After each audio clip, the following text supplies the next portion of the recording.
This program deals with devil worship and satanic beliefs.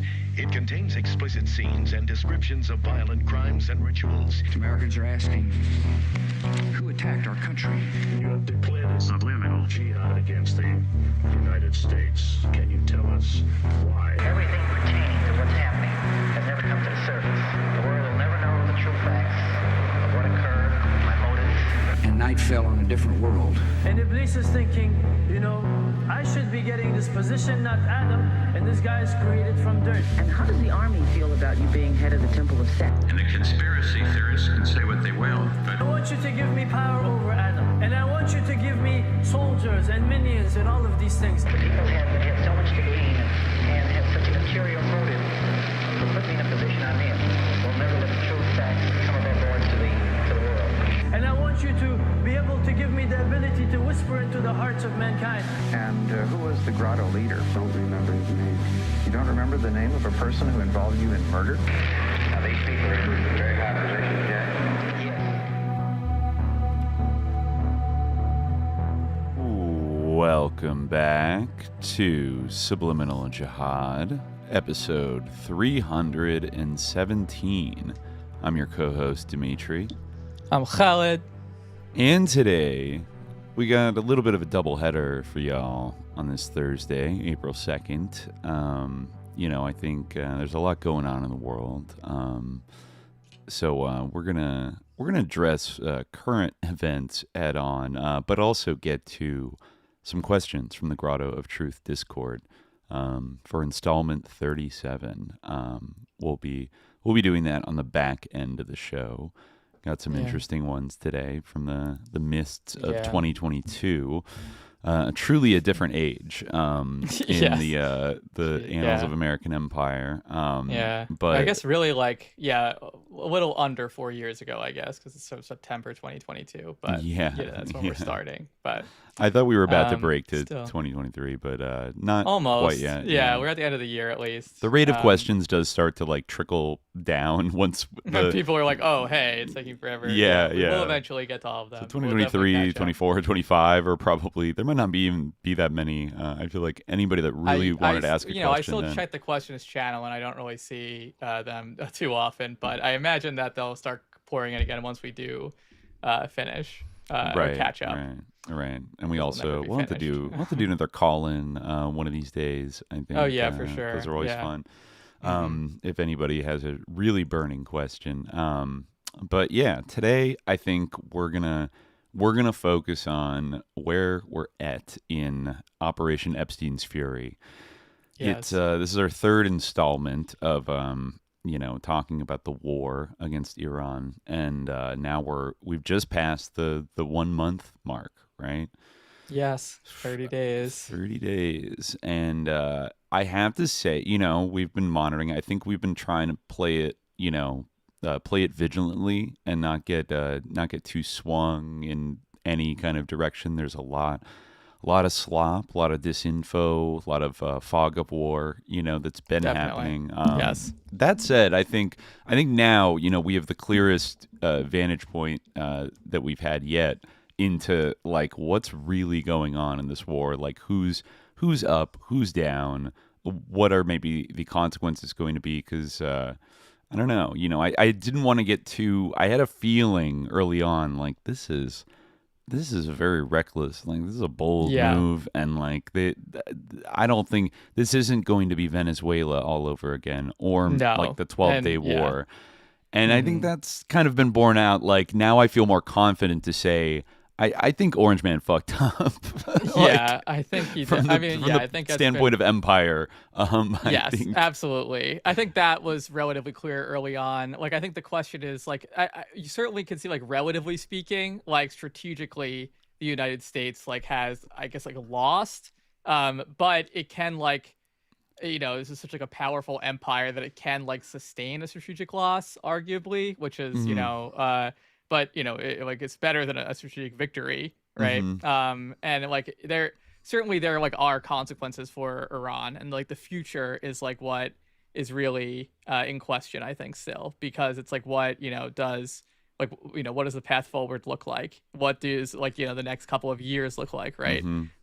Because, like, yeah, certainly you can hold out for like a while. Like, what are future United States administrations going to do?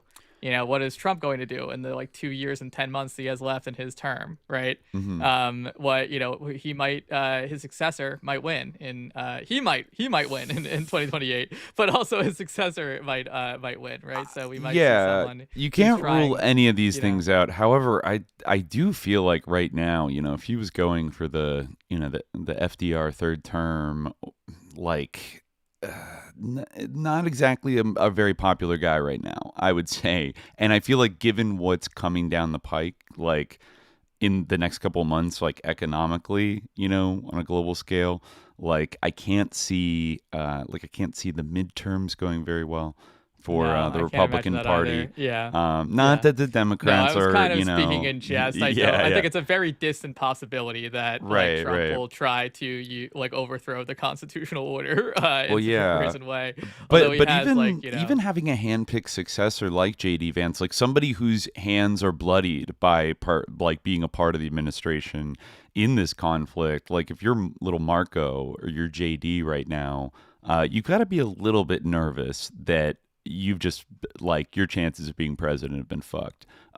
Depending, we've seen ghouls, involve themselves in American imperial conquests that go badly before and kind of miraculously bounce back. But I think this is bigger than just this has the potential to be much bigger than just a kind of a political embarrassment or something like that. This does have the potential to be a generational strategic defeat of the U.S. empire, a type of defeat that it really has not probably seen in decades. I mean, you could draw a comparison to Afghanistan and Iraq, but that was a little different, because that was a grinding, slow war of occupation that kind of over time failed to meet its grand objectives and ended up with us kind of more or less kind of slinking away. It was a fairly decisive victory in which they were able to impose puppet regimes, and then it was kind of through the loss of political will in the United States and sort of our attempt to retreat that then led to those puppet governments to very quickly crumble. It was a little bit different. But this is such a concentrated event. First of all, the things they were not able to do, trigger the actual overthrow of the Iranian government, that failed. Which there seemed to be some imagination that was a possibility, which is a huge strategic blunder. Oh Seems to have totally, and they continue to cope about it as well. I mean, I'm sure you watched Trump's address, which was just the most bizarre hallucinatory thing. Honestly, I thought that was more embarrassing than anything. That was almost worse than we finally beat Medicare. That was really he's gone. He's slipped. Dude I don't is want fried. to sound like a lib here, focusing on Trump's mental faculties or whatever, but it needs to be said. In watching that, all I could think about was that Rene Guénon section on the Great Parody. I think earlier that day he even called himself the Antichrist. Right? Or he didn't call himself the Antichrist, but he said he compared himself to Jesus. It's funny that he and Netanyahu both have said weird things about Jesus, compared strange things. Netanyahu had that comment a week or two ago where he said something about Jesus can't outlast Genghis Khan, and seemed to be comparing himself to Genghis Khan. And I don't know. I think he was quoting someone, right. And he was kind of trying to say that this is the unfortunate reality, right? And so we must be strong, or evil will win, or whatever. Which in his world is good. Evil is good, and good is evil.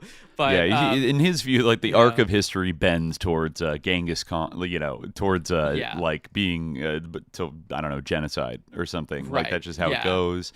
And you got to be realistic. And then, Trump says this thing about, weird, Palm Sunday. And he's they welcome Jesus into Jerusalem. But now, they're welcoming me. And it's comparing also kind himself of to weird. Jesus. It's also kind of weird that like Netanyahu would say that too, because like for Netanyahu, like what is really the difference between Jesus Christ and Genghis Khan? Because wasn't Jesus Christ, in his view, just like a failed insurrectionist who like tried to take over like Judea and install himself as king? Yeah, or like false a failed messiah. false messiah. A false messiah, yeah. So like, but a messiah is like a temporal ruler, you know. So like he would have been like a conqueror, like if he had succeeded. So like it's sort of opposite. Like it's not really like he's kind of talking about how like, oh, you know, yeah, the arc of history kind of bends towards strength. Like it's based on like, you know, the win, like it's might makes right basically. And like he believes, you know, he's like morally right or whatever, or says he's morally right, whatever he believes. But you know, right needs might in order to like validate itself. So yeah, it's like a fairly cynical idea, kind of but he you know, like it's sick and yeah, but like he it's weird that he like, because you know, it kind of seems like, why do you like believe that Jesus is like a moral exemplar? Like why is he like a counterpart against Khan? Because like that would be bad if he had prevailed in your view, right? It seems like you would I think that it would be like a just as, you know, almost on the same scale of like Genghis Khan conquering. But but anyways, that aside, the rhetoric's getting strange. But the speech was. I mean, I guess they're both weird in different ways. Like I mean, Netanyahu is just like a bloodthirsty sicko, just like an evil man, as is Trump. But Trump is sort of different in a way where he seems like a hollow like husk, or like a homunculus, like indwelt by like Satan, whereas Netanyahu maybe is like the false prophet or something. They're like Gog and Magog. But he like what he said was that they called him a king. He was reading his like Easter. It was very sort of strange and very symbolic. Like he was first, like, you know, this is on Easter Sunday, right? He's reading his thing where he says, like, you know, this sort of the classic Trump thing where he's reading like the teleprompter and this like very flat affect and like mispronouncing words. He's not riffing, so he doesn't care. Exactly. There's you know, the emphasis is all wrong in the sentence and stuff like that. He's like, on Palm Sunday, Jesus entered Jerusalem as crowds welcomed him with praise, honoring him as a king. And then, you know, he like breaks away and starts improvising and says, like, they call me a king. Do you believe it? Who is calling him king? Like, I think he was referring to the No Kings. I get. Oh, right. Yeah. Wow, he really got the libs on that one. Yeah. I guess he couldn't resist. Yeah. But yeah, so that's strange interjection. But it was unusual. It was almost involuntary, almost like a, you know, kind of a Freudian thing, where he had to claim that he was the Antichrist. But those little gin in his head in that like video are like hitting a button and being like riff, you know, just like when they're being like lie, like yes, say some riff sociopathically. That's literally true. That's literally what's going on with him. And then the next day, like April Fool's Day. Also like very symbolic. Like he gets up there and like gives this like totally like mindless like cant that's just like the same stuff he's been saying over the past 30 days. But in this kind of like dressed up manner where it's like, I'm addressing the nation. I'm like giving this grant, but like all he did was say like, he kept repeating like no one's ever seen before, as he always does. It was bizarre. It was oniric. It was just a cope monologue that kind of rehashed his like Truth Social posts, which themselves are just like cope blatherings. And like, you know, a lot of people, he had given these kind of, I guess, April Fool's kind of indications that maybe he was gonna taco and just walk away. Right. But then he almost tacoed out of tacoing, you know, at the last minute, where he comes out and doesn't like really announce anything new. He just repeats a bunch of bullshit, like hype propaganda, but like still commits to like, we're going for the next, you know, 2 or 3 weeks. We're going to hit them harder than you've ever seen before, and blah, blah, blah. And I guess the one takeaway of it was we're going to bomb them back to the Stone Age, which they deserve. Where they belong. Yeah. Depraved man. I mean, he like, I my sense of it, like the only way that I could like understand the motive for that was that like he imagined some people like hadn't heard it yet and hadn't been reached, and like he understood that like the war is like very politically unpopular. Yeah. So he thought like, oh, but people don't get it. People don't get that we like obliterated them a million times, and like everything that all their air force is gone, their navy is gone, etc. They don't understand. My message hasn't reached them yet. So like if I give this big address, like more people will tune in and they'll finally get that like we actually have already won, but the war's still not over, and it's very funny that if that was like his reaction to people telling him, a lot of like Democrats have been saying this of like, sir, you need to make your case to the American people about why we need to fight in this war. And then he's like, oh, okay, all right. And then this is like his case. It's just like, we've already won, but we need to keep fighting it. But we're totally going to win. Don't worry about the fact that I think right now in California we have very high gas prices, but I think it's up about like $1.30 or $1.40 right now where I live, and it's up all across the country. That's not even getting into like the other effects of closing down the Strait of Hormuz, like the lack of fertilizers, the lack of helium for AI data centers, the fact that AI data centers are being hit with hypersonic missiles right now because Iran is. They got that dog in them, and they understand. I think they're waging a systemic war against like imperial capital as well as like military installations. And as those things dry up around the world, this is going to cause like a cascading economic crisis.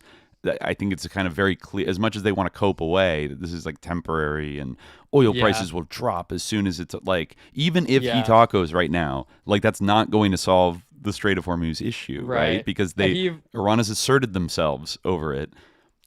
Yeah. Right? He obviously believes, and like to an extent it's true, but not to the extent that he would like, that he can manipulate. I think the markets now, they like just realize that like, oh shit, like they stop falling for like his whole thing of like, oh, it's almost over. Like that worked a little bit for like the first, this first 30 days, but now it seems like it's not going to have any effect. But I think, he believes that he can still do it to some extent, or at least he has to try to like kind of manipulate the markets in this way by like pretending that it's all emphasizing how, there's actually no danger and like there, nothing bad is happening and we've just the most powerful military ever. Everyone's talking about it.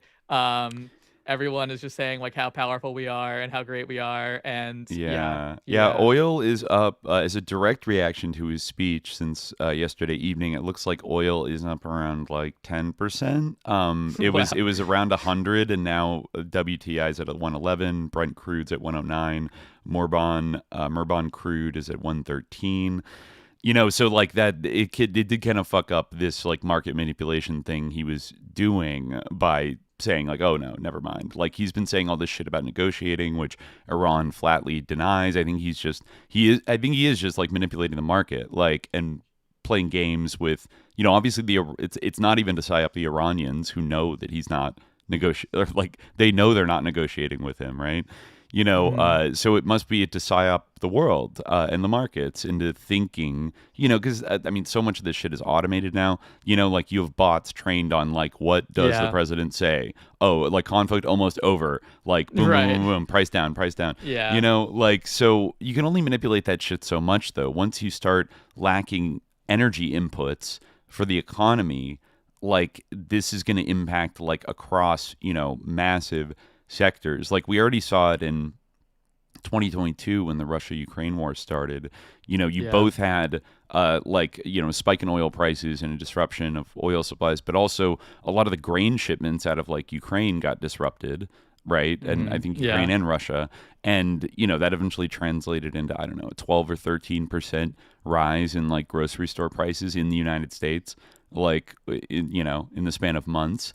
And I think that never really went away, even when oil prices went back down. Like that stayed elevated. And then I think this time we would assume, they're starting to creep up again. Like, if diesel is like way higher than it was, think about all the industries that use diesel fuel, to like transport things and, run factories and blah, blah, blah.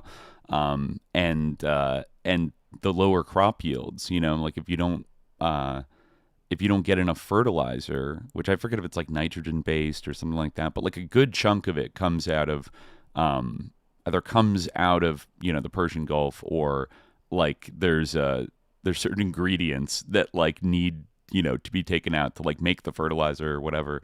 Either way, you're looking at like, you know, like, you know, maybe food shortages around the world and all these things.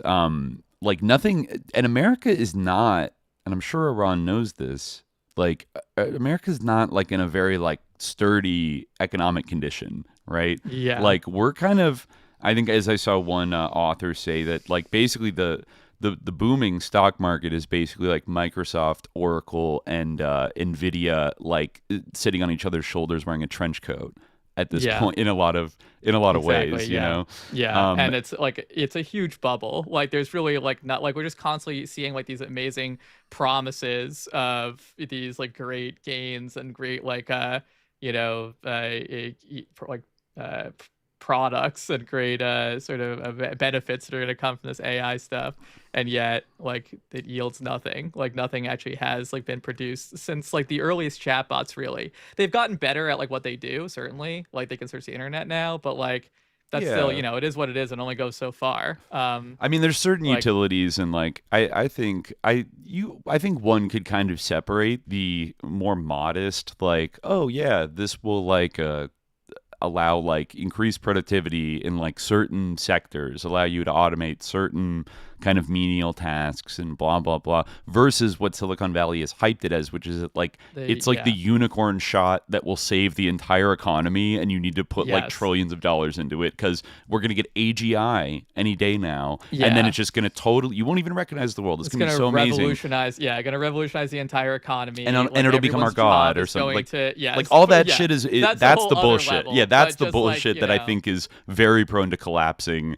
And you know, you might still have like AI, but I think, you know, another thing is there's been a lot of like open source competitors that have kind of come out. You know, you have the Chinese model that like uses a fraction of the energy. I always forget, is it DeepSeek, I think? DeepSeek is the Chinese one. I think it's reasonable to like, you know, I don't know if it's as big of a technological revolution as the internet, but like it's, you know, even if you compare it to that, like how has the internet really, how far has the internet really come since like the 90s? You know, it's still basically like the same. More people have adopted it. We have like kind of other technologies that support its use and its integration with daily life. But like, you know, it kind of like, it's not like it, you know, its capabilities. I guess you had like broadband and stuff like that. But like its basic capability, like kind of has, it hasn't like, you know, like dramatically increased, you know. I mean, same thing with a lot of technologies that you would think like would have like advanced like tremendously since one of the biggest their introduction things that you definitely see like used in like that has military applications with drones, missiles, whatever, is like GPS, which was developed as a military technology in the 80s and then kind of rolled out to the public like in the early 90s. But that's still kind of like older technology, like, you know, it's from the 80s. And I mean, because smartphones would be maybe the biggest innovation in the sense of like people can carry around the internet with them now, as opposed to like sitting at a computer, and like, you know, it makes the internet less of a place and more of like an overlay, a companion that you take around with you at all times. Then AI is just like an extra level of that intimacy of like integrating it into like every kind of, you know, human activity you could kind of think of as like an assistant, you know? I mean, it's a bit different because it's not like a, you know, kind of a canvas or like a domain or a space. It's like a companion or like a surrogate for like human thought in a way. Like, and like I'd say that the internet and like a phone, these are technologies that are kind of comparable to like a book, sort of. Like they're a book or a information technologies, or a recording, exactly, things like that. Where AI is something, at least like, you know, the way it's been presented, it's something a little bit different. There's like an autonomous component to it, that is, or like, you know, seemingly autonomous component to it that is a bit different, but I don't think like it hasn't shown the like capacities or like the sort of promise or like the sort of productivity, the ability to like generate something that's like has like clear obvious value that is gonna like hold up an entire economy. Oh, definitely not. Yeah, like the Like, notion that it'll hold up the entire economy is it very still dubious. needs human oversight, and I can see like in some cases where like maybe it would eventually be able to like do like an email job on its own, like maybe. It's But kind at of, this point, I yeah. still feel like if I really like, yeah, it'd be hard for me to like trust it to do that. You know, like I wouldn't be like ready to sign off like anything that actually like had like money at stake. I would be very hesitant to like sign off and like fully automating it with AI. For sure. You know? For sure. Yeah, Yeah. yeah. I mean, obviously, but you know, of course, in this move fast and break things kind of, you know, dynamic of like the economic bubble, you can't kind of admit anything is like negative about it. Like just all Yeah. it's epic. I It's mean, gonna and I do this the everything amazing thing ever, you know, and I people are in for a wouldn't rude doubt. awakening. Yeah, and I wouldn't doubt that there is like that's like an element of this like war that should like be appreciated, I think, and like total kind of like of the entire like current like Trump doctrine of war is that I think AI is definitely playing a role in like their decision chains and things like this. Like Right. they are like consulting it. Like they I think have largely bought in. I believe that like Pete Hegseth, the lead military strategist, and like probably some of these boomers like who are actually like are in the military at like a high level, like the generals and stuff like that, they probably don't like really like question it, where like they do probably believe on some level the kind of hype around AI that like it's deeply intelligent and can analyze vast swaths of information and come up with like the ideal strategy. Right, right. You know. Yeah, it's hard to tell it like exactly to what extent, but I do think they're very bullish on it, and I think they probably thought that it was kind of like, oh, this is a secret weapon that, you know, we have kind of first access to, and you know, who knows what kind of like top secret version. I forget if they're working with OpenAI or Anthropic, or you know, there's Presumably they're working with OpenAI now. right. Oh, because he turned Anthropic around had and that, attacked they had that whole big Anthropic. fallout. Yeah. Yeah, which I kind of because feel they is... refused to like let them, develop. Yeah, but who knows? Like I'm sure like they're still using it in that way, like to some extent. Yeah, because and like, Palantir, you can't like that pivot kind of on stuff. a dime, but Yeah, yeah. yeah. I'm sure I think there's been a lot of like chatter that they and probably Israel. I think this goes back to October 7th too, like the Gaza genocide. They were using like I forget what it was called, like the gospel like AI like system for like targeting. Like they were using AI to like pick targets to bomb and airstrike, Right. and you know, I can see now Palantir given was like all in on like I remember they had something like we defer to Israel on like the uses of like our technology. I course. remember them making a big statement of like solidarity, and like there was a huge boom in like the acquisition of that type of like AI military technology after October 7th. Yeah. Like and the market for it, like Israel's like a big buyer. Yeah, But, I could see them leaning like, on it, especially if it's true what they've claimed that they've hit like 11,000 targets inside of Iran. It wouldn't shock me if like some of those, that's a lot of targets, and you know, I mean, a lot of their stuff is like underground, like they prepared for this, so it wouldn't shock me AI was like helping make these like targeting decisions. Yeah, I mean, like I wouldn't be again like this is not to absolve like the responsibility of the United States for it at all. Like it is like their fault because like AI doesn't have any agency or intentionality and can't like have blame for something. And also like it is possible that they did do it on purpose. Like as kind of a like for strategic reasons, but I also wouldn't be surprised if like that had something to do with the Manab, like Manab school bombing. Like it was such a bad. It almost yeah. feels so like such a dumb move. Like we know they're craven and they love killing children. Like we know they're fine with killing children and stuff. But even then, it's like that's your opening salvo is murdering like hundreds of little schoolgirls with with like a Patriot missile or a Tomahawk missile or whatever. Tomahawk, yeah. Like, yeah. Like simultaneously when you're like doing the epic assassination of the Ayatollah and you want to get the maximum like benefit from that, when you and know make the you could people be rise in this up for like a long haul. Yeah, exactly, right. You want the people to like rise up and support you, and that they're only killing the IRGC and only the regime. You know, you had like like monarchists and such people like on Twitter and like just general supporters of it like trying to muddy the waters and say that it was actually like the regime like shot a rocket and like whooped around. We've heard that before. Classic Israeli. Yeah, remember the hospital strikes narrative. after October 7th? Yeah, because as we all know, Israel would never bomb a hospital, so it must have been Hamas. And as we know, these Oriental objects, they're not subjects. Couldn't make like, of course, if they build a rocket, it's gonna malfunction because they don't have epic technology like us Westerners. And like, which I think, LOL, if that was your assumption, it's not a very good one, given what we've seen flying out. But I mean, it's they're fucking depraved. But some of the things they've done are like so clumsy that you do wonder what the inputs are. And I mean, the other aspect of that, even like putting aside kind of AI total, but actually maybe involving AI, because AI is always like going off of like data sets from the past, right? Like the AI is just taking past knowledge and established wisdom and putting it in like a blender. And if you do that with if you input a bunch of like classic U.S. military doctrine into an AI and ask it to reason from that, you could even see either AI or just like the leading generals themselves kind of fighting a war, like a 20th century war against a 21st century adversary, like going in it in a pretty like conventional way with a Cold War military designed to basically go up against the Soviet Union, and then also like kind of modified to go after like insurgent targets that don't have air defenses and thousands of drones and like all this, which going around the world kind of beating up on various groups and countries over the last like 25 years. That's what we've seen. But I do wonder, kind of like strategically, like in their strategic assumptions, like all of these expensive weapon systems, all this shit, like it just doesn't.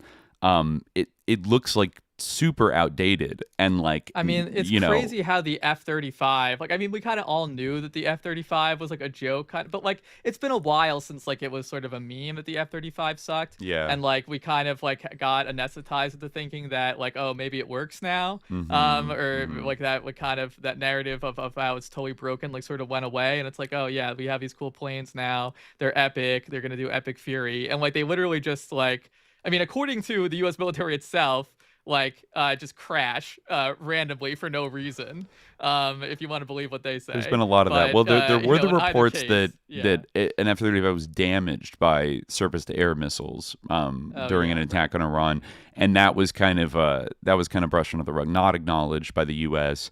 But there was a video that looked like, like it deployed like flares and stuff. I think they did acknowledge that it was like hit or like brought down, and like the pilot was fine, right? They said something about it. CENTCOM, I think, did. They said that like it, like the pilot was safe or something. It had to make an emergency landing. Yeah, it had to make an emergency in like Saudi Arabia. Yeah, it was but damaged. It was like paused to land. Yeah, it looked like in the video it has countermeasures, so it releases like flares and chaff to like distract the missile so that it doesn't get a direct hit. But like it blew up like pretty close to the to the jet and probably like messed it up a little bit with like shrapnel. So then it had to pull out.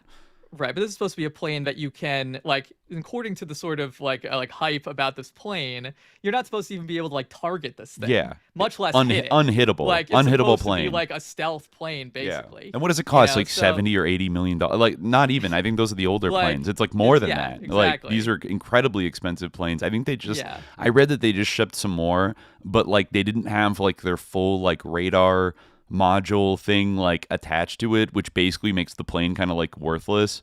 Like as a next gen stealth fighter, like if it needs to have this very like complex, expensive, like I actually don't know if it's like attached to the plane or if it's like in the area of operation. There's like a ground radar that helps like keep it safe, but like all of those are getting blown up by Iran. So like they're sending these planes there, but they can't even be fully operational, And so like we spent hundreds of maybe billions.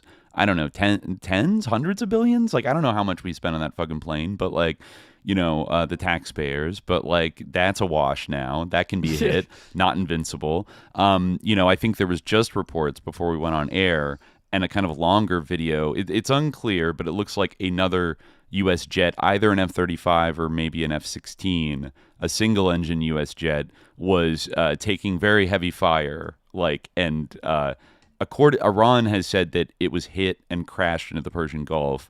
From the video, it's a little ambiguous. It looks like it was doing crazy maneuvers and launching tons of flares, so it was being heavily targeted. If it's an F-35, that's a major L, that it even is getting targeted. I guess we'll see, but I do wonder at this point the damage of U.S. like infrastructure, the troop numbers, all these. The people said from the beginning that Trump seems kind of happy or compelled to downplay all these things. I still wonder about the aircraft carrier with its little laundry fire that had, immediately had to like retreat and go back to Greece for repairs.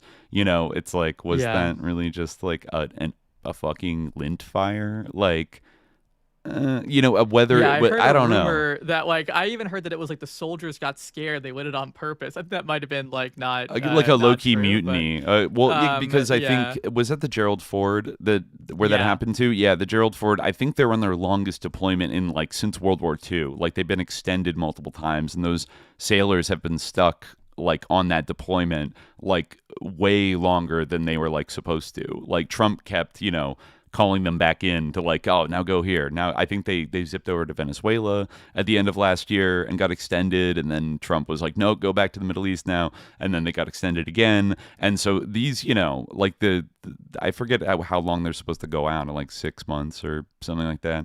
But maybe they're like pushing a year now, like.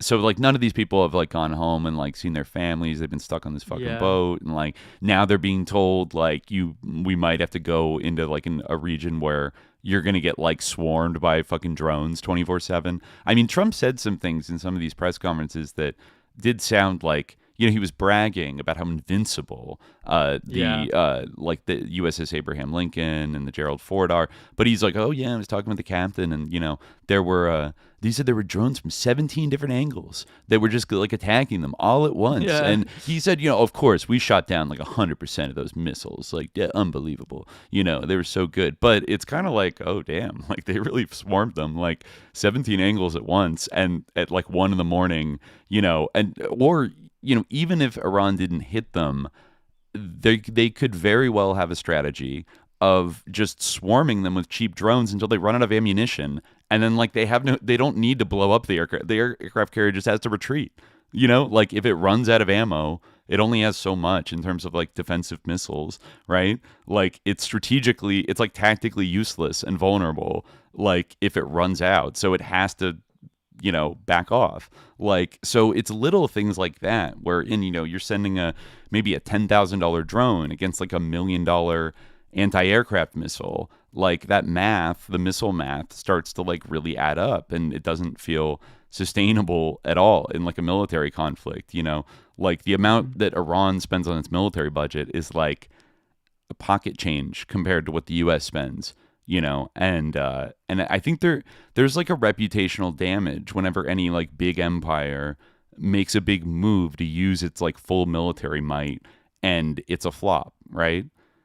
Like this is a big I think we brought up before, like, a lot of people have compared maybe this a little bit to like the Suez Crisis, only like what the British were back then is now like what the US, where the US is kind of in terms of flexing like their navy and like going to war against Nasser in Egypt to like, open up the Red Sea.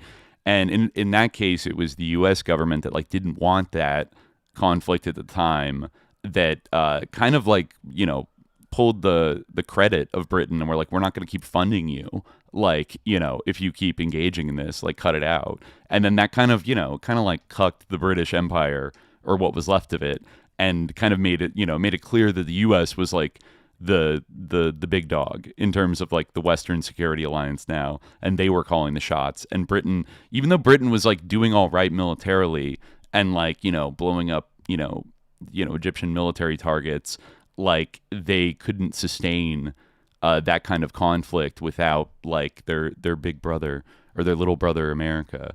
Like bankrolling them and things like that. So like that, and that was a moment that like broke the prestige of like the British Navy kind of once and for all. Like it was already kind of waning, but it became clear that like if the British Navy like threatens you, like that, you don't have to take it that seriously.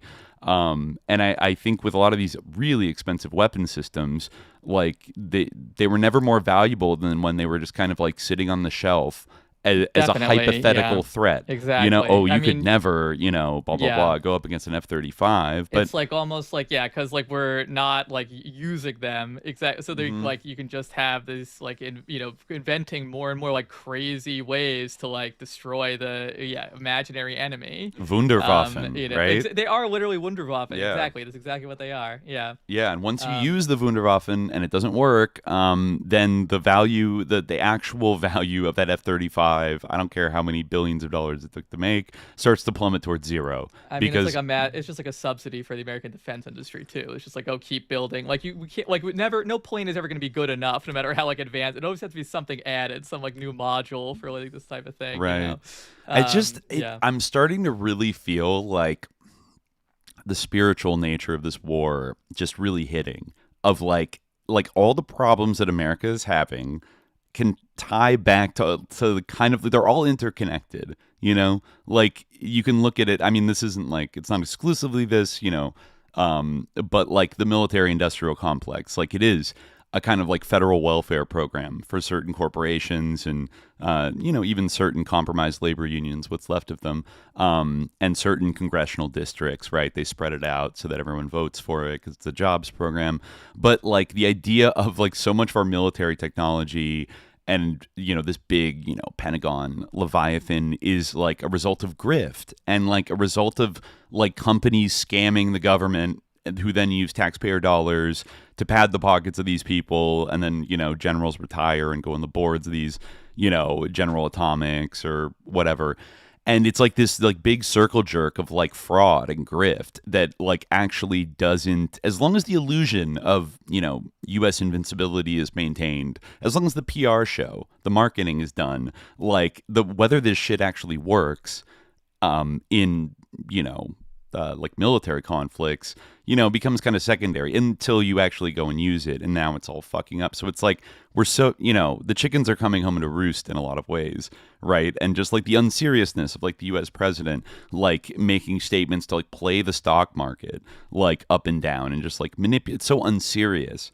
We're such an unserious country. And Iran, through their incredibly disciplined and like innovative responses, like proving this on so many fronts right now, and also just showing how fragile it all is.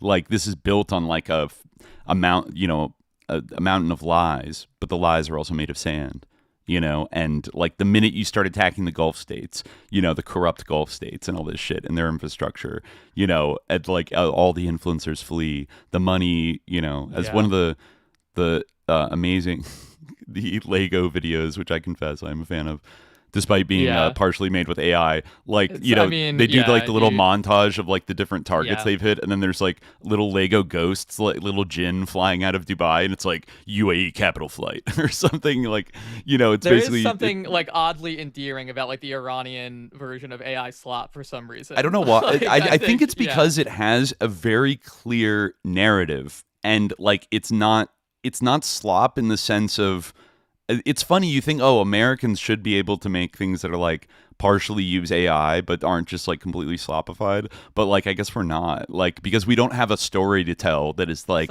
burns with truth and like righteousness and at all. It's all just stupid. That's part of it. It also like comes off like slightly parodic in a way, like the fact they're kind of making fun of us. Like, exactly. Yeah. It comes off as like a parody of American AI slop just because like we pioneered that and like just inundated the entire world with it such an extent and like it forced it on all of humanity. It's funny to think that some like group in like Tehran is like burning all of these like I don't know, Anthropic or whatever tokens, like, and basically burning up like energy and costs like for these American AI companies to make things like mocking America and like, like in a war kind of thing. Because you think every video they make, I mean, it's a drop in the bucket, but like that it's more compute, that they have to spend on.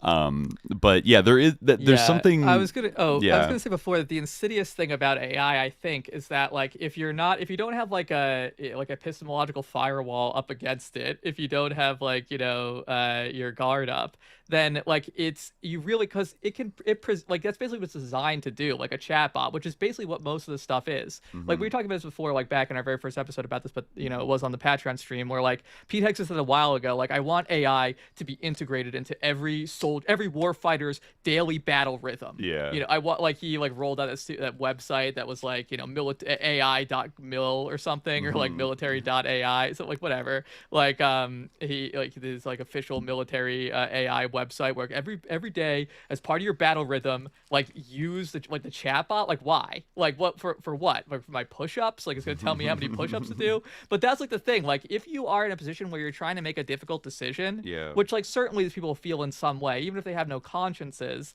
they care about how others perceive them. Like Hegseth wants to be seen as like the ultimate badass. Trump wants to be seen as like this great, wise, like epic American who like crushed all the previous presidents, and established himself as the the greatest ruler of all time. Like no one's ever seen before, right? So they care about like how they're perceived. They care about their success. And so if you're making like a very like high level decision, with significant consequences, and you let the was of this thing get to you, and you're like, well, I'll just ask the AI. I'll just like see what the AI thinks of what I'm about to do. It will like one shot you with like a very very like persuasive sounding, very cogent, very cogent. Sorry, I know something. I got distracted. Like a narrative and like an idea. It's like presented in a way that like seems superficially to be like airtight. And if you're uncertain, if you're unsure of yourself, it's very easy to be influenced by that. But really, it's actually like pretty much random. Or just based on aggregating a bunch of like nonsense, of what were you talking about? Like old war strategy documents from who knows where that is in this training data, movies, like anything like that, could be getting like swept up into this thing, and again, like, I'm not trying to like make the government seem like less craven or that they would be like good or noble if they weren't relying on this thing. It is a symptom of how craven and bankrupt and venal they are. It shows just how depraved they are. Exactly. It is a representative of that. And they're not getting. I think that's a really good point. Like if they're only guided by their own egos, that is kind of what you get out of like using AI, is like sycophancy and getting one-shotted and like entering a kind of delusional like state of like a feedback loop of validation that you're epic and like you're right. And if you don't have any epistemic guardrails or any other deeper convictions or code like to live by, there's no guardrails. And if you're like a fundamentally cowardly person who lacks confidence, which like a lot of these people probably are, because they're not really qualified to be. I mean, it's kind of like the white supremacist Richard Spencer said about Kamala Harris, justifying his vote for her. She's a more competent manager of the empire, right? Like really, like these people are kind of like people from TV, or like J.D. Vance, who's like what he like wrote personal essays in law school and like hillbilly elegy, and then like now he has like some say in like American national security policy. Like even if you're talking about it from like a realpolitik like imperial management perspective, like these people aren't really qualified. Like honestly, like Hillary is a killer. I think like she would probably have like, that's what really the Democratic critique of the Republicans, quote unquote critique, comes down to, is like process. Like you're not doing it right. Like you're not destroying. You're not being evil in the correct way. They're being dumb. They're being dumb and evil, not smart and evil. But that's not necessarily false. And I think that leads to, like, they know that on some level, and that leads to insecurity. And they also don't have, like, the confidence to be like, if, the super smart computer says, like, do this, then how, like, I don't have, like, the confidence in my own ideas from their perspective. They don't have the confidence in their ideas to refuse it, right? And, or to like, challenge it and think like, oh, that doesn't sound right, because it does to them. Because it's like, seems like it's the kind of thing where like you have Elon saying that the AI is smarter than any PhD in any subject, no matter what, which like definitely is not. But Grok is. You could see how that could be catnip to these people that are sort of anti-establishment, like anti-elite institution kind of a rabble rouser types that are like in the Trump administration, that because they kind of have, that's a big part of their political identity, is like rejecting the kind of like, oh, well, just because you're a Harvard professor, you think you're smart, or, you know, because you're on the Council of Foreign Relations, these government experts with their degrees think they're so smart, woke stupid. wars. Yeah, Yeah, it's all woke yeah. and dumb, like all higher education woke, stupid, like don't.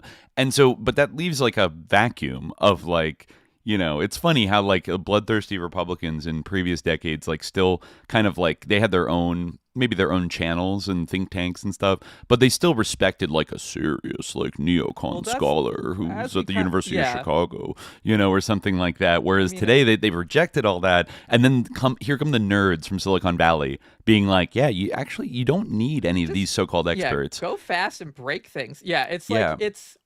I mean, here's a computer that'll do that and be fascist. It goes back to our Foundations of the American Century, our recent episode, just generally, you know, talking about like the kind of Cold War, like national security complex, because like people like Hillary Clinton, people like Obama, right? Also like Aspire Ed, you can see it in that episode too. Like they are like, really, we're talking about like kind of an apprenticeship system, you know, where you have like literally these people often are like the advisors or like the direct mentors in like a chain of like how to run the American empire. And like they are evil as well. You know, I'm not like saying that they are, the only thing that they are different from these Republicans, that is true, they are more competent. Like they like are trained like directly by the people who they're inheriting in this kind of system of imperial management. Whereas like you're right, there's been a rejection of that like as like woke conventional wisdom. Yeah. And you know, which is that's a recurring theme throughout a lot of like 20th century American history. Like we brought it up in the Lindbergh episode. I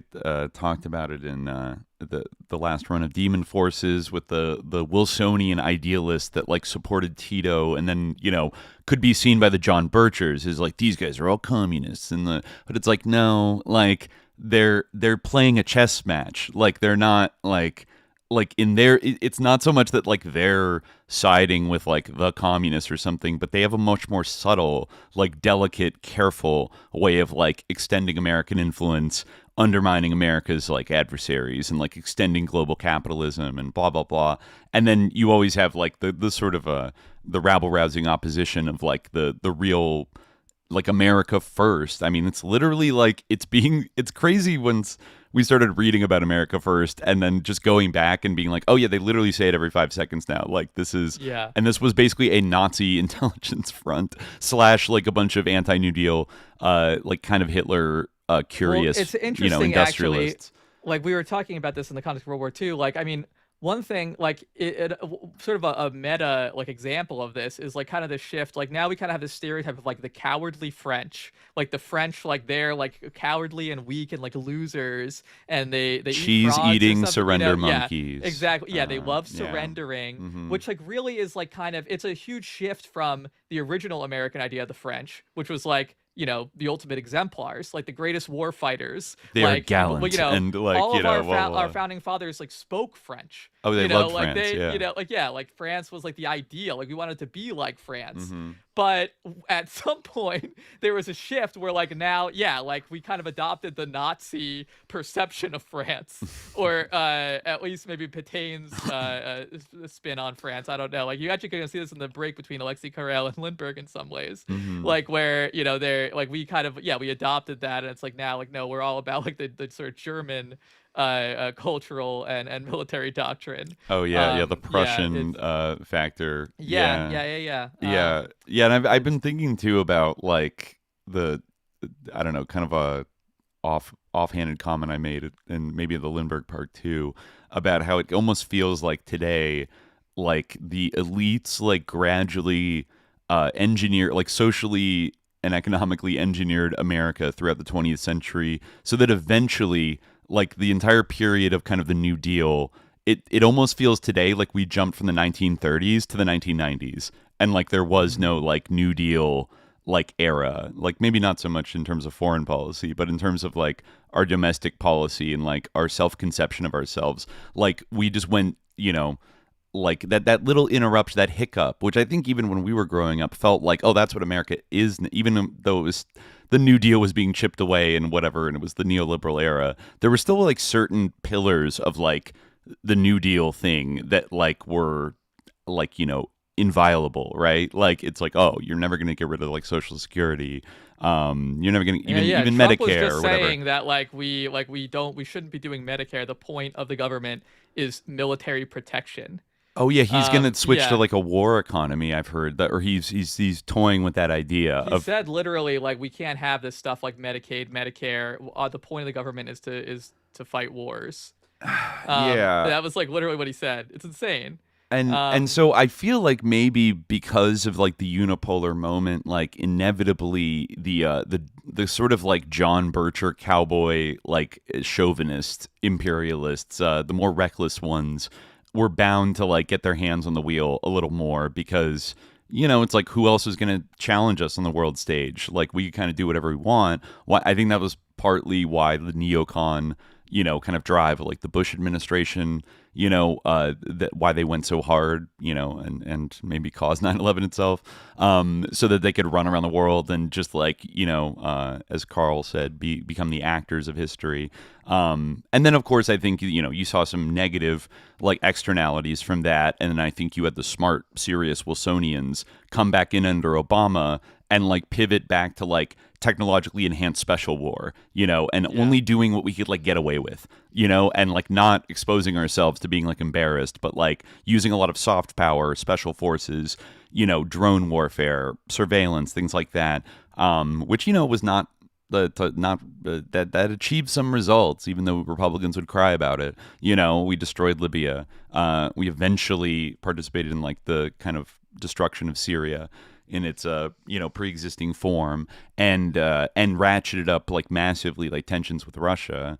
But now the crackhead kind of John Bircher, like we can do whatever we want, seems to have the Wilsonians kind of ran out of juice and like their own hypocrisy. Like they've kind of discredited their own whatever, all the shit they used to talk about, the responsibility to protect and stuff like that. Like I do think the Gaza genocide like took a lot of wind out of their sails and soured a lot of people on like, well, these people are smart and they have better morals than like, these Trumpers or whatever. Like it just felt like, oh, everyone's like disgusting and like evil, whatever. And then Trump gets in, and in fact, like they're throwing all remaining restraints like to the wind, and committing America to being like a thug state that goes around the world assassinating everybody. But I do wonder if they've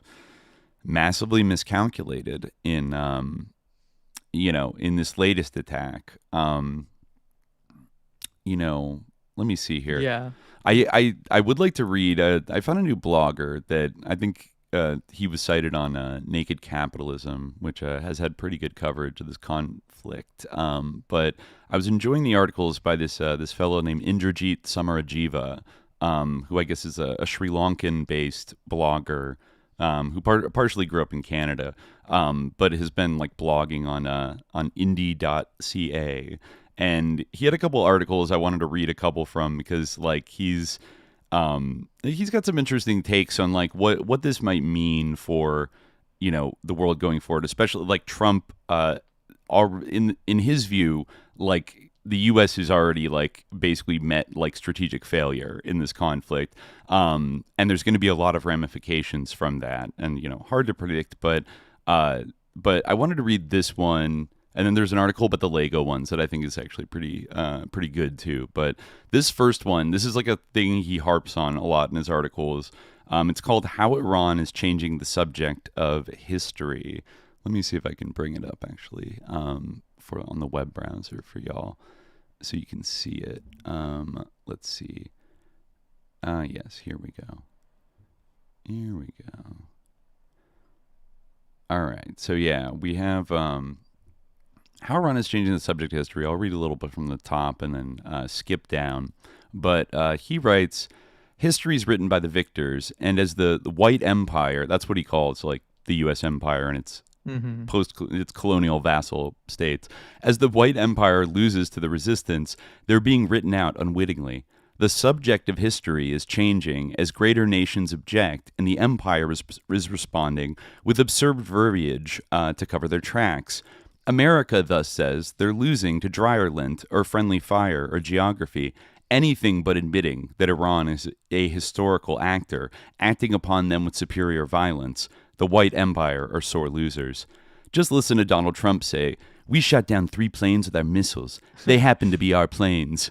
This is somehow less humiliating than admitting that Iranians are people who can do things.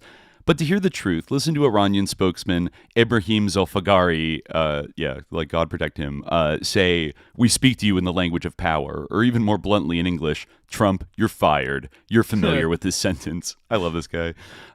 This war of language has been ongoing. Look at the New York Times or Guardian they're torturing language to exclude Palestinians and exclude Israelis, using the passive voice to hide active violence, explosions, cripple ship carrying aid to Gaza, or running headlines without subjects like Gaza hospitals losing ground on starvation, natural event, or Palestinian Red Crescent details medic's account of 15 colleagues slaughter. Who did it? All because Israel must not be named and Palestinians must not be human. Make no mistake, Trump just says out loud what the posh media buries quietly. There is propaganda for the educated and propaganda for less educated, but it's just different brands issued by the same machine. There is no point correcting these people or appealing to the imperial citizenry. They have no control over their government, and this merely reinforces their imperiousness. The idea that they should be judging other countries at all and not minding their business like normal countries. As Samuel Huntington said, the West won the world not by the superiority of its ideas or values or religion, but rather by its superiority in applying organized violence. Westerners often forget this fact. Non-Westerners never do. So the resistance is teaching them in the only language they actually understand: superior, better organized violence. Case in point, Iran. So he talks about what he calls the USS Gerald Fart, that probably, very well could have been attacked. But of course they say, it was a lint fire. Where did the damage come from? Dryers, toilets, beds. They can only describe inanimate objects because they cannot admit that the subject of history changed and it ain't them. That all of this damage didn't just happen, that Iran did this to them. The white empire cannot admit Iranians as subject of an independent sentence and not subjects of them. Instead, the Pentagon says, insufficient data are available at this time to determine the Ford class's operational effectiveness, as if we didn't just see the USS Fart face real operations and flee with 600 beds burning and toilets overflowing. No, they have to test what just happened in a white lab, because they cannot comprehend brown people besting them. It must be the laundry, and not Iran taking them apart with superior weaponry. You see this again and again, the excuses in the face of obvious defeat. The empire cannot admit they're losing in the field to men, though it happens again and again. They must be losing to the field against inanimate objects. So then the Slinkin' Lincoln, why is it 1,000 kilometers away from the battlefield? Just sightseeing. Trump describes them getting fired on so hard they had to flee as some kind of victory. Here he seems to be confusing Patriot missiles, a land-based system, with whatever the Navy is using, and then saying they have a 100% interception rate on hundreds of incoming. Okay, then why are you going? Even though Trump acknowledges that Iran exists and even grudges them some competence, he still makes the U.S. military the subject. Iran must be impotent and the empire omnipotent. They fired, sure, but we shot everything down and didn't feel a thing. Cool as a cucumber, he said. Okay, then what explains the pickle you're in? As our man Ibrahim, Lord preserve him, I can't do Abu Obeida again. Yes, exactly. Said about the same and more incidents. Last night, the U.S. aircraft carrier Abraham Lincoln was targeted by the IRGC Navy and has been rendered inoperable, now heading back to its point of origin. An enemy that announces its soldiers' deaths as mild traumatic brain injuries would naturally also dismiss the chaos aboard the Gerald Ford, the fire on board, and casualties from friendly fire, and now, with the same excuse, labels the destruction of its KC-135 tanker as a technical malfunction. Your technical malfunctions, mild brain injuries, and friendly fire incidents have been piling up. Who do you believe? The guy claiming land-based missiles on a ship that are 100% perfect, or the guy calling obvious bullshit with receipts? Never mind who, what do you believe? Ibrahim said the Lincoln was heading back to its point of origin, and where is it? Slinking away to the Arabian Sea. You don't have to sink an aircraft carrier, just slink it, as Iran did. But empire cannot formulate that basic sentence and so remain ignorant. Now, this part is good. This is where it gets the subject of history turning. White empire understands the power of language. It's really the last fig leaf. In 2002, Karl Rove said, "We're an empire now, and when we act, we create our own reality. And while you're studying that reality, judiciously, as you will, we'll act again, creating other new realities, which you can study too, and that's how things will sort out. We're history's actors, and you, all of you, will be left to just study what we do." And for a long time, this was true. They really did create a reality where democracy was something they fit into bombs, where freedom was their private property, and where genocide rights were given to Jews in perpetuity. Die in one, get one free. Yeah. This war on words worked because their actual wars created reality. They didn't necessarily win, but they could make other people lose and profit from the ruins. That's that anarcho-colonialism, right? Mm-hmm. Or negative imperialism. But now what? They've lost strategically to Iran, which means living in someone else's reality. If you act and create reality, then you can paper whatever words you want on top. That's just dressing. But if you cannot act, if someone else creates reality, then what are you doing? Then the empire has no clothes, as more and more people are noticing. As Ibrahim also said, today, the initiative is in the hands of the nation and the fighters who have challenged the fake power of the world's greatest power, America, and exposed it to the public. The resistance is rewriting history, and the first thing to change is the subject. For decades, America has been the subject of history, and everyone that objected were objects. But first Russia, then Palestine, then Yemen, then Lebanon, and now Iran have violently interjected, and white empires simply cannot intercept them. These nations have insisted on being the subjects of their own history and not of white empire, and they're winning. And who writes the history? The victors. It's taking a while to play out in the news, but the history writes itself. I can feel this playing out in my own writing. If you look back, it certainly looks like America was living rent-free in my head, but I find myself thinking of them less and less, and Israel even less. I use a Huawei phone. I get my news from the resistance. I live in Sri Lanka. Inside my own mind, the white empire is falling, and to all of us a new day is calling, when we can be the subjects of our own sentences, and not their subjects under a life sentence. As the late great Nasrallah said, experience has shown us that red blood is capable of obliterating red lines, and if the nation chooses to follow this path of resistance, Israel and America will find that they are incapable of changing anything in the equation. The Islamic resistance refuses to be the subjects of white empire and have changed the subject completely. They are declaring themselves subjects of history, and all the empire can do is blame inanimate objects and verb violently. Yeah, I thought that very true. The idea of, I think that gets into like a very deep thing about, like we're the subjects, like Iran, if you turn on Fox News, it is like this. So they're not even like people, like it's not even beyond a dehumanizing thing. Like they're literally just like not subjects. Like they're like this thing that's out there that like, that we are like hunting down, but they don't have any like interiority. They don't have any like humanity. They're just like whatever we say they are, and we're gonna like kill them. But like they're undermining that on a daily basis. Like those words end up ringing incredibly hollow. Like because the level of cheerleading they're doing in like the Fox sort of corner of the woods is like really delusional, I think, at this point. Like they're literally every day like, oh, they're 90% of missiles destroyed. Like it's like any minute they're gonna they do seem to be like very manifestly like flailing. That like definitely comes through. It's like this is not like Vanessa addressed the other day, like it's not confidence inspiring. It just sounds like someone who is literally desperate. Desperate, exactly. Like who's like trying to convince you of something, like to overselling it, like Doth protesting a little too much about just how epic like our airstrikes are.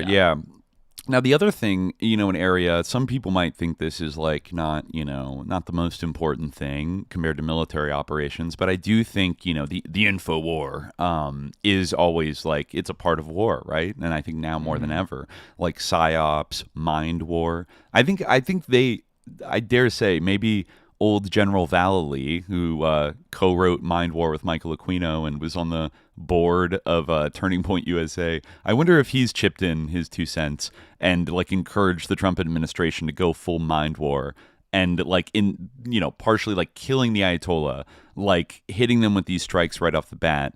Is supposed to just stun them into like, oh, okay, we'll surrender. Because I think Aquino said the central principle of mind war is like convincing the enemy in a war, in like an upcoming potential war, that you will win that war no matter what they do. And in a way, it's kind of inventing your own reality, right?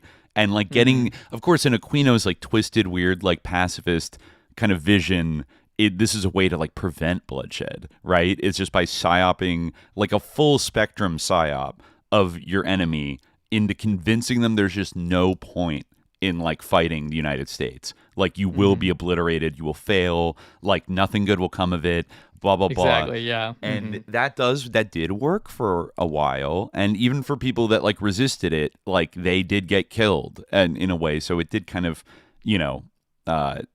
like Gaddafi, for example, Gaddafi or Assad, there are people that did resist, but like they got eventually one way or another, which then teaches a lesson to the world that if you stand up against America, like they're going to get you one way or another. But now, those words of Nasrallah of like invoking, like if people decide, red blood can like erase red lines, if you have people that are willing to die rather than like bow down to you, and they've spent 2 decades like meticulously studying your military and finding asymmetrical, like doable ways of like countering it and undermining it and shit, but really the important thing is like that kind of appeal to martyrdom and like, no, we're in the right, and they couldn't have picked a worse country to attack that has a legacy of martyrdom in their culture. Yes. I mean, like to put it mildly,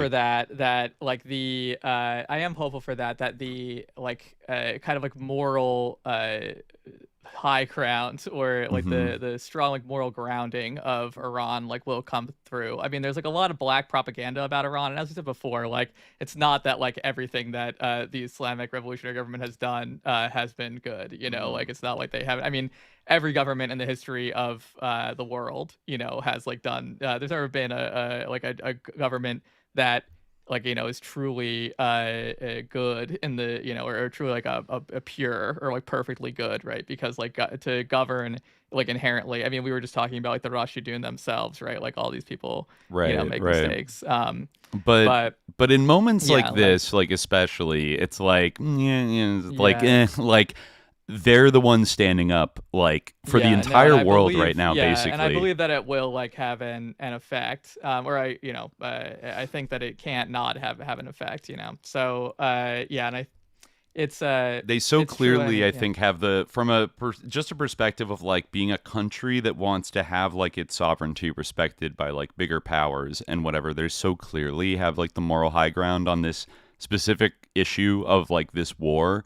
That it really, like the U.S. is kind of reaching, especially because they didn't even bother to do their well, it's classical. Not just a matter of I feel like it's not even just a matter of like national sovereignty. I mean, like there are certain things like being betrayed, across the negotiating table, things like that. But it's obvious that like the United States is bloodthirsty and like desires to kill and like to like to steal. Well, that's what I mean. Like anybody evil. That you don't have to agree 100% with like the Islamic government of Iran, but like the fact that they're standing up against for their sovereignty against this bloodthirsty, like increasingly insane empire. It's like, how could the vast majority of the world like not side with the aggressed upon party? Yeah, I mean, I think you can see it's like it's odd that like you even saw like people, like kind of like questioning the strategic like wisdom of Hamas or like the strategic shrewdness of Hamas, because you do kind of see how like October 7th like did it kicked a domino at great down. Cost, it did yield like you do see like the world's opinion. I mean, look at like how people in the United States like perceive Israel now. That's a huge sea change, massive. Like you never had a majority of Americans like sympathizing more with Palestinians than with Israelis since like the creation 40s, of Israel. Yeah, yeah, exactly. Yeah, it's never happened in the history of modern polling, and now, like in both parties too. There's even like on the right and the left, like there are factions that are growing, and just to be like, I stand with Israel no matter what, like doesn't. And that's very, very significant because it really is like the core issue of like an Islamic revolutionary politics, like, or an Islamic politics period. It is the issue that all these like corrupt governments that you alluded to, like the Saudis and the UAE, like basically their existence and their rule is based on like suppressing like a allegiance to Palestine, like a Muslim commitment to liberating Palestine. Right. Like that is like the sine qua non of their entire governments. That's why they all hate the Muslim Brotherhood so much, like that's why they hate Iran, with the possible because exception of Qatar, which like is sort of this like, but I mean it's not really this they're not exempted from this really either. Like they're it's a bit more nuanced, but they're still ultimately in the same category. It's exactly, and they also hate Iran. But Iran, like despite like the sort of a sectarian dimension to this, which is always sort of brought up, like their allegiance to Palestine has been like much stronger than these other governments, and you like definitely see that being borne out in a very clear way. But they stuck to their guns, and they've been consistent. They continue to be consistent about saying like what they'll attack if something of theirs is attacked. Like they have a logic that is like legible about like, well, you're hosting like Kuwait, you're hosting U.S. military bases from which they are attacking us. So you're not uninvolved in this conflict. Like, even though you pretend to be, like, sorry, like, you're just not, and everybody knows it. And, like, they're calling out the bullshit of, like, a lot of these countries, which I guess, I maybe the Trump administration really didn't think that Iran was going to play that card. But, like, they definitely they're playing it to great effect right now. Like, and they've fallen into a very sticky situation. I did want to just talk briefly. Maybe this kind of involves the moral dimension, but also like the Psy war of this other article on this blog about the Lego videos and kind of like what they represent. And I think this is very aptly called the meme wars: Legos versus egos. So yeah, this is a good breakdown. If anybody hasn't seen, he says at one point, it's like these videos are so postmodern in that they seem to be everywhere, and yet they're very hard to find. Like they pop up on my like X feed all the time, but like if I actually go and try to find like an official like YouTube channel where they all are, it's like kind of hard sometimes, but anyways, So I encourage people to go like watch them because they are, SJ is not known for saying anything nice about quote unquote AI slop, but I do think there's something different going on here with Iran's use. Right. So Iran's propaganda game is much better than America's because they're not playing. Iran has actual accomplishments to name and hideous atrocities to blame, whereas America has nothing factual to say and hides its dead in shame. These people are not the same. Lego supremacy. It's a battle of Legos versus egos, and mashallah, the Legos are winning. Legos are made out of petroleum, and Iran is taking control of that flow. And Lego videos are made from AI, and they've proven masters of that also. Iran is fighting a popular war of self-defense, and the state doesn't make these videos themselves. They're made by explosive media. They introduce themselves saying, "Hi, we are that same independent Iranian AI production team, the grassroots creators behind the Lego animations breaking the media silence. We are the voice of our people. Get ready for more." So then, we have the latest video at this time was Come Closer and Loser. This is kind of great. Their latest video as of this publication is this one called Come Closer, No More. I think, let me see if I can play the...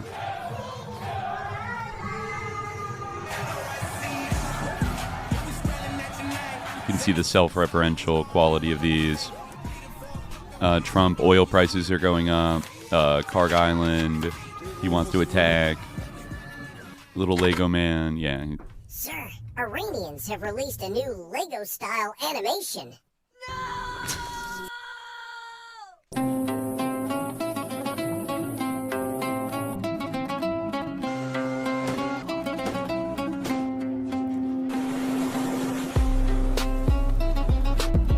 A lot of them incorporate like music, which is, you know, custom-made music. A lot of, you know, joking humiliation of U.S. Military people. Shahed 136 drones. 4 loser. They're calling him a loser now.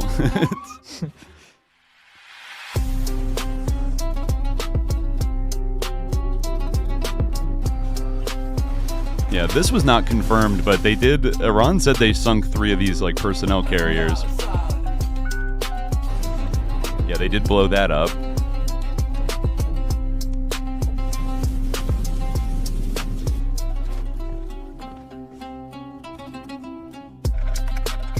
Coffins. Trump is terrified. They're blowing up a Kuwaiti hotel that U.S. forces are staying in. Trump is seething even more. The coffin that says "Hello, loser" appears before him. He's yeah. Come closer. So yeah, that's just one example from explosive media that, you know, is pretty good.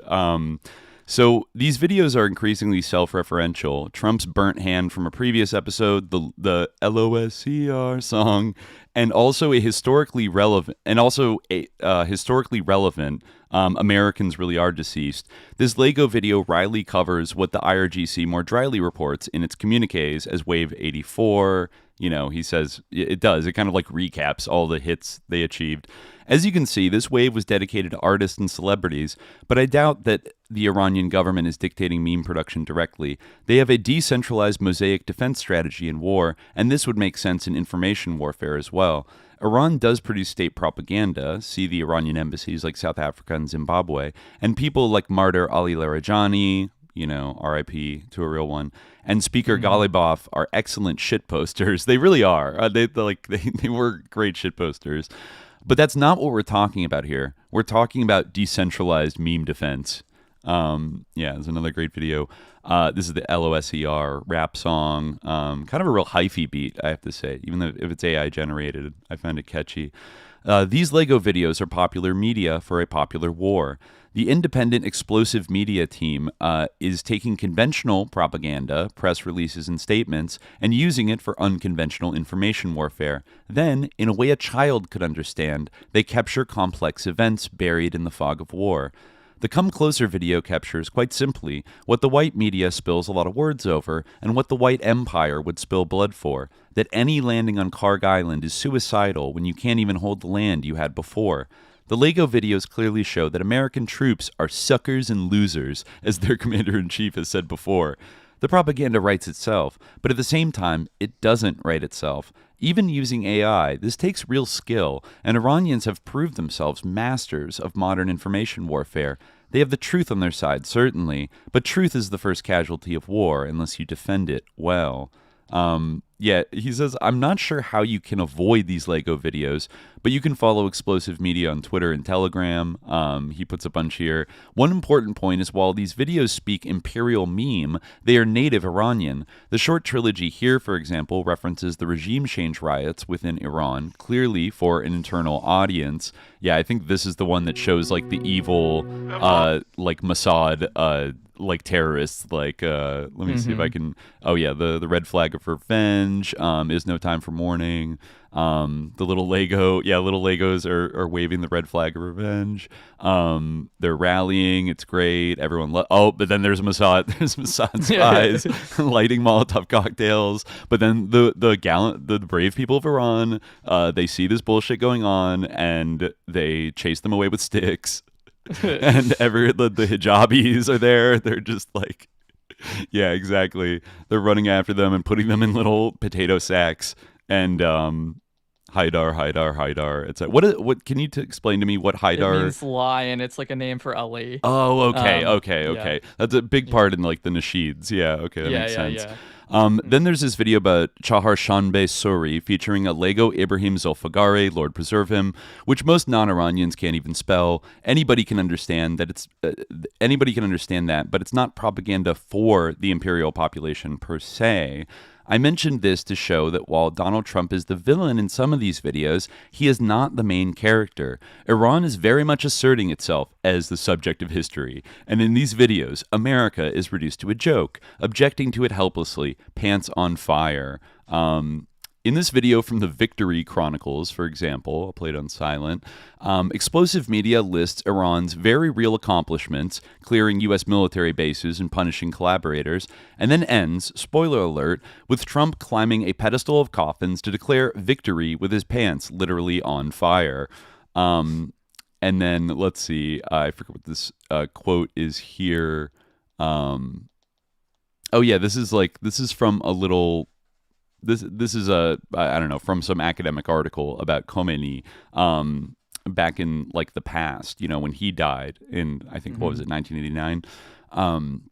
In the face of the uncertainties at home caused by Khomeini's death and the reaction to Iran's perceived instability by the global community, Khamenei forcefully exhorted Iran's leadership and citizenry to show strong national unity. He devoted his speeches primarily to national security, national unity, adherence to the ideals of the Islamic Revolution, opposition to the U.S. and Israel, economic and technological progress, and Muslim unity. Characterizing the period after Khomeini's death as a difficult trial for the nation, Khamenei exhorted Iranians to stand firm. And this is a quote, I think, from Khamenei. Today the eyes of the world are on you. The world is noticing this nation. Millions of hearts pound for the hopes and goals of this nation. You have become a model. You have become the martyrs of Ali. You are the flag bearers of freedom and resistance against the world's oppressors and domineering powers. Today nations show courage. Today nations show courage and no longer wish to be subservient to the major powers. There was a day that this courage did not exist. You opened that path for them. The actions of this nation under the strong leadership of that heavenly imam opened up the path for freedom. He emboldened the nations and made the arrogance of superpowers impotent. He inspired virtuous contempt for domination and showed that all nations and citizens have power. The oppressors denied the innate power of human beings and sought to control people through superficial powers.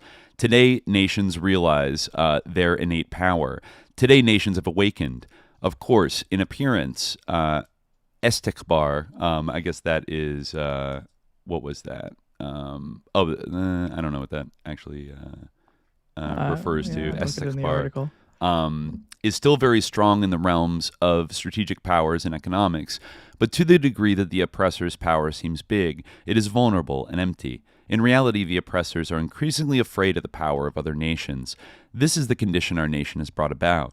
Our nation has enabled the world to realize its real duties and rights. The weight of this mandate of leadership is on your shoulders, and especially on the shoulders of your government's officials. We cannot lose a moment, be negligent, lose heart, or become depressed. We cannot tolerate these things even in our private thoughts. Sorry, what? Oh, sorry. I just want to say, istikbar, is that what you're? Yeah, I think it's like making yourself big. It's like arrogance. Oh, okay, arrogance. It's like akbar, like I see. It's like a form 10, as we call it in Orientalist Arabic. It's like kind of a like a Farsi, farsified Arabic term. No. It's Arabic actually. It's like just straight up Arabic. Okay. I mean, there's a lot of loan words in Persian, but there's I'm not sure if there's like a term for it what the term for it is in Arabic. I always just know it as form 10, but it has that little suffix of isti, and it usually has that connotation of like making oneself like whatever the sort of connotation of the root is. So it's like I see. Yeah. Okay. So as a bit of history, when Khomeini died in 1989, Khamenei the Elder assumed reluctantly leadership of the Islamic Revolution at age 50. Then he exhorted the Iranian people to lead presciently, saying, "Today the eyes of the world are on you. The world is noticing this nation. Millions of hearts pound for the hopes and goals of this nation. You have become a model. You have become the martyrs of Ali," etc. I say presciently because can you not see this now, presently? This video connects the struggle of Iran with the struggle against slavery, against nuclear annihilation, against Epstein Island, against, in short, all imperialism. This is a great video of like all the different it's really the JD pawn of like all oppressed peoples. There's Rachel Corrie. Rachel Corrie gets a shout out. The families of Afghanistan. are all getting the chance to press the button and shoot a hypersonic missile at the empire. The children of Gaza, more Masonic monuments are crumbling. Malcolm X gets the shout out, right? For the Malcolm X way. The Titanic is sinking. More school. For the school children of Manab, the children of Epstein Island are firing a missile. Hollywood is burning. The dollar is burning. F-35s burning. Gerald Ford exploding. THAAD missiles destroyed. Ozymandias statues of Trump and Netanyahu collapse, and everybody lives happily ever after. That I think this makes a strong statement. One vengeance for all. This is an important ideological line. Bikram Gill, citing many, talks about how Bikram Gill talks about how this is the first anti-imperial war. This is an interesting point. I guess Bikram Gill is a scholar, right? Mm-hmm. Yeah, and he had this idea that there were colonialist wars like in the 20th century, but like this is the first one on a global scale to challenge like the system. He says, whereas Vietnam, Korea, etc. were anti-colonial wars, Gill said, such decolonization never delivered anti-imperialism, meaning overturning of Western power at the global scale. It was contained to liberating individual colonies. This allowed the West to exercise a global power that directed policies of independent global South states. With the effective nationalization of the Strait of Hormuz and the evisceration of irreplaceable imperial war machinery and bases, Iran is not merely pushing empire out of their country. America can't even land there.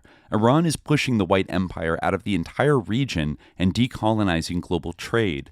And they do this consciously in our names, written in this video, on the missiles that blow the blowhards away. You can watch more through Explosive Media, but these are not canonical sources that have everything. This is really postmodern media. You can both not avoid these videos and not find them. And there will be more because Iran has a great strategic reserve of content in the Iranian people. It's like the joke that Iran has a deep reserve of philosophy PhDs that they can slowly escalate, going from Kant to Hegel to finally postmodernism, where power is everywhere and nowhere simultaneously. That's funny. Now, here's funny. Now compare the lively Lego videos of Iran to the ego death of America. Now, this video is going viral this week. I guess it is from last year, but for some reason, it's been going viral. You can hear the booming,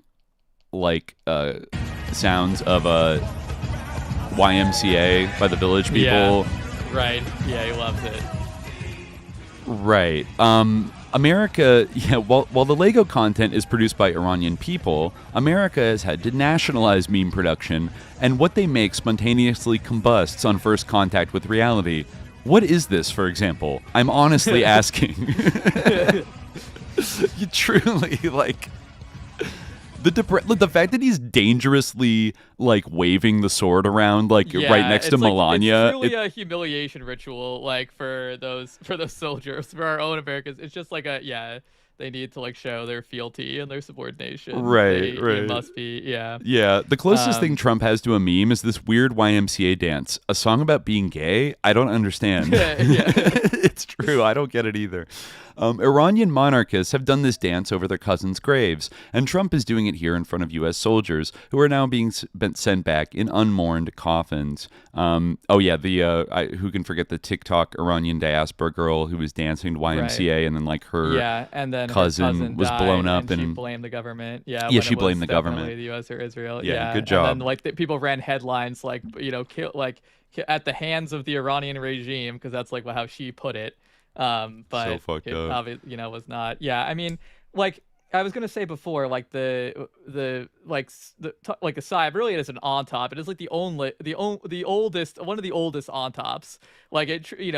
Few operations, few of these kind of attempts to shape reality deserve the name more than the dehumanization of Muslims. It really is something that it's so difficult to break. And it's a massive cultural complex that has so many components to it. It's not you talk about the spiritual significance of what's happening. I mean, like the symbol, as we were talking about before, with like Trump and like April Fool's Day and like Easter and like Hexes tattoos, like you see it everywhere, and like just the salience of like Israel, like a nation state named Israel, like in all of this, you really see that like it does have a spiritual, like eschatological dimension. Where like there are those elements of like mockery and humiliation that I think, you know, Renan, in one of his best insights, like said would be characteristic of like Dajjal, basically. I mean, and that is kind of what Dajjal refers to ultimately, right? Like falseness, like mockery. Being irony poisoned as a civilization. Yeah, kind of, or just like constantly having someone like stick their tongue out and like do like blow a raspberry in your face, like by the people who rule you. Like having it rubbed in your face and like be, you know, laughed at and degraded by the people who are, you know, in charge of your destiny. And like have them sort of take delight in your like humiliation and subjugation, like openly, and you can't, you know, like resist, right? Or you're supposed to be subordinated to it. But there is, you know, but like there is like nothing like deeper like than that. Like it's so difficult to dislodge or even like begin to talk about. Like I mean, that was like kind of one of the like really like formative experiences in my life, was not just like witnessing the Iraq War, but and you know, living through 9/11, but like seeing the way people talked about Muslims after 9/11. Because, you know, when 9/11 happened, I was like 12, and you know, people probably know I'm Muslim, but I am a convert. At the time of 9/11, like I knew people who were Muslim, but I only had a very dim idea, to be honest, of what a Muslim was. You know, I was just leaving elementary school at the time, and like like some of my first encounters with like the concept of Islam and Muslims was like the way that like the insane, deranged, like bloodthirsty, like evil way that people talked about Muslims in the aftermath of 9/11. It was like, you know, like trying to deprive of people of a huge like group among the global population of basic humanity. Like that, like, you know, Muslims have contributed nothing to human culture. Muslims have done nothing like of value. Like, you know, you see like that Muslims are basically reduced to the level of like animals, like, you know. And it is like, and that was like it wasn't something that was like, oh, we need to make this up now. It was like something that like people, you know, they had to like go read a book. I mean, there definitely was like a big impulse to go like read books about Muslims to try to figure out how to dominate, see if you can figure out how to dominate Muslims this way. That was also kind of a, you know, a bit of a tangent, but that was also kind of a shift, I think, that we witnessed, where like there was kind of a revival of like old school domination through like the control of knowledge production, like in sort of Orientalist old school fashion. But then I think that recently has been abandoned. You know, I've talked about this a couple of times, but like my point is that people didn't like really have to like go open up a dictionary or an encyclopedia and of you know, dehumanizing ways to describe Muslims, or you know, like even like get them from somebody else. It was deep within like a lot of people, just like waiting to come out, you know, because it had been kind of instilled within them by like you know, these very, very long process, really, like, you know, going back to like the foundation of like the idea of, like, you can see it in Lindbergh too. It's like, you know, we were talking about when he's talking about the West and Greece and all that stuff. All of that has always been like the like other, like the, you know, idea that was like counterposed to like this sort of attempt to make the West cohere as an idea. It requires like Islam to be the opposite, to be like the threat, and to be like the other. The Oriental hordes, like the Asiatic hordes, like they were the most prominent civilization next door to Europe, like, you know, who were, you know, kind of more advanced and thriving and unified for hundreds of years before Europe started to like cohere even into like, I mean, think nation about states. Like Lindbergh's a great example in a way, because, and maybe I'm just thinking about this you know, incidentally, but his like his fixation with Greece. You're like, you know, everything, it was going back to ancient Greece and Athens, right? And like Athens versus Sparta and all these things, like, you know, making sure like if we don't do this, then Greece will fall, right? Greece and Rome will fall. And, you still see that kind of like idea, like when people talk about like, well, what is Western civilization? What is the sort of positive thing that we're supposed to be like, people on the right in the United States, for instance, like when they talk about like how, they feel like they're losing the culture war and they try to articulate what like their deep cultural values are. It usually does go back to something like that, like something like, classical education, Latin and Greek, Thomas Aquinas, stuff like, and Aristotle and Plato and stuff like that, the Ottomans conquered Byzantium, right? And that was like, and of course, like there was a huge, I was just reading a quote the other day by Levi Strauss talking about, it's kind of like S.J. Red Meat in a way, because he was saying, Cloud Levi Strauss, that is, not to be confused with the other Strauss, Leo Strauss. He was saying that like Islam was this clumsy aberration in history that like erupted and cut the West off from its Aryan roots, or its connection with Buddhism, and like we were actually Islamized by this like historical anomaly, this interruption that happened when we could have united as we should have with the wisdom of like the kind of Aryan wisdom of India. And that's not to demean Buddhism or India or like Vedic civilization or anything like that. This is just like, I think sometimes when I talk about this stuff, people think that I'm trying to say like that I have a distaste for that. I do like despise like the Hindu right wing for obvious reasons, but I don't have anything against Hindus or Buddhists per se. It's simply like the way that like a sort of affiliation with that has been instrumentalized both by like the right wing within India, and in places like Myanmar, which you got a question about, although I'm not sure we'll get to it, but by like fascists in the United States and in Europe, right? That's all that I'm saying. But my point is that this is a very, very deep paradigm. It is kind of like a opposition. No, you're right. It is a deep paragraph. I do wonder though, like to what extent, because also at the same time, America, like sure, it does come from kind of like the European lineage, but it's also such a young country that is like oftentimes almost like comically ignorant of like deeper, longer history and things like that.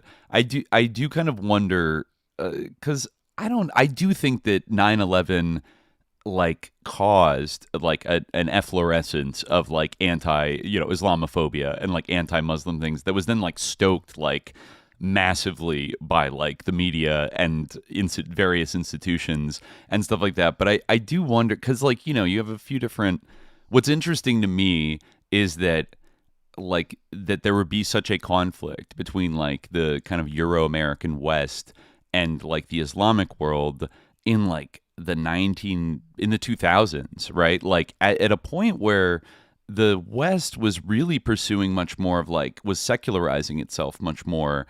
And I don't know if you could say strictly that like all the people like kind of in power had maybe kind of like a crusader agenda to like confront Islam. However, I do still think they saw it, like as a threat, but maybe in like a different way, because there was also like late in the Cold War there was a selective support for certain forms of like quote unquote revolutionary Islam, even fostered by the United States and its allies, and like with the Mujahideen in Afghanistan, and like Bill Casey, arch like Catholic kind of like American fascist, was like very eager about funding even up into the 90s, like kind of supporting certain like Al-Qaeda networks and things like that, while also being very opposed to the Shia Islamic regime, government in Iran. But I wonder if it's almost like, we've talked about this before, the idea that the Islamic world still believed in like anything besides just like making money and like being like a capitalist. Like the fact that after the Cold War, they still had an ontology and like a belief system of like values that they hadn't abandoned. Like that almost became like the biggest problem about Muslims, is that like they weren't hecking secularizing like the way that America wanted to, and like the fact that they had like moral objections to certain imperatives of the U.S. empire was like unacceptable. And then after 9/11, you could really greenlight this like they're religious like crazies, and like we need to like bring McDonald's and like I don't know, porn and like Western culture to like convert, to save them from the mists of religion and stuff. I mean, not to deny that 9/11 like certainly like was a cultural shift in some ways. Like I also think that, and like, you know, also not to deny that like the, you know, US has made like alliance with like you know, Muslim forces at like various points, Muslim states and non-state actors, right, or sponsored them or supported them or had alliances with them. That's certainly not what I'm saying. Or that like, you know, the Muslim is like united against the United States, which obviously is not true. But there is like a very like there is a much deeper paradigm. Like that's like, it is certainly not true that Islamophobia or whatever you want to call it, or like kind of a you know, to use the sort of the Heckin Sunni term of like Wahhabism, which they prefer because it sounds like more masculine, I think. But like whatever you want to call it, like anti-Muslim hatred. It's about like, you know, people have been talking in these terms forever in the United States. Like, you know, if you go back to the founding fathers, you can see like their expressions of this, right? You know, I just think as a rank of like obsessive hatred, I think a lot of Americans kind of like didn't think about like the Islamic world. Maybe 1979 was the first thing where it was like, whoa, like, wait, what's this? Like, why do they hate us? You know, and then like it kind of like that was a big like spike in, you know, kind of a weaponizing of like, oh, this radical, like, you know, revolutionary Islam is like dangerous and bad. And then it's like it got like cranked up because Americans like have an ignorant streak as well of like, oh, if it doesn't like directly affect us, we just like don't think about it. They're kind of like an empty vessel then to be like filled in with whatever propaganda to kind of activate them to like totally freak out about like, you know, like I think because there were other primary enemies, American, like your average American, like perhaps that's true, like your average American, but the American like educated and ruling classes, I think, like certainly. Oh yeah, I like, think there's always. I mean, if you just open a textbook, open a textbook about like American history, like, or open it like, or about world history, right? But even American history, right? Like even though like you even still see these memes about like the Barbary pirates and stuff like that. You know, about like how they were America's first enemies were the Barbary pirates. You know, like this is like a deep paradigm. It's like very heavily baked in. Like any textbook of world history, you'll still see things like Charles Martel and the Battle of Tours, like all this stuff. And like really, like it is like in terms like on sort of a conceptual level, a lot of like, I think I've used this example before, but like a lot of like what was said about the Soviet Union, or like the sort of idea of like what the sort of resources they drew upon in order to like villainize the Soviet Union, like you know, Orientalism, older ideas about like what Muslims were like. Like I always use that phrase in that one travelogue where this guy said like Islami means of one mind, and they have like no individuality, right? They have. I think that's definitely true. You know, they've always been like that kind of anti like Asiatic like bias. I mean, you even saw it with Lindbergh. Like Lindbergh was saying like he would couch like why the Soviet Union was like more evil than Hitler was because they're basically, you know, he believed that like Slavs and like Russians were like Asiatic. They're not like white people, you know, right. And like they're from Asia and they represent a kind of Asian mindset that is, you know, like to him it's all kind of like one big Asian thing. Like, and this is partially what is, I think, so disturbing to that type of person about Islam, because it kind of disrupts that entire paradigm. It's like, especially going back to Greece, you know, and that's like the thing, right? Like for a pretty long time, Greece was like an Ottoman possession, right? Like there were like, or Anatolia, right? Was like, I mean, all Turkey now still, right? A big chunk of the Balkans were is now Turkish, Muslim, you know, so that was like, and like Egypt even. Mm-hmm. Egypt was like one of the jewels of the Roman Empire, right? And the Hellenistic Empire before that. And that is like, you know, for someone who like, again, like, you know, not like your average person who like doesn't think about like the past, but, you know, like in a highly literate age, I think this kind of dimension comes into play. Like you do, like nowadays it's almost interesting. Like, but this is kind of a post 9/11 thing, so we're not really talking about that. But I think like in general, like people like you know, like the people like Henry Kissinger, like Brzezinski, people like that. For them, I think it is like a kind of maybe not like at the forefront at every point, at every like, you know, moment of their lives, but something that is like kind of deeply rooted and present. And you can see it, you know, if you can see it everywhere. like in the sort of ideas of these people when they express themselves. Like any it always seems to like come up.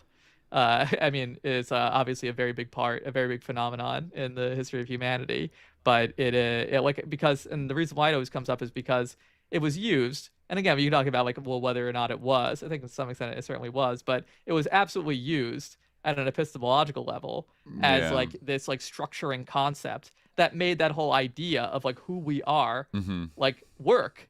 And we're the so, West, like, we're not the East. Yeah. Like, yeah. So that's all by way of saying that like breaking that like is very difficult, because like your average American maybe hasn't thought that maybe at some point in history. I think now 9/11 was certainly a shift, and now like almost your average American is kind of indoctrinated to that. But either way, even if someone hasn't thought that is true, it's very rare that someone has thought that's not true. And I think that when you seek out information about it, sometimes like it's difficult to break like what you're most like first and foremost going to encounter is like that haze. And I think like a lot of or like that paradigm, right? Like language plays a huge role here. And it all goes back to the same issue of like what we're talking about these new modes of knowledge production, or these totally new ways of even defining what knowledge and information is.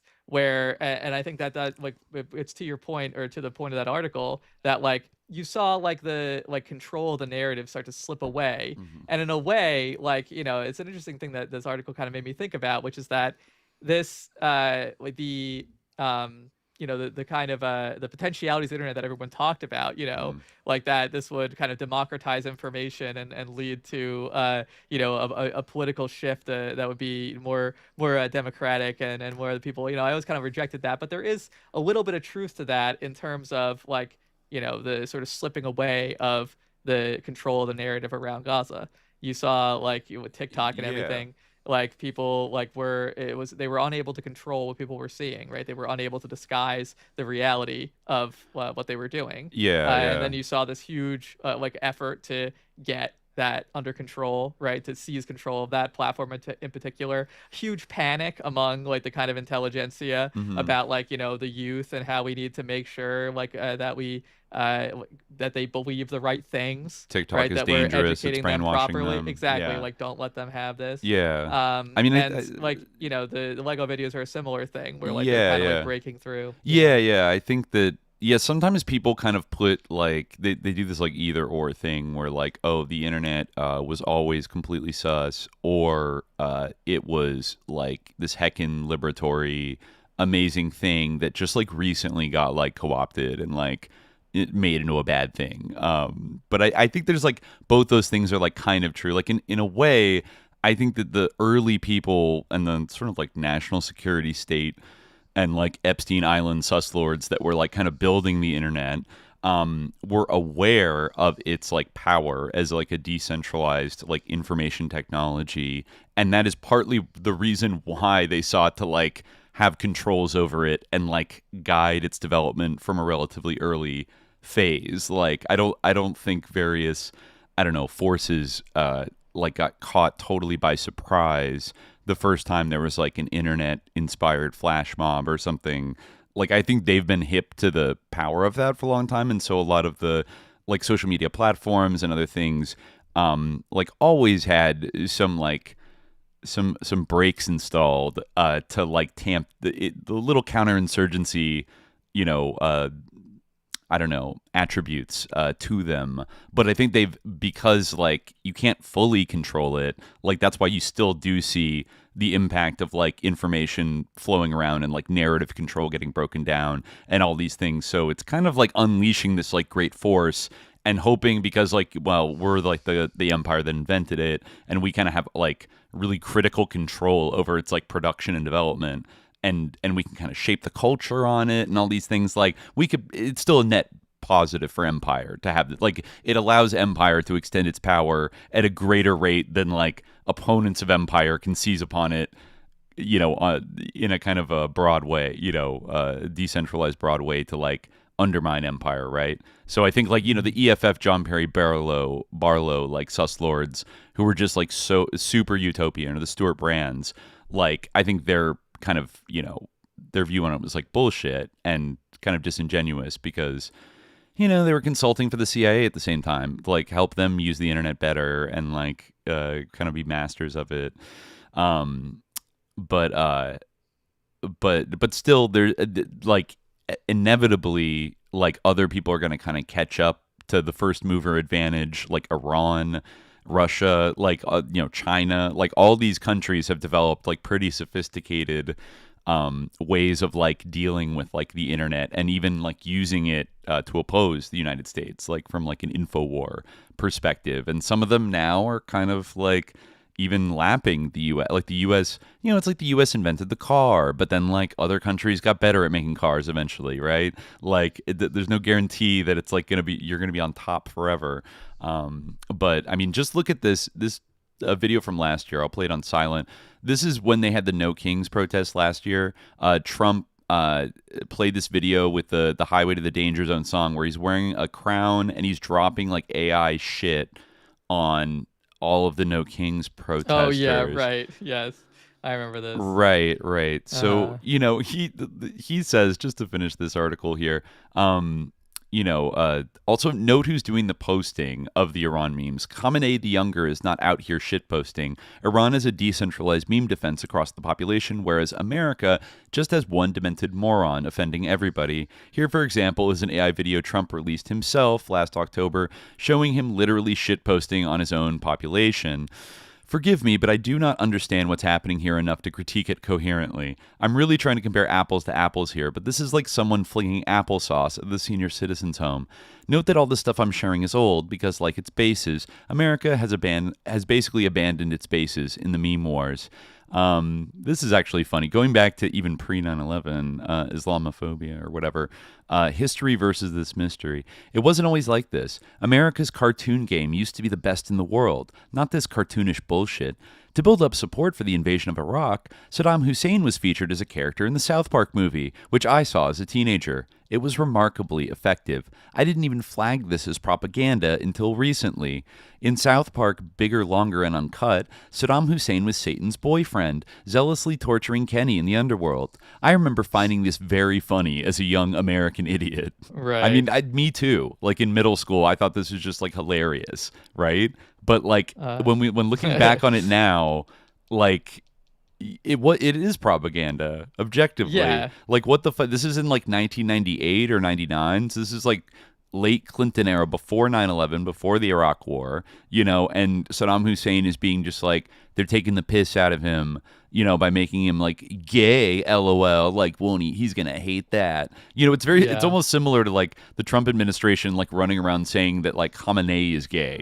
Like this gay Ayatollah, he's going to hate that, and it's like, okay. I mean, even in 2004, which was kind of coded as like an anti-Bush, Team America World Police, was kind of like, perceived by a lot of people. I think I was like in high school when I saw it, and it was kind of perceived as like a sticking it to Bush, but it did a lot of like both sidesing. It made a lot of fun of like Hollywood liberals that like oppose the war. They're actually full of shit too, and they suck. And it's been a lot, like the big villain in that movie is great leader Kim Jong-il of the DPRK, who is being like totally portrayed as like a maniac who wants to nuke everybody, and like he's pursuing, as he was in real life at the time, a nuclear weapons program, and is just portrayed as like the goofy James Bond villain with like a racist like like Asian person caricature accent, right?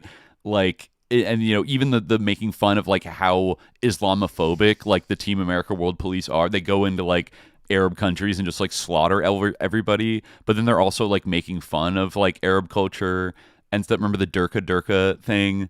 Like Durka I never saw the movie. I don't think. I think I only saw the song where they make fun of the movie Pearl Harbor, which we were just talking shit about the other day.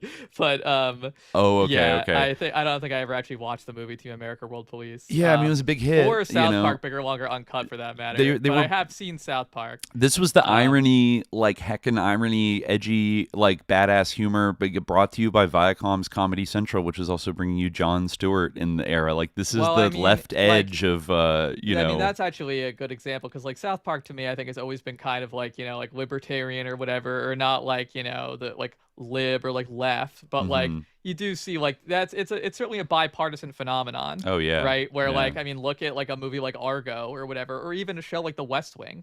Yeah. Like, is The West Wing like, does The West Wing portray Muslims as humans? No. Yeah. Or I mean, Homeland, which is actually written by like OG X-Files writers, Howard, I think it was Alex Gordon and I might have it mixed up. Howard Gordon and Alex Gansa, or I don't know. I mean, Alex Gordon and Howard, and I think it's Alex Gansa and Howard Gordon. And Vince Gilligan are the, I think the real champs of the X-Files. I know. But the Homeland guys were on from season 1. They're season 1 and 2. They're main writers. But then they went on to adapt this Israeli show that was very emblematic of the Obama era, and their like counterterrorism, kind of like a faux like complexity was kind of like introduced, versus like 24, which is just like there's a Muslim and he's got a nuclear bomb and he hates everybody. Like, it tried to be a little more nuanced, but like it ended up still repeating pretty much all the same tropes. It got like insane. The like obviously like the first season of Homeland is so pulpy, but there's something like enjoyable about it, especially just because of like the absurdity of like the romance, like and how played and how straight it's played. There's something like novel about that is like it's just off the wall. And the obviously Claire Danes is a good actress, but like I mean like not to say that Homeland is not racist and abominable, but like I mean season 2 of Homeland is it's like 1,000 times worse. But and if it got a little less Islamophobic like later in the later seasons, it's only because it's sort of like people like it just called it out. Well, no, it just sort of switched over to being like the anti-Putler like Russiagate show, and just started like going super hard on like evil fucking Russians. Like I remember back when I lived in New York, like seeing that poster for like Homeland season 4 or whatever, and it's like Claire Danes like in a Little Red Riding Hood outfit, and like a sea of women in the cabs, like ridiculous. She was the drone queen of Afghanistan in one of those seasons.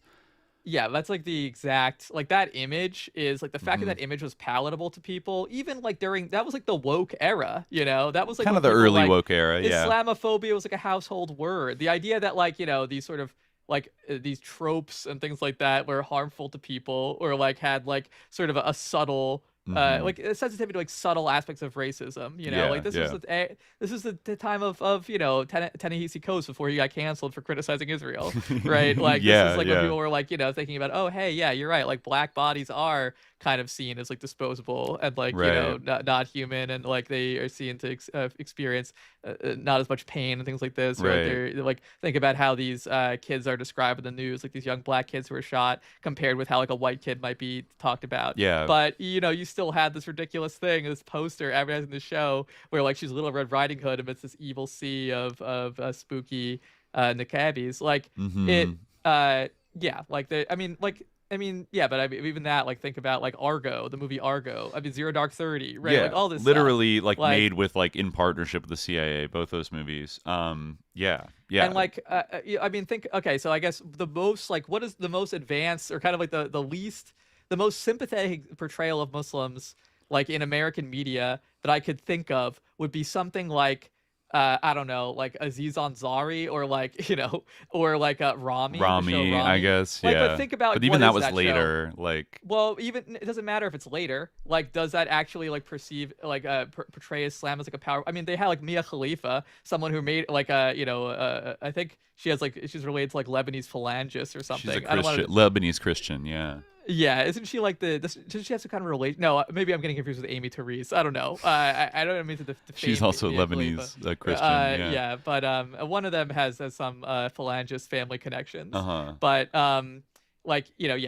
Mia Khalifa, whose name obviously isn't actually Mia Khalifa, like made her career like dishonoring and insulting Muslim women. Like Rami invited her on that show to like spread lies about Muslims, like, and like. It was ridiculous. I mean, like, like there were some like maybe like gestures in that show, like things like that. But is still like ultimately like what the hell? Like There there's was all like, yeah, you it was know. kind of like a diaspora autofiction kind of show that had the classic like. But then you go back to the 2000s. Remember like Persepolis? That's been coming up a lot lately. Is like Persepolis is an that example was of the such a same genre. yeah. And It was like supposed who's to be the enemy and all liberal and that stuff. cool. It's like the article that we talked about, Roshan Darius Nicholson's article, like, where the enemy is always like, or the goal is always like cultural resistance. And so the enemy is always like, your culture and your traditions that are holding you back from being a good neoliberal subject Yeah. that like you deserve to be. And right? I think And that's what always, Obama, the Obama era kind of led with that is like, well, even like Ta-Nehisi Coates, like the early kind of woke stuff, like it would often be, it wasn't that hard to repurpose it and go like, wow, can't be gay in Gaza. yeah. Do better, Iran. Do better. Like, like you could turn it around and be like, oh yeah, like all of the enemies of like the US empire, if they don't fit the perfect, like, if they have a different culture that isn't quite up to like, like I hate to say it, like current year, like Western, like urban liberal, like college educated kind of standards of whatever, like they deserve to get bombed, like, or even the weaponization of like, yeah, like the weaponized feminism thing in like Afghanistan, which like there's like legitimate concerns there about like girls' education, but also just straight up lies, like saying that Gaddafi gave like 50,000 Viagra pills to all of his troops to go on like a mass rape campaign or something that was just completely made up, but like it conjured this kind of like oriental rapey hordes of misogynist dictator men like running around like, we gotta stop and protect all these Libyan women. And it's like all made up, like, but it kind of leveraged that like girl boss Hillary Clinton, like we're standing up for the girls of Libya, by like destroying their whole country. And like in the case of like countries like Afghanistan or like any, like in the Arab world, any like the whole like sort of like the muscular like American feminism and like sort of NGO complex thing, like it's sort of counterproductive in a way, like, and in a way where like on some level, maybe not fully, but on some level, I feel like it's almost intended to be, where like if the more you associate that with like foreign intervention, the more like certain people are going to oppose it, get sussed out by it. Like exactly. Yeah. Yeah. So it's like if you're like, we're your enemy, we want you to be destroyed, we want you to be subjugated to us, and by the way, we're feminists. Like then people are not going to like be open to the message of feminism, or like, by the way, we want this is like important to us, like we think that your culture has to be like this, and like also like you deserve to die and we hate you, then it's like it's kind of sus, like anybody who thinks that we should do this,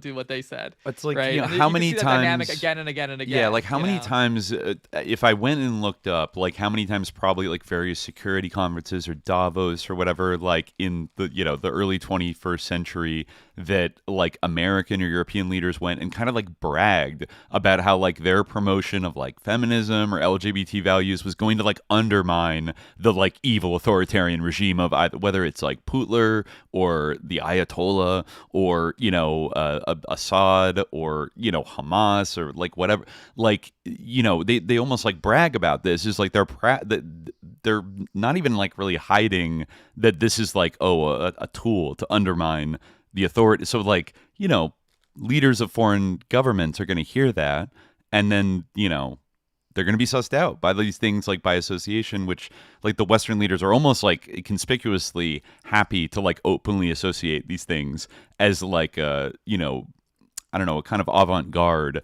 of like soft power to like bring American neoliberalism and stuff like further into these countries. So it's not even helpful from that. The way they do it is so kind of craven and there almost and cynical. Seems to be something, like it almost seems deliberate on a certain level, maybe not entirely, but like on some level it almost feels deliberate. But yes, I mean, like it's definitely like a very like bizarre, very bizarre thing. That's like a very deep weird. Someone in the chat, Griffin says, I follow a few Russian feminists, and they often discuss how Western queer NGOs seeking regime instability has led to palpable rises of homophobia in Russia. Right. I mean, I wouldn't be surprised. Like, can you imagine like like how like what the reputation of Pussy Riot must be like in among Yeah. some people in Russia. Like they must be they like probably shit the coded first every punk association. punk art collective like in Exactly. The first in the association cities. anyone probably has is that, yeah, and even if like it's like, even if you're like not necessarily like pro Putin or whatever, like a Russian nationalist, like even if you're like kind of, on the left or whatever, like it probably, I would imagine it's like a little bit cringe to be like supporting something that might even be perceived as being like a Western psyop, which like a lot of Right. this stuff is, so I mean, it's a very small Thomas Friedman anecdote, but like I remember it was like a little bit before Pussy Riot and the kind of the more heightened atmosphere like the 2010s, but like when we were in Russia in 2012, like we were in Moscow, and remember there was like that kind of like club or like bar that like we went to a few times, and like one time we went there and it was clearly like it was like a gay night, like it was just like a gay crowd there, and I think we asked like our like waitress, or like, oh, excuse me, like, is this, I think it was called Propaganda, I think that rings a yeah, bell. Yeah. Propaganda. Yeah, I think Nina Kraviz started there, the famous techno DJ. It actually was kind of a hot scene in the late 2000s, whatever. But we I asked. I remember some people from my class going there too a couple times. Anyway. Yeah, it's kind of near like Red Square. And I remember asking like the waitress, like, excuse me, like, is this like a gay bar? And she was like, sometimes, like, and it was kind of like, oh, okay, like it was like it didn't strike me as like from, I don't know, stories I'd hear later where it's like this is a more fraught thing, and like even I think maybe Russia like passed some laws that like banned any NGO that like had to do with LGBT issues because it was like unpatriotic, and like someone in the chat says that like they've talked to Russians and they've seen like an increase in that because it's associated with like Western forces trying to like undermine, which like I'm sure every like gay people in Russia just want to like live in like peace and not be fucked with, and like they very well maybe they did they have like legitimate grievances and stuff, but that like weaponizing of it like wasn't good. It seemed more chill when we were there, like based on my limited kind of perspective, than it seems today. And like you could just blame Putler, like it's all Putler's fault because he's so evil and blah blah blah. But like these are also, it's the process of like complex forces, and there was like an NGO problem in Russia with like a lot of these. Political polarization is a powerful force that shouldn't be underestimated, and anyone who's like an American can observe it in our own society. Right. Like around COVID, for instance, like we the saw negative like, polarization, the political shit. polarization around COVID like flip in like a matter of days.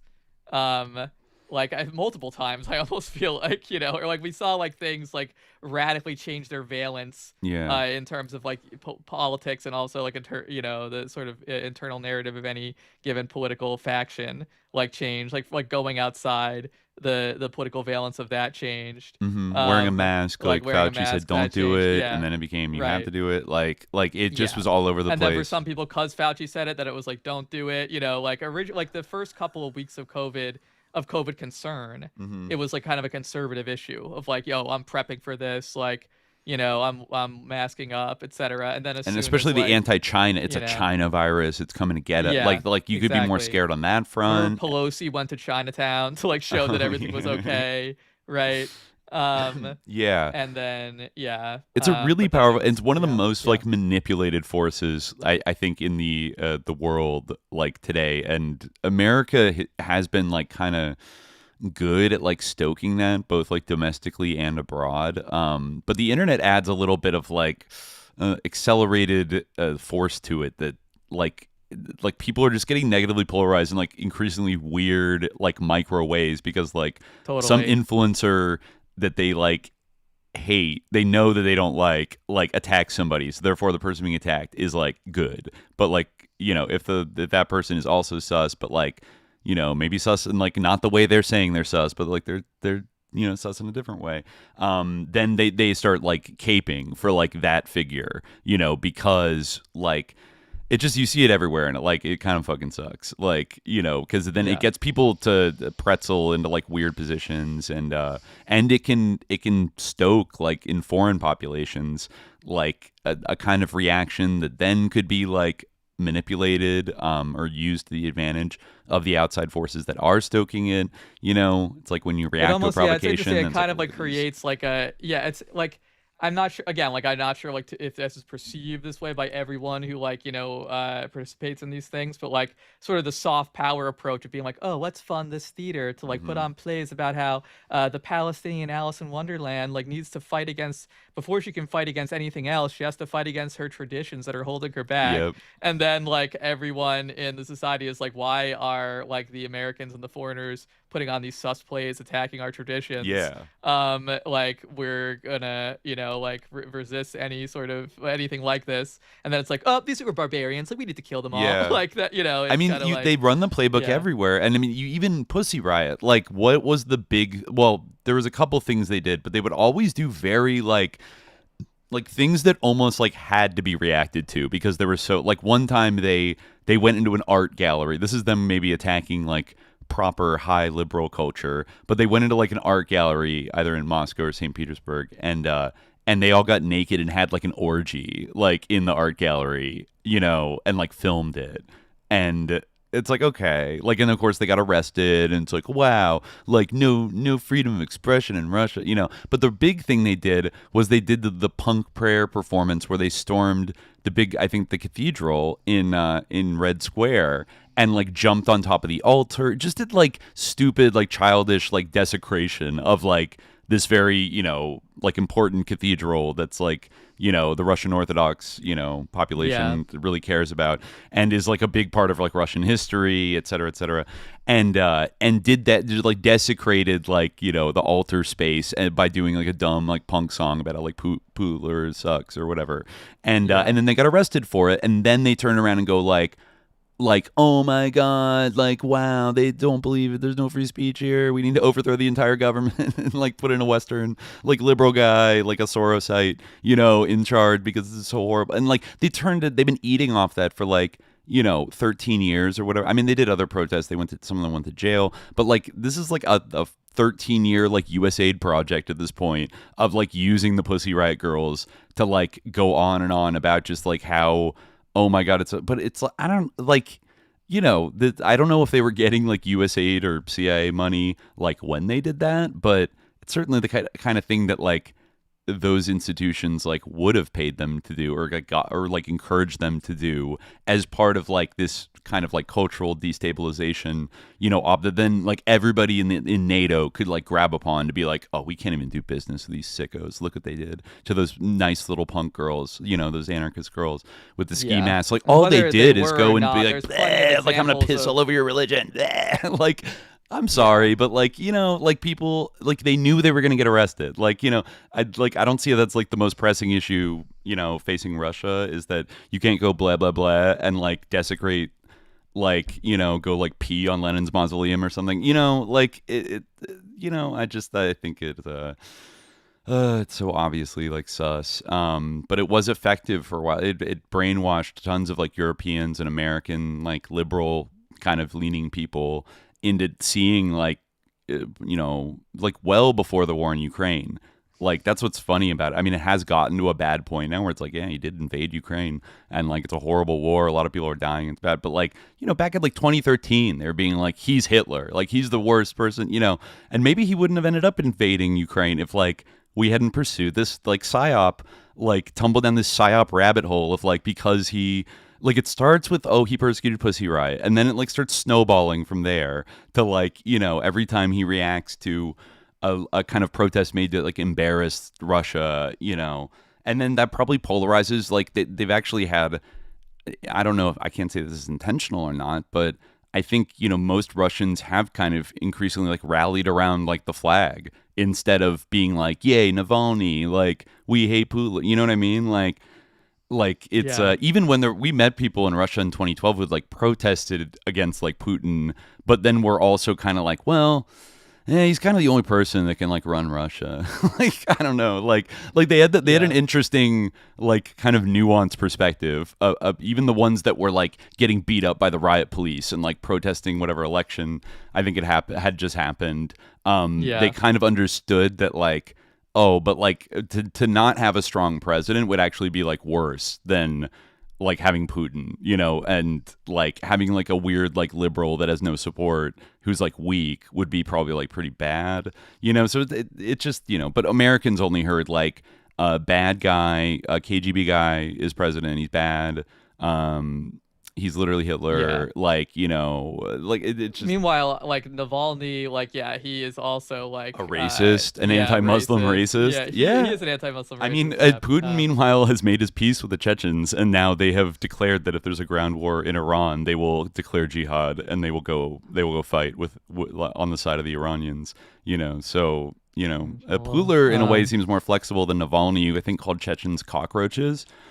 At various points, which of course the West, you know, loves. But but anyways, I mean, all those things were like powerful for a time, but the bloom is a little bit off the rose. Let me just read the very end here, making fun of Trump and his meme warfare, and then we can move on. America, like talking about South Park, America used such Oriental despot propaganda to actually kill Saddam and actually torture Iraqis not long afterwards. This stuff was really good at manufacturing consent for war, but America really can't manufacture anything anymore. They're literally just phoning it in. It's one geriatric genocider who really needs to have his phone taken. For example, look at the images the official White House account posted on March 27th. Remember this shit from like not even a week ago, like these pixelated, like mysterious images.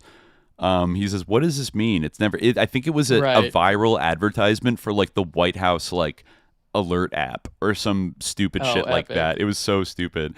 So yeah, CENTCOM, when it comes to war propaganda, there was no popular support for this war, so there was no popular content about it. There's no popular media about this war because it's not popular. Instead, CENTCOM is having to wage info war, which they suck even more at than regular war. In lieu of actual accomplishments, let's see, they just record their vintage equipment taking off from rusty aircraft carriers. There's no storytelling here. It's just stuff. Apparently, Trump gets a 2-minute highlight reel of stuff blowing up, but I'm not seeing it. Here's something the White House released, and it's not impressive. It's also devoid of any context. What is blowing up? Why does it matter? This is the point of propaganda, not mere explosions. The truth is, the thousands of targets they're claiming are mostly civilian because the missiles are in tunnel cities they can't touch. America can't show the hospitals, schools, and homes they're actually hitting, nor can they show the big military targets they're not. So instead, they showed themselves blowing up a few trucks, small boats, even howitzers. CENTCOM has even released footage of them blowing up obvious decoys, which China has mocked as blowing up scarecrows with golden thunderbolts. I don't know if this even qualifies as propaganda because they've completely lost the plot. As I've said, the vaunted U.S. military is just a luxury terrorism force now. That's true, kind of. They can do special ops, and that's it. Like, what can they do? Assassinations, car bombings, school massacres, terrorism, in short. The level of damage they advertise proudly is what poor insurgents used to inflict on them with IEDs, but now the IEDs fly, and the empire is fleeing. As I joke, if there's a guerrilla war happening here, the Americans are the guerrillas, holed up in Dubai hotel rooms. Meanwhile, Iran is a professional military with professional propaganda and popular support as a force magnifier. Honestly, what's happening, America? This is just a farce and must be agonizing. Iran is not just winning the war, they're winning the meme wars. Yeah, so yeah, I mean, like there. I was thinking someone in the chat mentioned these Persian monarchists, and one of the, or, you know, Iranian monarchists, I'm kind of using their designation because I was thinking, like, you know, one of the greatest examples of like what we're talking about is like this sort of, I mean, you can see it in like many incarnations, but like, you know, sort of insistence that like, oh, you know, I'm not Muslim, I'm Persian, right? Using this kind of, you know, term that was like never really used in Iran, that was only used by foreigners, right? Like Persian, you know, actually like going back to the Greek designation itself, but like there's many like versions of this, and the idea is that, you know, if we can like there's kind of like an anti-Arab racism that's like laced into it as well, like and the kind of the notion that like Khamenei and these people aren't really Persians, which is kind of especially funny for his family. Like I think Khamenei, like I think that the name or the town that he's from or something like takes its name from the like Achaemenids, like the, you know, the ancient Iranian dynasty that like Cyrus was a part of. Oh, interesting. But, interesting. but yeah, like it's like there's this like the idea is that, like, if we can just dissociate ourselves from Muslims, Yeah, right. then like we can just prove that Be we're not based Muslim Zoroastrian. and we're not Arabs, and that Yeah. there's something different about us. Like someone wrote about this. Actually, hold on. Called, I'm going to step away just for a second. Sorry. Okay. You can continue your thought if you want. Yeah, I'll look it up and see like whose idea it was, because I found it interesting. I came across it in my reading. There's actually a book called "The Emergence of Iranian Nationalism" by Reza Zia Ebrahimi, and he came up with this idea of a dislocative national. I'll read the blurb. Reza Zia Ebrahimi visits the work of Fath Ali Akhundzada and Mirza Agha Khan Karmani, two Qajar-era intellectuals who founded modern Iranian nationalism. We're actually talking about doing like a series like of and Akhundzadeh was someone who actually came to my mind as like someone to talk about if we're going to do something about like kind of the genesis of the Iran Revolution. But in their efforts to make sense of a difficult historical situation, these thinkers advance an appealing ideology Zia Ebrahimi calls dislocative nationalism, in which pre-Islamic Iran it casts as a golden age. Islam is reinterpreted as an alien religion, and errors become implacable others. Dislodging or implacable. Dislodging Iran from its empirical reality and tying it to Europe and the Aryan race, this ideology remains the most politically potent form of identity in Iran. Akhundzadeh and Karmani's nationalist reading of Iranian history has been drilled into the minds of Iranians since its adoption by the Pahlavi state in the early 20th century. Spread through mass schooling, historical narratives, and official statements of support, their ideological perspective has come to define Iranian culture and domestic and foreign policy. Zia Ebrahimi follows the development of dislocative nationalism through a range of cultural and historical materials, and he captures its incorporation of European ideas about Iranian history, the Aryan race, and a primordial nation. His work emphasizes the agency of Iranian intellectuals in translating European ideas for Iranian audiences, impressing Western conceptions of race onto Iranian identity. So yeah, that basically sums it up. It's very, very true. I guess Dimitri's still gone. But yeah, you can see how like this idea is like, it's been globalized.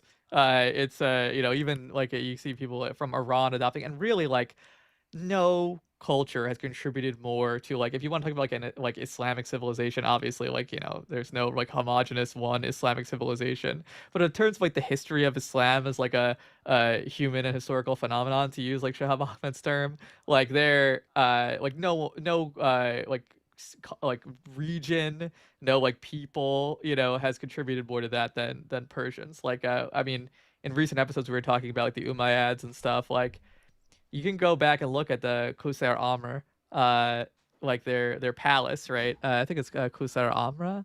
Amra, which is it's an Umayyad palace. And there's like frescoes in there, like very Greco-Roman style frescoes, like the Byzantine art style, and you could really see like, well, the Umayyads, like they were very much Arab, probably the most Arab Muslim dynasty that there ever has been. And if you look at, at like the way that they were like paint, human figures, like very not what you would picture when you imagine Islamic art, right?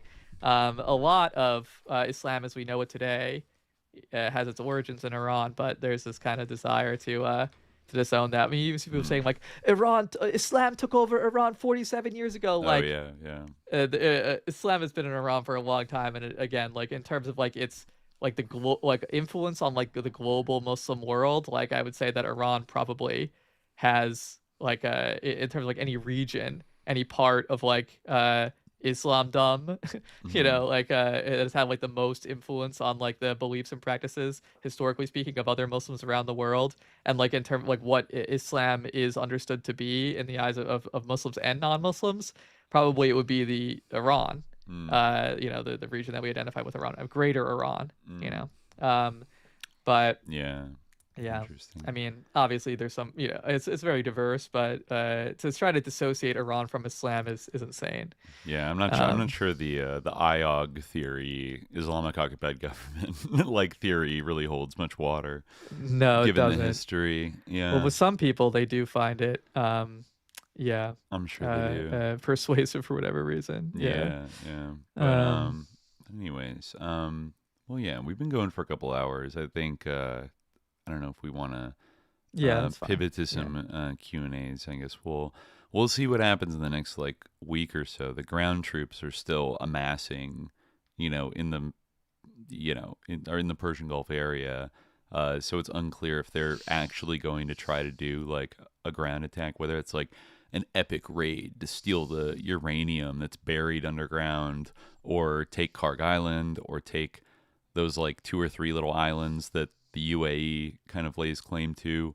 I don't see any good options for like the US empire in terms of like really achieving any of its objectives, but like especially it almost seems like it's a guaranteed massacre if they send anybody in. So I'm very curious to see how they're going to like wiggle their way out of this one, because it seems like they got their foot caught in the bear trap, and there's no good option. Like Iran is resilient. Like it can withstand, like, and not only withstand, it's like you're walking into a trap. They've set it up very well. Yeah, like they're obviously lying and flailing. Like one thing that's like out of his speech was like huge contradiction in saying like, oh, they want to negotiate, they want a deal, they're begging me to negotiate. Anyway, we're probably gonna bomb all their electrical plants simultaneously. And what? desalination. That's what you do when you're like someone's trying to negotiate with you. Like what? Like I guess that is what they do, but it's still like very, very strange behavior if you actually want some kind of deal. Yeah. Like I guess of course it's by a all lie. accounts he's making it up. Yeah, he's making up the fact that he's negotiating at all. So this is all just like weird one-way theater, where he's just like pretending. Yeah, it's like blatantly him. Self-contradictory. Yeah, like they are certainly not based on all their public statements. They are not begging for shit right now. If anything, it's the other way around.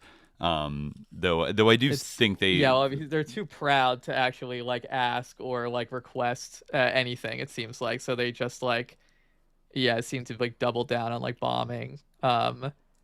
Like I don't know. I mean, but they're afraid to actually commit what they would have to commit to actually affect a difference. Because it would be a pretty big, like a huge ground invasion. It would have to be huge. Yeah, they've already dropped more bombs than they dropped during the second Gulf War, Operation Iraqi Freedom. I think they've already dropped more, like way more ordnance on Iran, and Iran is still there, still able to shoot missiles, like still able to send drones. I'm curious about that. Yeah, how much ordnance have they dropped, like relative to other conflicts? I think they've dropped actually a shockingly large amount, and on top of that, like when you go back and look, like I think we've said it before, like in the Iraq conflicts, like bases weren't in the Persian Gulf weren't getting hit, like aircraft carriers weren't getting swarmed by Iraqi assets or anything like that. Maybe there was a little during the first Gulf War, but they had been so degraded by then. This is just a totally different ball game of like the U.S. didn't have to deal with its like its rear guard bases getting messed up constantly and blown out, and it's like radar tracking systems getting blown out,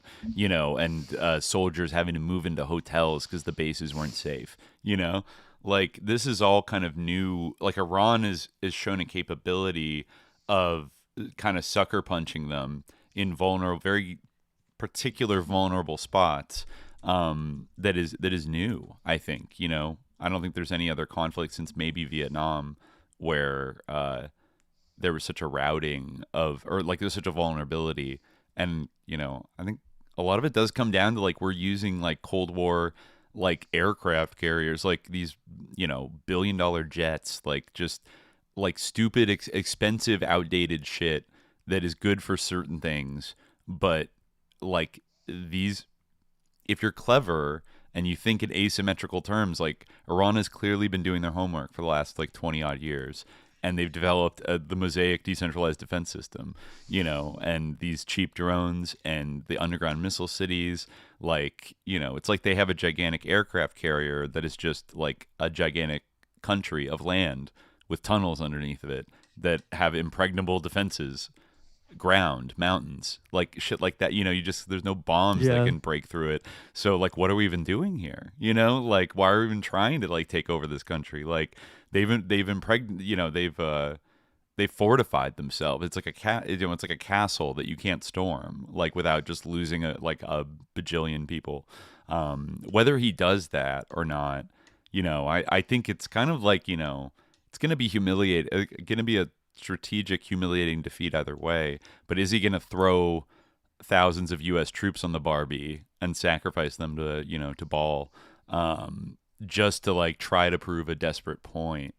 Or are we going to see the kind of what Operation Eagle Claw Part 2, right? When Jimmy Carter tried to send in the commandos, and then the Huboob just like wiped them out. Right. This is an interesting take from What is a Model. I think they just want to destabilize the Gulf so they can sell our natural resources to the world. I don't think they care if we're embarrassed and we defeated in the process. That's an interesting take. And Trump has said things like that, like to Europe, like, well, you can either open the strait yourselves or you can buy oil from the United States. We have a lot of it, Yeah. So, maybe they're if that is true, their strategic thinking is truly gone into like a new level of sicko mode, where let's just destroy the world economy, because then that means like China does less well. Like if we can't, it's not, if that means they would almost be beyond, let's just destroy this one country because it like poses a future threat to like our hegemony. It's like, let's start a chain reaction of world destruction and then just like fortify ourselves. And, I honestly, like after a month, maybe people will get mad at me. Maybe they'll think like, no, you're not thinking deeply enough. But after a month, I really do think that one of them, maybe not the most, but I get like what emerges like stands out as a very persuasive or a very compelling analysis of like their thinking is that like he really thought that he could do Venezuela, or they thought they could do Venezuela again, and that they could control Iran. And like maybe there was some kind of information that like we're not privy to, like involved, like maybe they got some bad intelligence from Israel. Maybe they got some, like in the negotiations, they thought they would work something out. Maybe something went wrong. I don't know. Like obviously something has gone very wrong. I don't know like what stage, but something has definitely gone wrong for them. But like I think that they did. I mean, Trump even mentioned in his address where he was, or his address, where he was saying, like, I want to thank our amazing military for it. He used a phrase which was very striking to me. He said, taking the country of Venezuela in, like a matter of minutes or something, right? Like he said, like, we took the country. He's using very naked. I mean, I think he said, or whatever, like we Cuba's next, we're taking it. Like he's using the very naked power language that, not even trying to put a little gloss of like, Wilsonian, we're freeing them from a horrible dictator. Even the kind of shit Marco Rubio would say. Like he's just going pure id, like will to power. We're taking it. And he got. I think a lot of people got really on one after the Maduro raid, but this is not the same, kind of animal. They've been really ready for this, and nobody's. I mean, yeah, like Netanyahu, unfortunately, like he kind of wins no matter what, because like he basically like doesn't have to commit too much, to like compared to what the U.S. has to commit. Like Israel just doesn't have that much to commit, right? Like if the U.S. were going to do a ground invasion of Iran, which could conceivably happen, I don't know. Like, I mean, Trump was complaining about the patience of the American people and how like we don't have the will. Like he was literally complaining and like insulting the American people and like attacking them for not having like the will to like do a ground invasion of Iran for no reason, just so we can quote unquote take the oil or something. Like when according to himself, we have the oil. We have more oil than we need, and we're going to take over Cuba next or whatever. But so for literally no reason.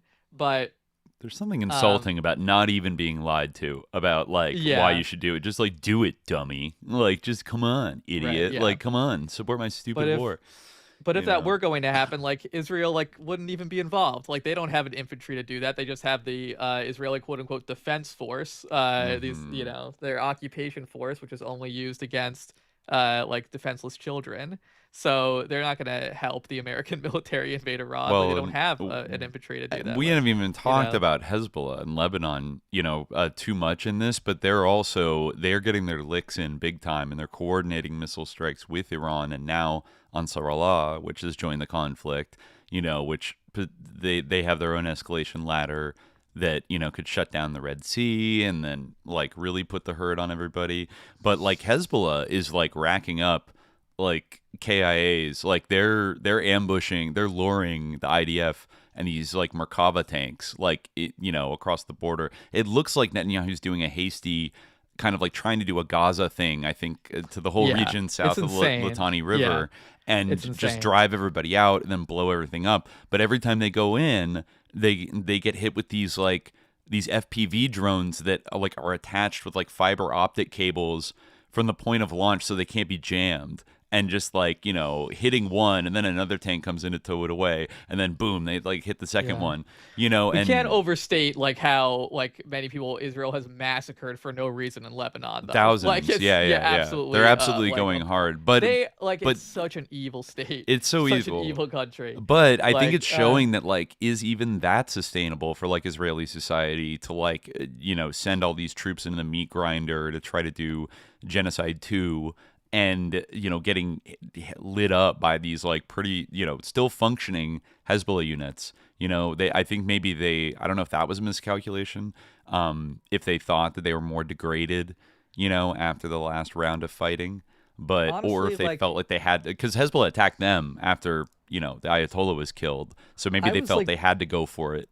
When they weren't quite ready. I was joking about it last time, but like we really do need that's like really should be like the sine qua non of any political like administration in the United States, like somewhat or political party, political movement, or anything in the United States. Like we need like a leader or like a some kind of like political leadership that has the courage to like sanction Israel and like break this alliance, because I mean we were allied with South Africa too. It's gone too far. They haven't even defeated Hamas. They just committed a genocide, and now they want to do it again in Lebanon.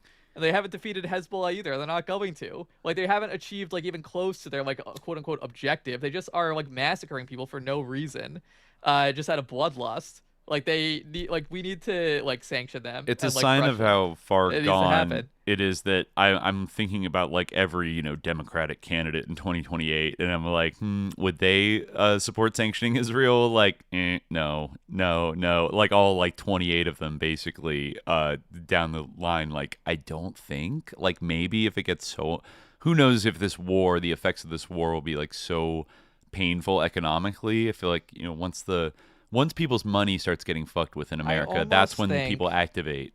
It's the only thing that activates people, kind of. I almost think, and the problem is that like anyone who even like took this realized this was true, like would maybe not follow through on it, because I mean the example that I'm going to give kind of reveals that like saying it doesn't necessarily mean actually following through on it. But if I think that you can say the same thing about the Republican primary and Trump's critique of the Iraq War, right? Like that was, I mentioned this a couple times, but like that, I think no one anticipated that, and they were kind of like caught off guard by it. The fact that he was willing to like say that, President Bush was a failure, and like the Iraq War was a terrible idea. I do think that like you might be surprised. I might be wrong, but you might be surprised like if in a Democratic primary, like somebody takes that lane. Someone said like, I'm going to sanction Israel. Like this is too much. Like they are committing a genocide. Yeah. Like I honestly, like I don't even think that like the candidates that we have right now in the Democratic primary or in the Republican primary are going to even say that. Like that should be like one thing, like say it's a genocide, right? Right. I'm not confident that we're even going to have a candidate who will call a genocide. That's what I mean. I don't think at least any of the people that are being proposed right now as being like, potential candidates, like that already have a profile. I haven't seen them, like get even like Gavin Newsom almost flirted with it for like 5 minutes and then immediately like doubled back and is like, I am a Zionist, I love Israel. Right, like because Ben Shapiro like bullied him into it, right? I think he was bullied into it in an interview with Ben Shapiro of all people. Yeah. So it's not looking good. And then who is JB Pritzker gonna be? I don't think so. He's flying on Epstein's plane. I don't think so, folks. Josh Shapiro, definitely Big not. Gretch, like. And then, like, not AOC, Nope. Fuck no. Probably not. No. She'll come up with some like mealy mouth, person, like I'm gonna. I also don't vote trust her to. Yeah, she probably won't even go absent that on the far. Iron Dome, like like But I mean, AOC, even if she did say, vote absent. Even if she did say it, like I wouldn't necessarily trust AOC. Right. Well, the other, I mean, that would be better than the alternative, but still. The disturbing thing about the example you just provided is that it was Donald Trump who was the brave truth teller that disrupted it, and now he's the one bringing the biggest war, the biggest worst war, an even worse war to us. Right. That's my point. That saying it doesn't necessarily translate to doing it, but I do think that if you did say it. You might be surprised like that people would. I think people might in the United States might respond to that. There might be political will for it to happen, but the thing is you can't trust any of these people. Like that's the thing. Even if AOC did say it, you can't trust AOC at all. I couldn't believe her. That's a deeper problem. It'd be worth a risk. Like if you're just like comparing her with like the other candidates, then I guess. But still, I doubt she'll even say that. But if she did, then I guess it would be better than nothing, but still not very confidence-inspiring. Definitely a sign to prepare for disappointment. But I think they need to be stopped. Basically everything that Trump says about Iran is true of Israel. Like this evil country cannot be allowed to threaten the world anymore. We must. But the worst country anyone's ever seen. The interlocks are so deep that I wonder everyone's just gonna be doing crisis management of like how do we spin the Israel relationship so that it can keep going on, and it might require a more drastic like falling out or collapse of like just like the entire American like confidence in like the American project as it is currently constituted. I think that what is a model is absolutely right in the chat. And I felt this many times. It seems like a political slam dunk. Too bad that when it does happen, it will literally be a neo-Nazi. It's so true and it's so sad. It's the only you're absolutely right, way though. It's going to be allowed to be said. That is like the only that's where like most of like the political energy it like is like in a sort of like a positive in a neutral sense, right? I'm not saying like I mean like positive terms of like having a substance and being like having any kind of like forward momentum and not just being like, well, I don't want this. But no, it's like Tucker and Nick Fuentes. Like that's exactly. They're building a constituency right now that can like articulate that in like 2028, whereas the Democrats are still or the DSA, whoever, they're all tripping over themselves. People thought it would be Zoran, but he's about like apologizing how every 5 Jews seconds. Are or whatever. Like it's just like, okay, guys. Like, the left has its own problem with like liberal Zionists, like kind of tone policing and like calling out like anybody that actually is kind of being more vocally anti-Israel and being like, wait a minute, you sound like Nick Fuentes, or something, shit like that. I understand on some level, like both annoy me. The performative kind of like anti-Semitism annoys me. Also, like the tone policing annoys me. But I think that both need to like focus on the actual issue. Like I think that like at the actual issue of like Israel committing a genocide is like more important than like some fool like saying some stupid shit. I think exactly. Like, the we need to stop because like some people are using not nice like terms is so let's stop the genocide first. Focus on this. I think there's more important things to be concerned with. Like all kind of ways to gum it up.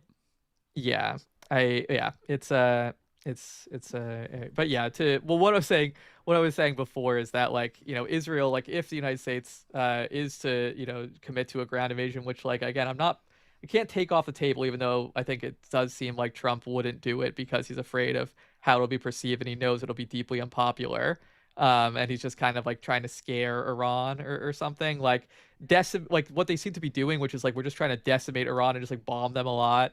I mean, the political fallout from that will only really affect the United States. It seems that Netanyahu so far has been relatively insulated from it. I hope that it were to have consequences. Yeah. But even if it did, it would be funny. Like it almost could be somebody worse, and if not someone worse, then someone like 99% as bad, 99.9% as bad. No. I think like, while Netanyahu himself might not be like imminently threatened right now, like because there's still a war ongoing, etc. I do feel like Israel has never been more of like an unstable it's never been more unstable of a proposition than it is right now in terms of like being a functional society. Like I do think that like if this goes on and this gets worse, and especially that they're already showing evidence of like rationing their missile defense and showing signs of depletion. And, you know, a lot of people, of course, they're going to flee at the first sign of like inconvenience or whatever. Like, you know, kids can't go to school. Like everyone's like hanging out in the rocket shelters all the time. Like life is just disrupted. Like because every day Iran can still and Hezbollah can still hit them with missiles. And you don't need to like flatten, you know, you don't need to turn like Tel Aviv into a parking lot or whatever. Like I do wonder, like if you, it's kind of like with the Gulf states, like you don't need to flatten them, but like, you know, or if they do this ground invasion or they hit the infrastructure, desalinization plant taken offline, like power plants taken offline, airport bombed, like, you know, at some point, all these people who, especially these people who made Aliyah, like, are they just gonna, you know, hop on that boat and go to Crete and then go back to New Jersey, like, or go back to Europe or whatever because they're all dual citizens? Like, can you make it just like uncomfortable enough, like to, you know, that you I mean, you're definitely gonna have people that are like the true believer, like the settlers and, you know, like the real like Zio-fascists that will probably, you know, could very well like fight to the death or whatever. But, you know, it's a tiny country and like, yeah, they're backstopped by America, but like how long can you go in this kind of like weird autarkic like emergency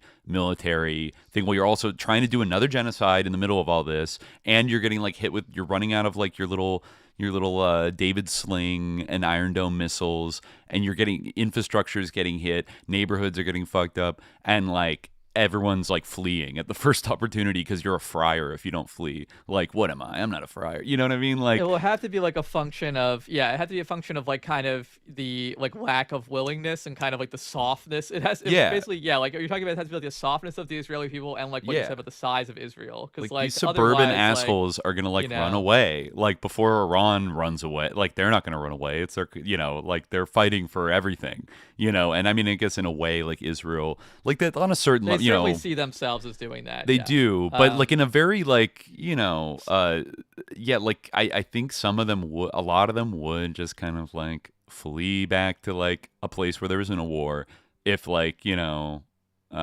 if it just gets a little, if it just keeps grinding like this. Certainly that's more of a factor in Israel than it is in Iran. I mean, like they are like unleashing hell like on Tehran, you know, and like it's like you can't like you know, downplay that. Like that's part of what's like so abominable about this. They blew up a bridge today. Like, you know, they blew up the biggest bridge. Cultural sites. Yeah. Like it's disgusting. And yeah, like so in that sense, it's kind of like, well, like there's a little bit of an asymmetry there, but it might be counterbalanced by the relative size of Iran, the relative population, and also like just what Iranians are willing to endure. And, you know, for as the case may be forced to endure, or have been forced to endure in the past, versus what like Israelis are used to, which is like living like an American, living in an armed, gated community. Living like an American, and like when the gated community is no longer safe, then, you know, I think some of them are gonna become rabid dogs and fight to the death, but some of them are gonna hop on the next plane or the next boat to Cyprus or whatever and get the fuck out of there, as many of them have already done, and a lot of them won't come back. You know, Israel's always been obsessed with like, you know, that's why they do all the birthright trips. Like they want to get people they want to like lure Jews from around the world, they want to psyop them into like going to Israel, and I think that's really dropped off. I'm sure there have been some psychos who have moved there after October 7th, but I think, you know, like it's probably dropped off pretty considerably. And I think especially now, I can't think of anybody, you know, being like, wow, amazing society, I want to move here, you know. Like it's it's just not, it's not looking good for them. I mean, there's still like, it's like half the population is Jewish, but like half the total population is still Palestinian, you know. So like they need to keep it up. They need to keep going. They need to keep doing genocide, keep bringing in immigrants, and like keep, you know, like ethnically cleansing the area, which is like a kind of a long, you know, you can only speed that up so much. And if that starts to turn away from their favor and then become a beleaguered minority, then it really does start to line up more with like apartheid South Africa, where, you know, it's kind of the main difference is like way more like Jewish Israelis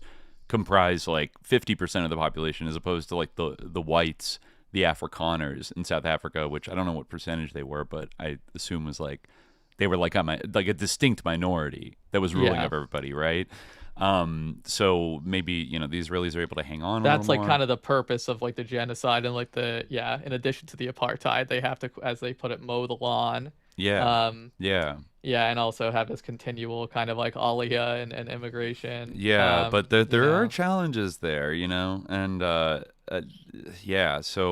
I'm not, I don't want to get too like you know, ooh, like Israel, they're going down, you know, like they're done or whatever, but like I think it's a risk, and like Iran in the long term it's definitely a possibility. I don't think it's going to happen anytime soon, to use Netanyahu's term. I don't think it's going to happen next Thursday, but I think it could especially happen. If they make it so clear to something. everybody that like they're trying to do this like greater Israel shit. Didn't Netanyahu say something about like kind of reference to like greater Israel, like this is a generational opportunity for us to like expand Israel. Something. Yeah, like everyone's looking around, they're going to keep gobbling up all the land, you know, and like I think the decisive factor will be like they need to lose the United States. Like this is like a huge testament to like this is a huge testament to like like the commitment of the United States to Israel, and like the, you know, like certainly like whether you want to say like, oh, you know, Israel dragged the US into this, like, you know, it might be more complex than that, but it would not have happened without the factor of Israel. You know, I think we could say confidently that like if it were not for Israel, this would not have happened. You know, whether it was the only factor or not, I think it was a decisive factor. And and Israel wouldn't be the mass murdering mad dog that it is without like the like extensive backing of like the U.S. empire. And it's like it's deep relationship with you. If the U.S. empire did for some reason cut it off, like it would have to change its tune very quickly. It would be in big trouble, you know. And that really needs to happen. They push it to the brink of like, you know, like how much more are U.S. politicians supposed to like humiliate themselves to like pretend these guys are just like great and they're our friends, like, you know, that they are pushing it to the breaking point where, you know, they still like infiltrated our institutions or enmeshed themselves so much that there's kind of like they've blurred the line between American and Israeli so well that most people that get into politics and have careers in it like just sort of view them as like an extension of the United States. And well, be careful. Some of the words, some of the phrasing. No, but I get what you're saying. Like they've infiltrated so much, you know, that they've confused the cause of American Israeli. But no, it is true. Like I was just joking. No, you know, I mean, I know. Yeah, if you look at what AIPAC has done, like, No, I mean, it is true that like people perceive, and certainly people in power perceive, Israel and the United States to have like basically identical interests, and like it certainly is true that like, you know, there are like those who have like for whatever reason, I mean, as Trump recently said, like there are you know, just to do lip service to this, there are some Christians who like love Israel more than Jews do, right? Like referring to the kind of a Christian Zionist, right? Oh yeah, but of course. Oh, them you know, too. I mean, I include them as kind of, you know, part of the big project as well to. Yeah, the Christian Zionists. Insinuating themselves maybe is a more precise term. But like, you know. I mean, it is like definitely a thing that like, I mean, Jews are like a like somewhat like size, you know, they're small minority. Certainly they're in the world a very small minority compared to like Muslims, you know, but in the United States it's different. In the US, like, you know, it's Jews are, I think there are more Jews, like 2%. Like that there definitely are more Jews. I think there's almost twice as much. Maybe that calculus is changing a little bit, but like it's certainly like Jewish institutions in the U.S. like have, I think we said this before, like deeply been like captured by, or I don't even want to say captured, like they, you know, are deeply committed to the ideology of Zionism, and like a connection with Israel is like almost mandatory, you know, to be like a practicing, observant, like a Jew, or even like sort of culturally rooted Jew.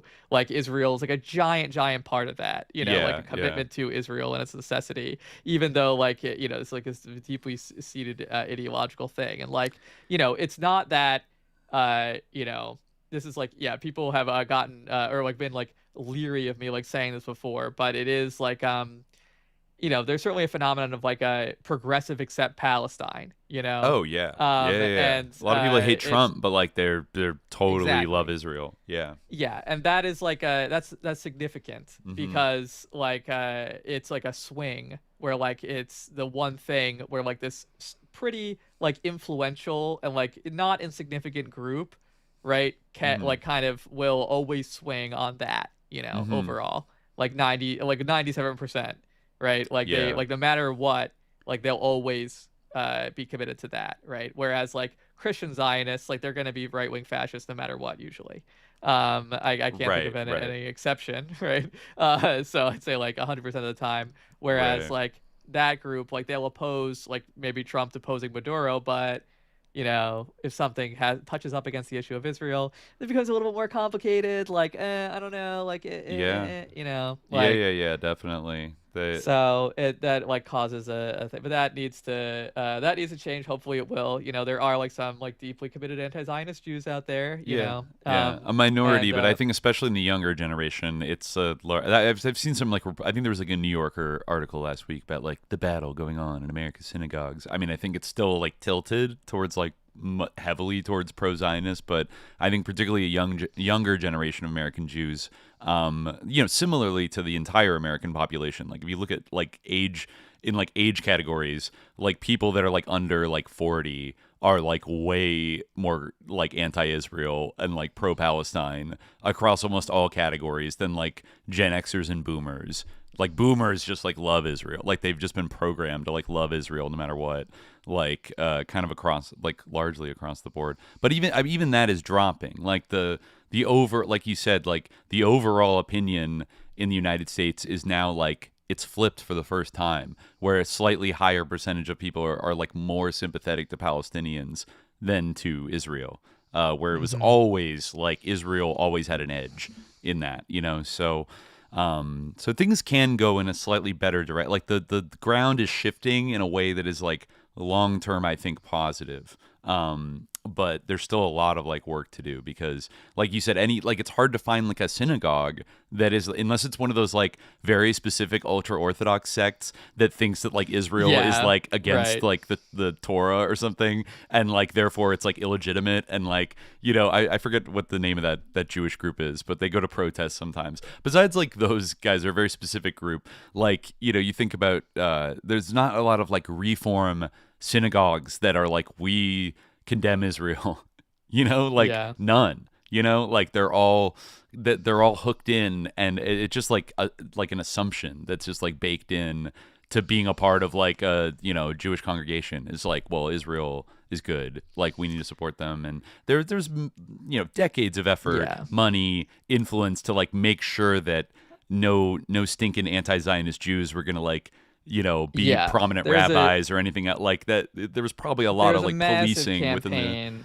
there's a massive community. Campaign. I mean, look at what they did in Iraq in the 50s. They were doing like false flag operations to make people, move to Israel. Like there was a huge attack on like the idea of anti-Zionism within the Jewish community, like very deliberately. But, and I'd say at a certain point, anti-Zionism also became associated with being like communist, like being more communist. That was like the Marxist position, and of course, there were a lot of Jews that were sympathetic to like socialism and Marxism and things like that, especially like the early and mid 20th century. So that was like an extra mark again. If you're an anti-Zionist Jew, it's like, what are you, a communist? Were you some fucking like Marxist or something?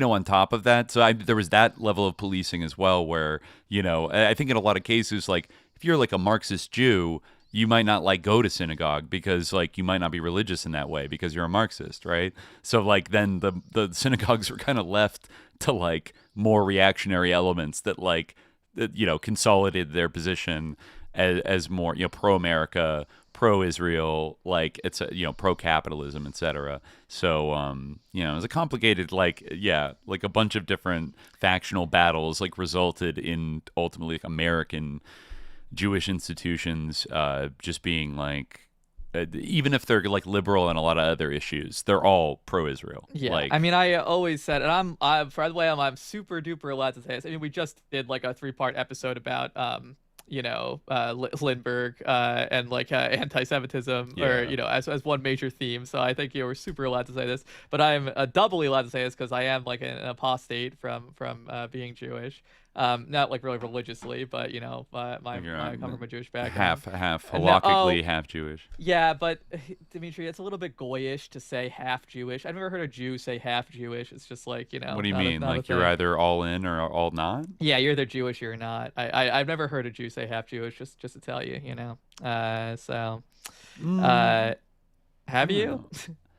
I mean, well, I guess it depends. If you have kind of like a very like normal like American like Anglo background on like half, and then you're like Jewish, then it's kind of like the being Jewish like Trump. It's more like ethnically specific, so like Trump's being just like a random like American, you know what I mean? But I don't know. Look at like Lenny Kravitz is like half Jewish, half African American.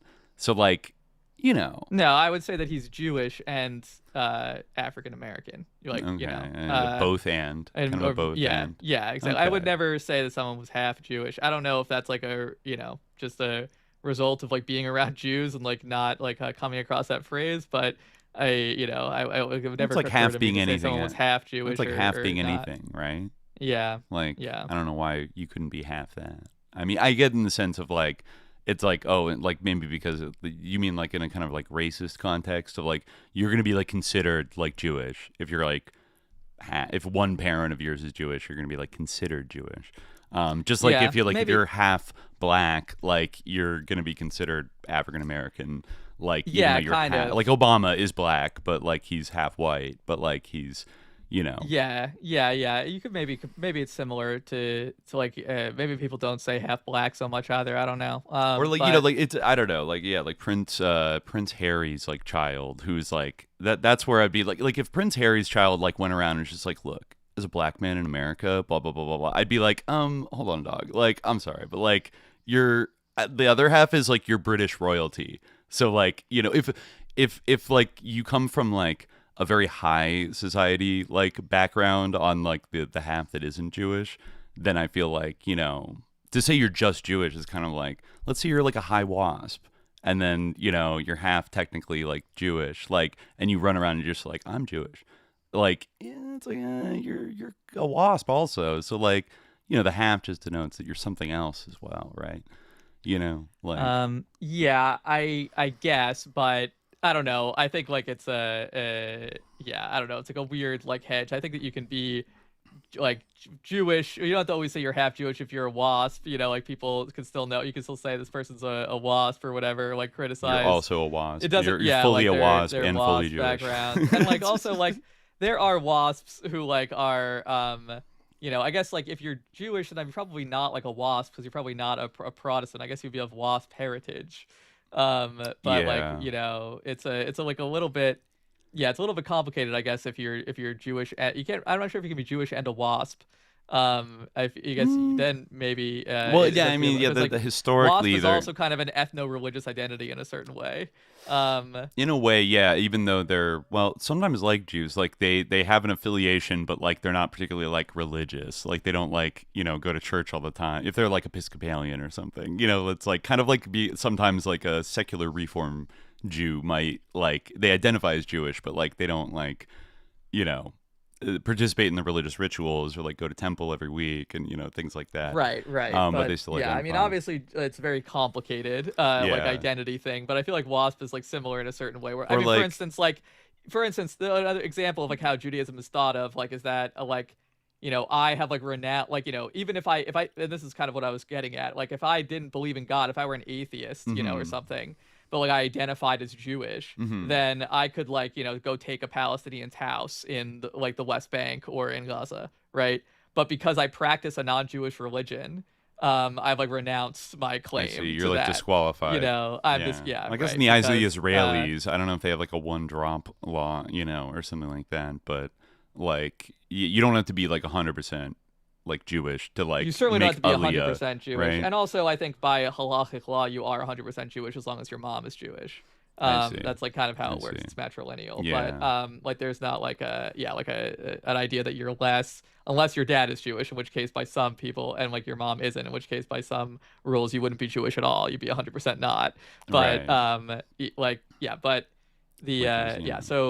it's kind of, it shows like the weirdness of it, where it's like, okay, like, you know, and like the sort of the complexity of the identity and like the ethno-religious dimension to it, where it's like, okay, like even if you don't like believe in these rituals at all, but you just have like some kind of vague connection to your Jewish identity, you still like get to participate in this great project of like murdering people and being evil and taking their houses. Yeah. But, you know, not that of course I would do that because, you know, my religion repudiates that, but and they repudiate my religion, as they should. But you know, it so it's but like, yeah, my point was that like if you go to a synagogue, like, and I like know this because I grew up, you know, around Jews to an extent, and like you know people involved in Jewish institutions. Like if you go to a synagogue and like you say like you don't believe in God, like that's like, okay, all right, like, well, you know, welcome, blah blah. But if you're like oppose Israel, it's a much bigger issue. That's, you know? That's fighting words. Yeah. Or if you like teach in Hebrew school and you want to use like the diversity of all the different ways to be Jewish or something. Someone told me this, like, you know, that like they you know, you can teach all different ways of expressing Jewish identity, but like one of them you can't express is like not being in support of Israel. You know, like that's like not part of the curriculum. Yeah. You know, so I never went to any school like that, but wait a minute. Yeah. Last thing I'll say in my defense, isn't the term Mishling like a Yiddish term that is like, that describes exactly what I'm talking about somebody who has like one Jewish parent and one not?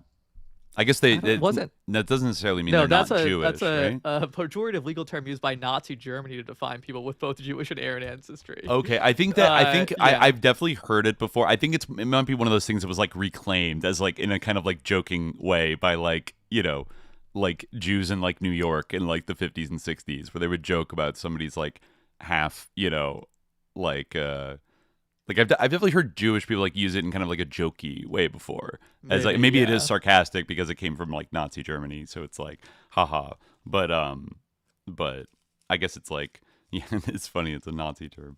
Anyways,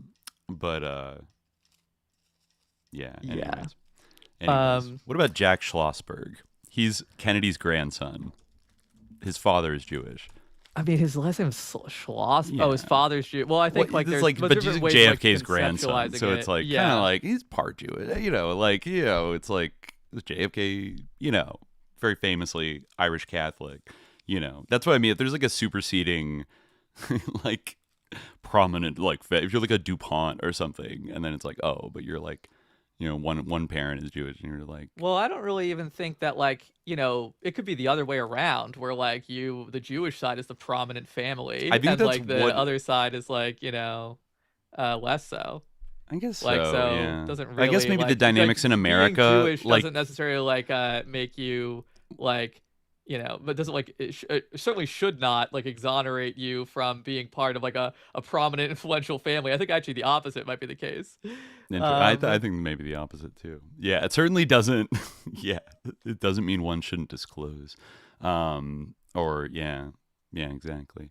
But anyways, yeah, because the oldest money, because, you know, Jews in America like came here like later, so like the odds of like old money, it's like probably going to be like WASP like money, and then, you know, you have people that have done well that are like later waves of immigrants, like, you know, in America who are Jewish, who sometimes I feel like the idea of like a Jewish like they might be totally Jewish, but like they live in like, you know, upper Manhattan, and like they have a name that sounds like really waspy. It's like, you know, they'll do like the third and like, you know, like kind of last name, first name kind of stuff. And like, they'll kind of like dress like a wasp, you know, kind of thing. Like that's a kind of a different phenomenon. That's just kind of trying to like, that's kind of like the generalized wasp, like aesthetic becoming like the aesthetic of anybody that's like wants to be at the very top of like society. Like you almost have like no matter what your ethnicity, you have to like waspify yourself a little bit,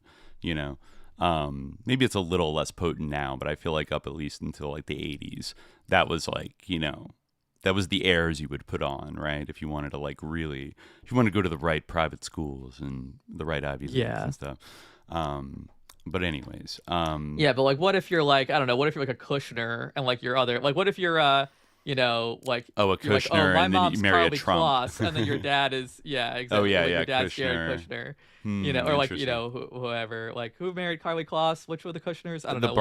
The brother. Yeah, what if you're like, oh, my mom's Carly Kloss. You don't mention that your dad's a Kushner, you know, like that. In that case, that would be a flip. Yeah, that would be a flip side worse. scenario. Yeah, yeah, exactly. Yeah, exactly. Whatever side's more bourgeois is worse. Generally speaking, your idea is that like you have to be honest about which side is more bourgeois.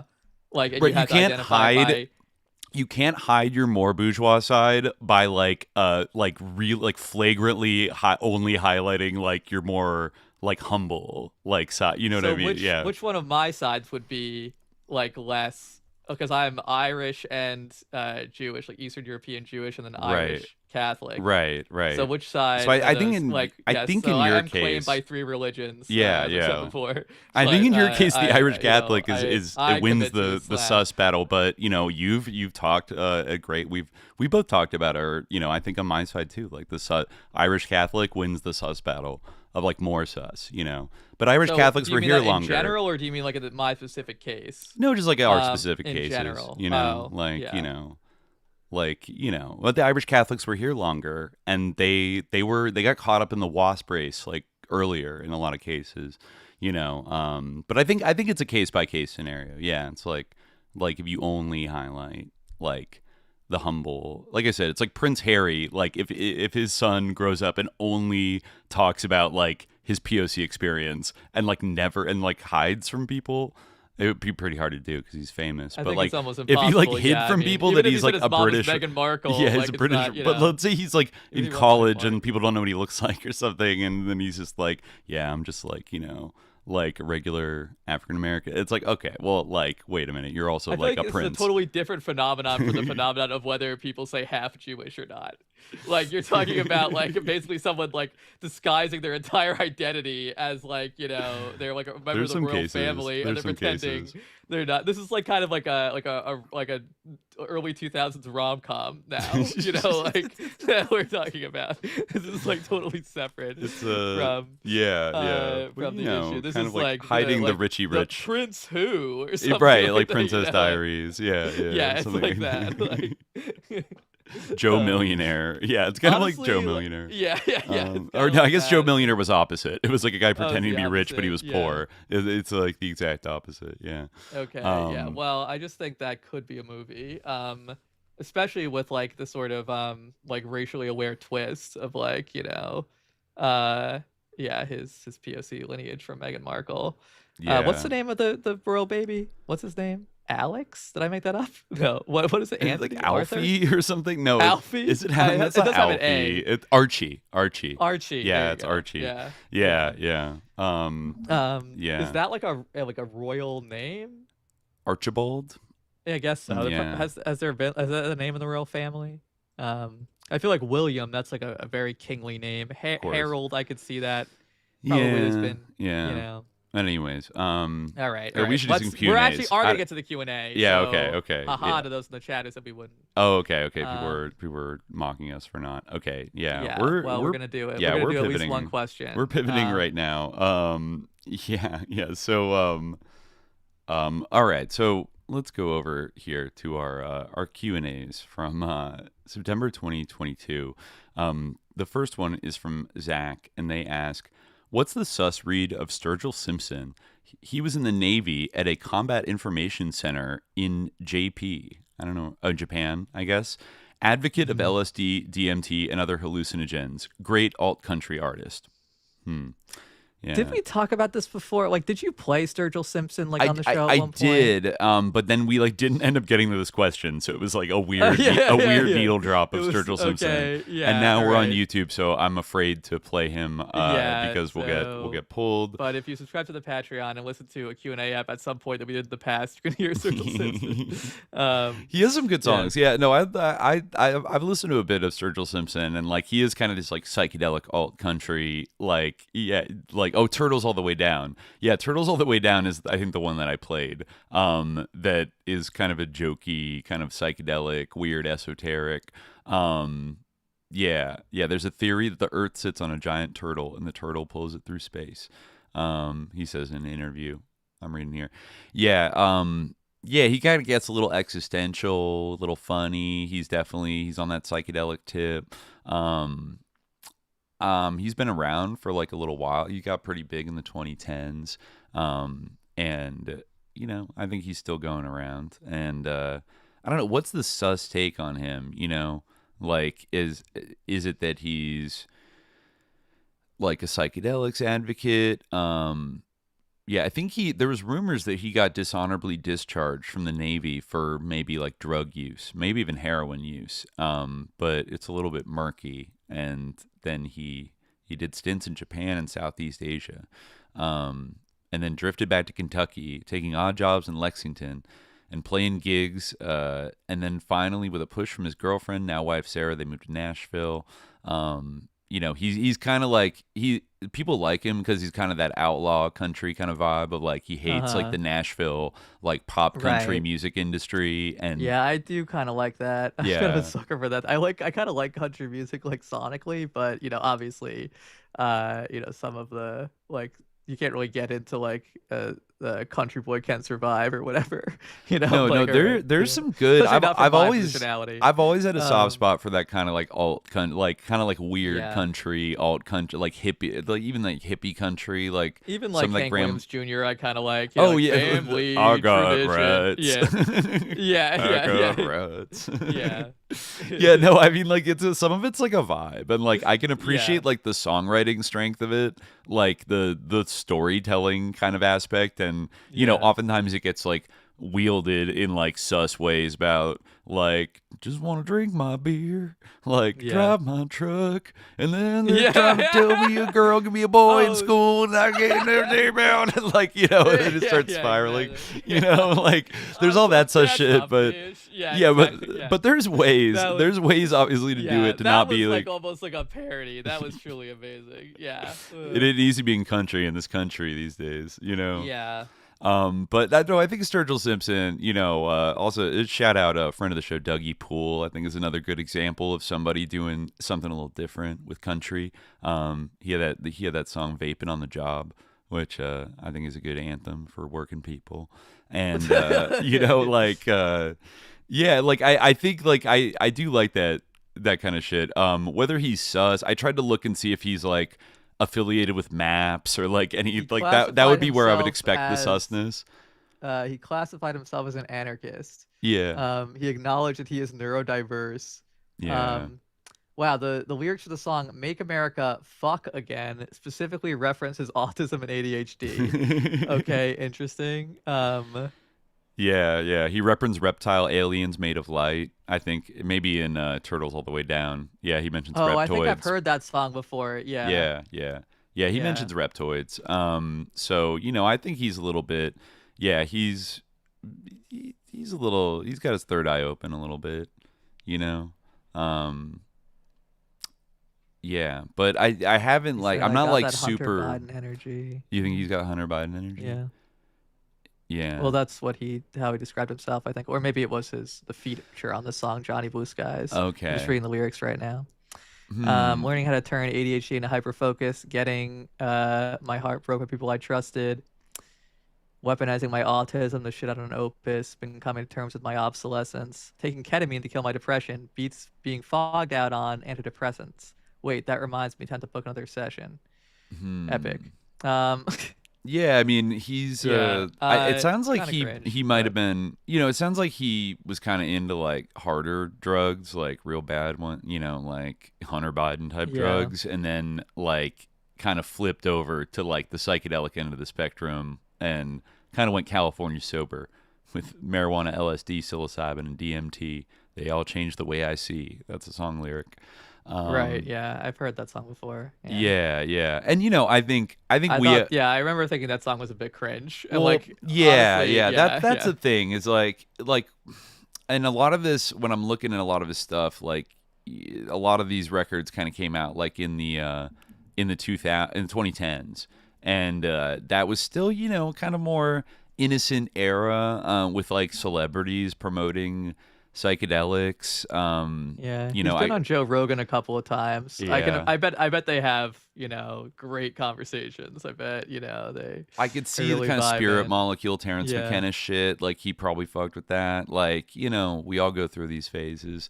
But I do wonder if his like also his kind of third eye open, joking about reptoids, like maybe a little bit of a anointed mindset.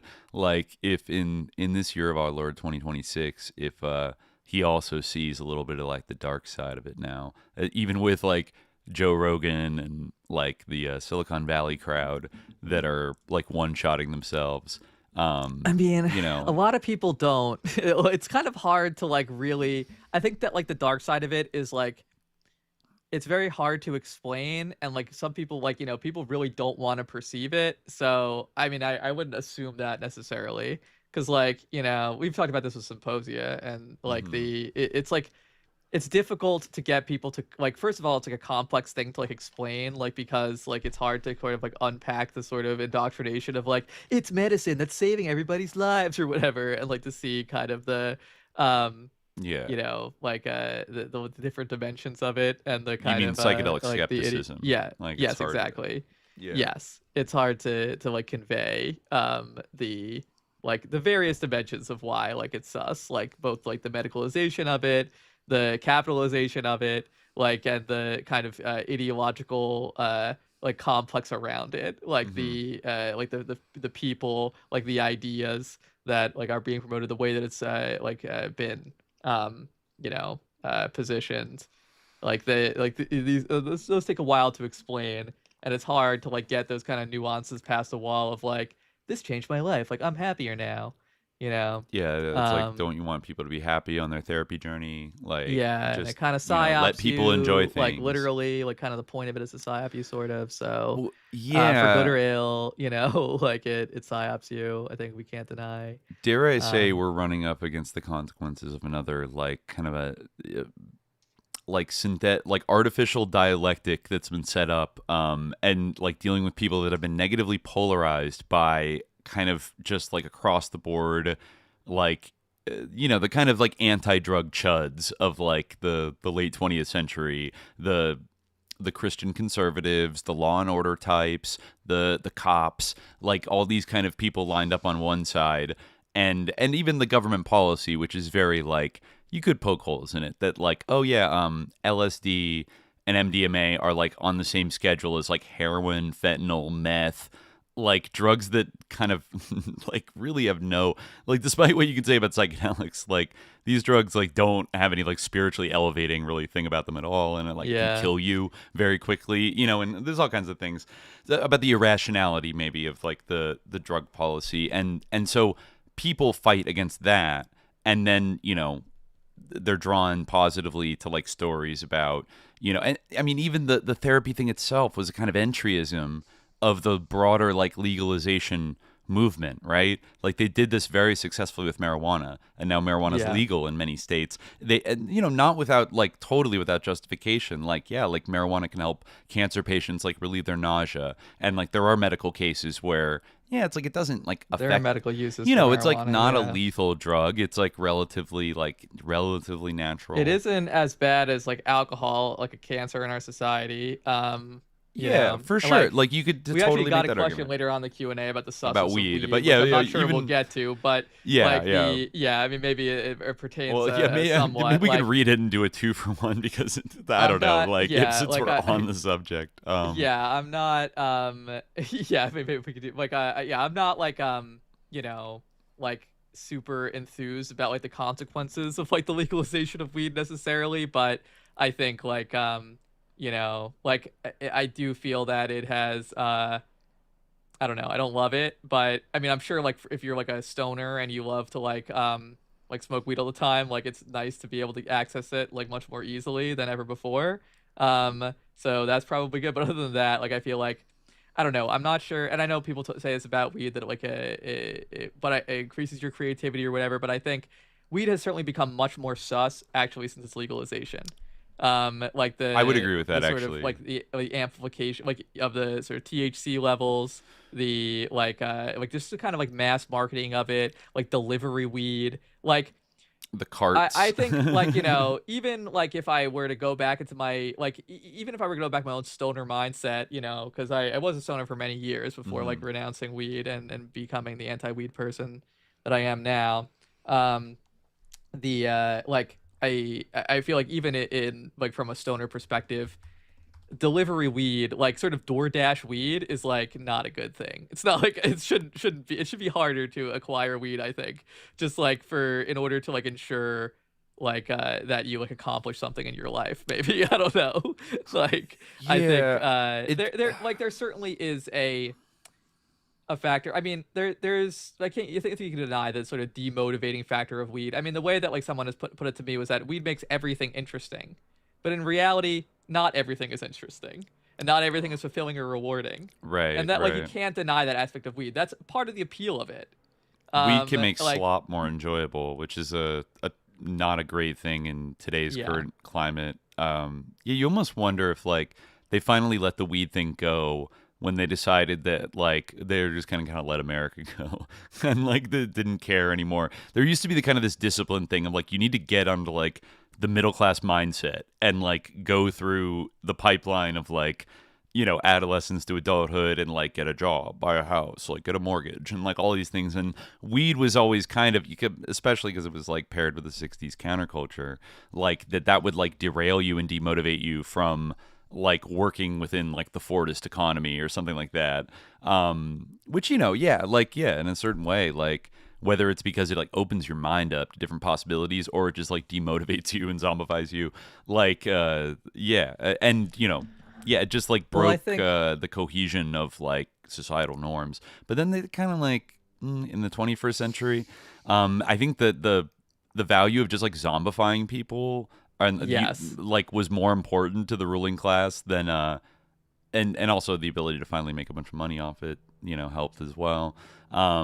But to kind of like lull people into a trance with their phones. I think the calculus changed, and there is like a different temperament, you know, like for instance, I never liked alcohol, you know, like I'm not like someone who, even though like there's alcoholism in my family, we're just talking about the Irish Catholic I can side, attest right? to this. Like, you never liked alcohol. I was never like a big alcohol fan, you know, even before I was Muslim, right? But I like had much greater difficulty like quitting weeding and getting off weed. You know, like, because I like, and there are some people of that temperament. I would say that you, even though you do like drinking, you're definitely of that temperament where you prefer weed. You know, I would say like where, so there's people like that, and I think that like, you know, there are some who are not like, like, you know, and there's also like, I don't know, there's something about weed where, because it has like very different effects from those of alcohol in certain ways, and also because like there is a it's interesting. I mean, partially it is cultural and like historically contingent, but there is something about weed where it's more acceptable to like you know, like smoke weed all the time. You know, like where I remember I like, you know, back when I used to smoke weed, like way back, you know, I was talking to like my now fiance like about you know, the yes, soon this thing is gonna happen, but like inshallah, like in a couple of months. But the like I was talking about like, you know, my weed use, and I said something like, well, it's not like I'm drinking alcohol. It's like, well, okay, what if you were drinking alcohol as often as you're smoking weed? And I was like, well, yeah, it's a good point. Like I do smoke like, recording a lot, stopped, you know. It's like, I think, and that's kind of a tendency where like you don't even think about it, you know.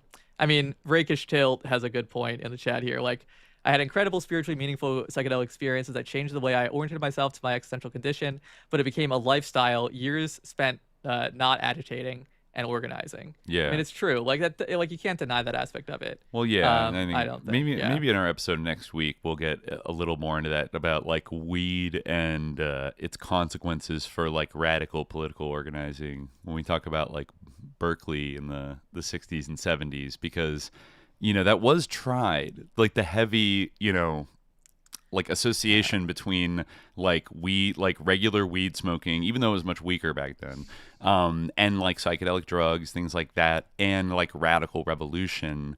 And I'd say like it's not a slam dunk record. Did you hear the recording stop? Yeah, I'm dealing with it right now. People from the chat. I have to delete something. Yeah, this big old hard drive's always getting full, folks. Yeah. But yeah, so I think like there's definitely critiques to be made, and in like a nuanced way that isn't just like oh, it's all equally bad, it's all like you can personally feel that way, it's like cool, but I mean that's why I appreciate groups like Symposia, because they really like confront like the nuances of like and people that both I don't think believe it's in. I don't think it's all equally bad either. Like I think alcohol is worse, but I think like there's definitely degrees, but it's still bad. Like it's still better. But the psychedelics, I think people, there are people that can sort of like tolerate them on occasion, and it's like they know how to like do them safely and things like that. Like that's all good. But when we start getting into the kind of like I'm making this my whole lifestyle and I'm promoting it as like the way to like for like all of humanity to heal, and like this therapy paradigm is blah blah blah, like that's when, as we've covered on so many different angles, like that's where it gets a little like starts to get a little sus for me, like the epic claims. And then look at the people that are literally funding that: Peter Thiel, Steve Jurvetson, Elon Musk's brother, all these sicko heirs to like great American fortunes, like and all these like one-shotted vets that have probably killed like 1,000 people. Like, it's Rick Perry. Like, it's at a certain point, you got to like look around at the company you're keeping and be a little bit like,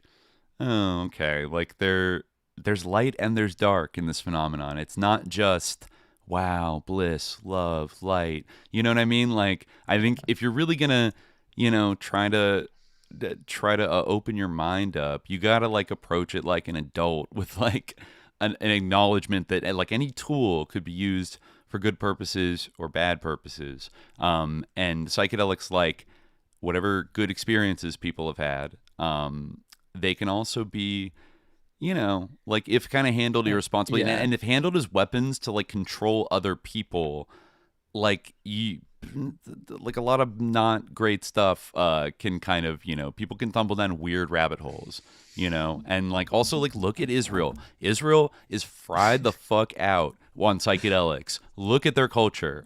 Like people still don't talk about that enough. Like that video that's been going around of like all these different Israeli DJs like playing that like tech house drop of like Trump and like Netanyahu's like speech, like the people of Iran, like we like Israel Kai, like, and everyone's just like, yeah, to show that like there isn't like the idea that this like enlightens you or like improves you like spiritually as a person. It might be enjoyable, right? But a lot of things are enjoyable. It's just a thing, like, you do have to like balance in life, like recording in progress. There's a truth to the idea that like one's desires can't always be like just followed, right? Like whatever one like wants and like whatever one like wishes for at any given moment, sometimes you have to like say no to like what your impulse is, like if you like, for instance, like like I might want to play Civ or something, I might not feel like it, and sometimes it's fine, to decompress and like but on the other hand, like if I just like don't ever say no to that impulse, I'd probably play Civ a lot more and like write a lot less, or like do constructive things a lot less, like I think it's like it's an important like skill to have, like that kind of discipline, and like eroding that is like I think partially an agenda. Like there is an attack on attention. Like people's ability to like pay attention. AI is part of this too. Yeah. Like people's ability to like sit with a text or with any kind of like piece of information and like spend time like interpreting it, like that is like definitely like under attack and on like from various fronts. I mean Griffin in the chat said like weed has been used like it's not a revolutionary drug, but Mexican revolutionaries were well known to smoke weed to decompress in camp. That's another point where like Perhaps, but I bet that weed that they were smoking like in the Mexican Revolution was like, can you imagine like how like that weed THC. compared to today? Oh like, yeah, what people smoking even in today? the 60s when people were like, take a toke, man, it was like 3% weed. It was like baby weed compared to like what they have now, which is why I absolutely concede that since it's been legalized, there's been a very sus like optimization drive to make that government weed just like hit and like destroy your brain in a way that like I don't even want to like mess with some of the stuff that's like out there. Like it's not fun. I still think it's that like I mean it might just be that I'm getting older, but I still have, I mean I'll have to live with that for the rest of my life, like wondering like if I like weakened my mind. Like every time I'm like searching for a word, I have to have that thought of like, is it because I smoke so much weed? You know, that might not be true. I wouldn't beat yourself up too much. No, I'm saying that might not be true, but like I still always have that thought, which isn't worth it. You know? Yeah.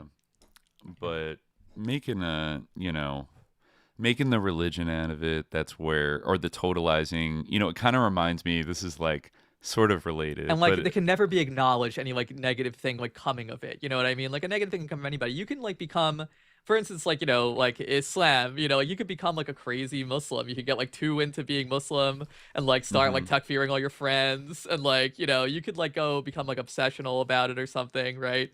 Like, and that's like a problem. That's not like totally unknown. That's definitely happened to more than 2 people in history, right? But like, and with psychedelics, like there isn't even a conversation. Like people, this definitely happens to people with psychedelics too. They get too into it, and it becomes a danger to themselves. And I've met such and, like, people. This actually is encouraged. It's you know, absolutely like the people that go down to like Peru and like go off into like the jungle for like 2 weeks to take like 1 million heroic doses, or you know, people that are like journeying all the time or doing ketamine therapy like every day. Like there's absolute ways where it can consume your life in like a very not productive kind of way. And I've never met somebody like that has like a very bright, like a revolutionary mindset, or like a, you know, like somebody that's like locked in and like really focused on what the problems are in the world. It always goes in the other direction of like detachment and just like blissed out and kind of unaffected by the problems of the world, which is always like very early on, like, you know, to the extent that I encountered that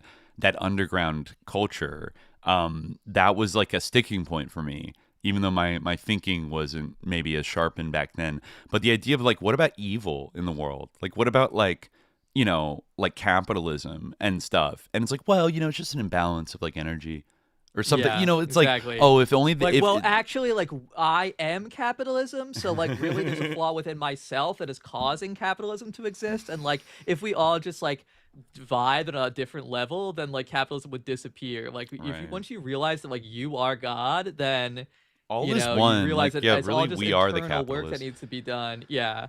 Yeah. I've seen that type of shit too. Like it's like, oh well, you know, people like did this because like they like I thought this. Like it's, you know, I mean, it's not to be again, like there's like an aggressive campaign to like, and I'm not saying that it happens to everybody who does these things, you know, like there's lots of things that are like relatively benign that have like negative potential, right? Like like the like driving cars or whatever. So anything, you know, like but people don't like deny that car accidents happen or something like that. You know, people don't deny that like driving on the road could be dangerous despite like whatever benefits it might have, right?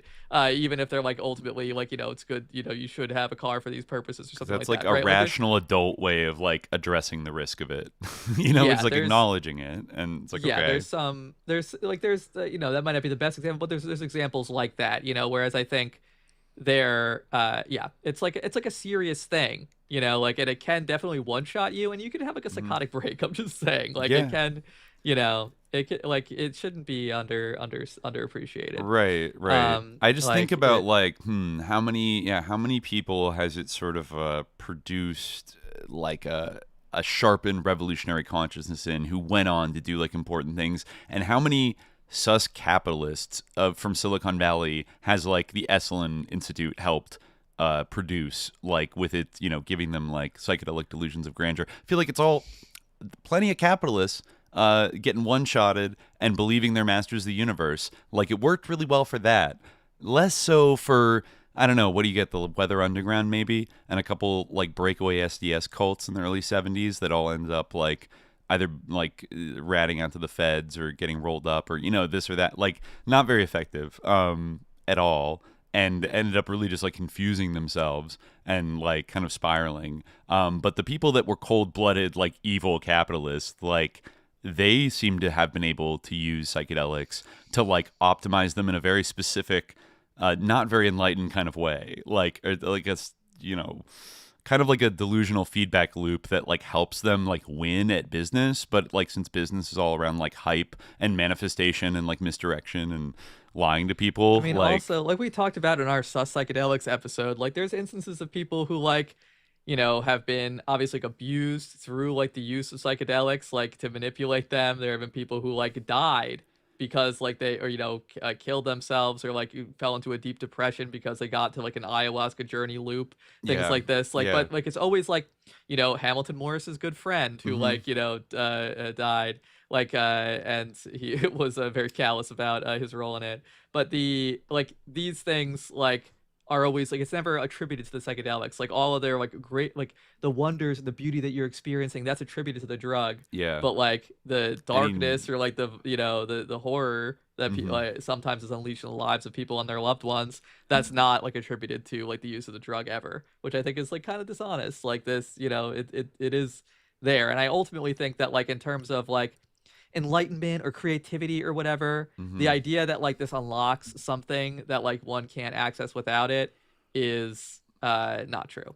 No, it's not true. I mean, I just wanted to bring up, it's sort of like a little tangential to this, but it's interesting. Like, I don't know if you saw that, I think it was Aaron Bastani, the British like Demsoc guy who, a few people made this joke, but like he retweeted one of those like poetry, like Shia Nasheed like events. I don't know, there's a word for them, but like the recitation, like for the guy with like the little book, and he's got like delay microphone, like and all these like shirtless guys in black, or like, and he like captioned it like Shia Berghain. And it's like, it's kind of funny just on like an aesthetic level, but then people were clapping back and being like, that's so like insulting to like call this like Berghain, whatever. And like, this isn't like a bunch of guys like just doing drugs and like fucking each other. This is like they're reciting like lines of like Islamic poetry that were like written after the Battle of Karbala and like have been performed for over 1,000 years, and it's all about like